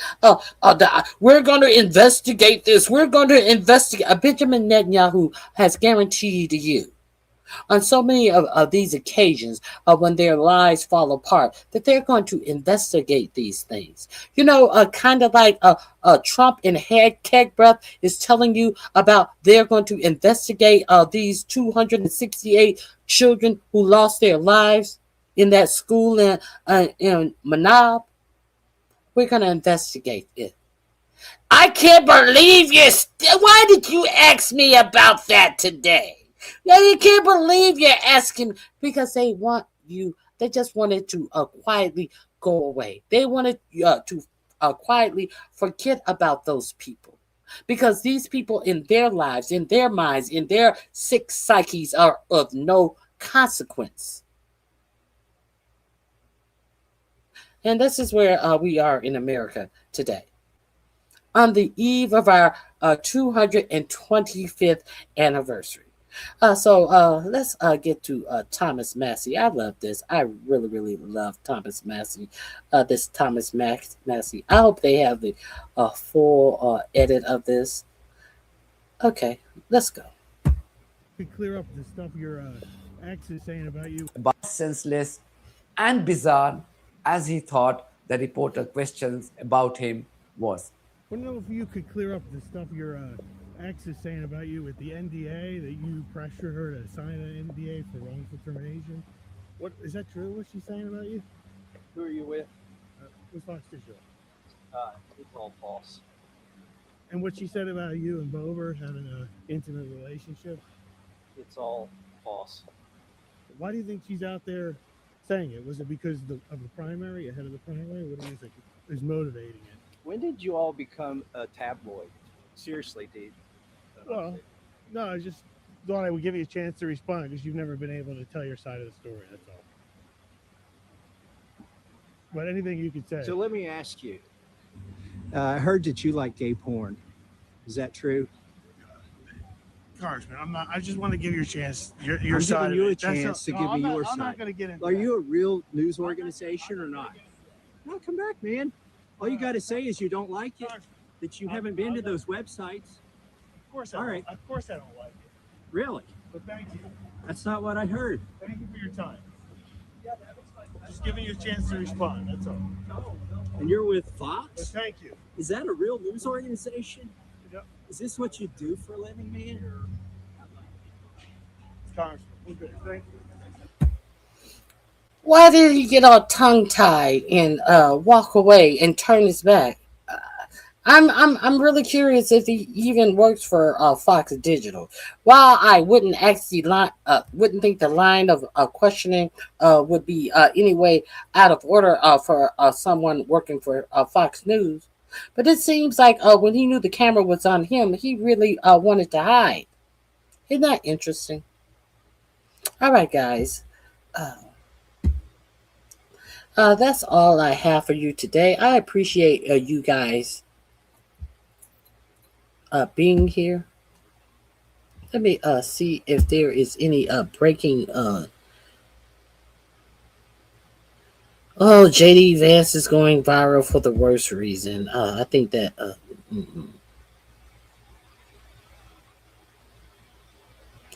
Trump ignores the questions of the press while bragging about his new Qatari airplane. Go over there and watch some more news. I gotta run. I appreciate you all being here. I hope you guys have a fabulous remainder of your day. And the same old shit. A whole lot of bullshit is going on in the United States of America. Let me see. So I will see you guys Friday. Um, don't forget to go over to Netflix and watch if you are interested in knowing the real history of the United States, and if you wanna glance into how skewed this nation has come skewed against the whole well shit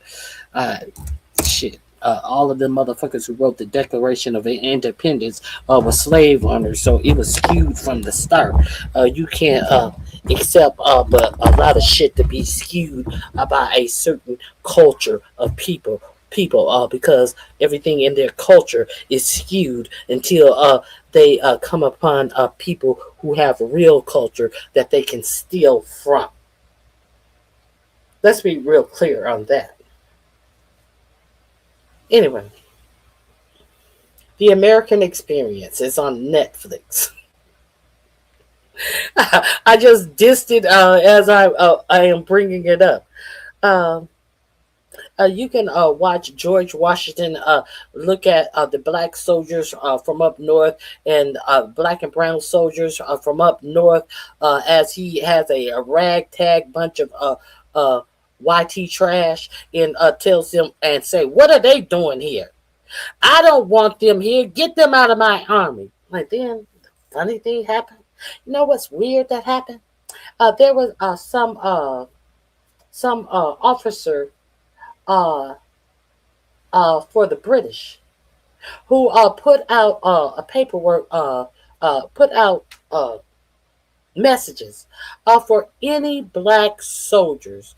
If you want your freedom, come and fight with us on the British side. Because George Washington didn't want them niggers. So slaves was leaving all of their towns, but if the slave that left a slave owner who supported the monarchy, they would send them back home. But on a large scale, slaves were leaving their homes, their plantations. So that's their home. They were leaving their plantations, and they were fighting for the British. And it wasn't until then that dear old George Washington founded. Because some people gotta teach these YTs what cultures is about.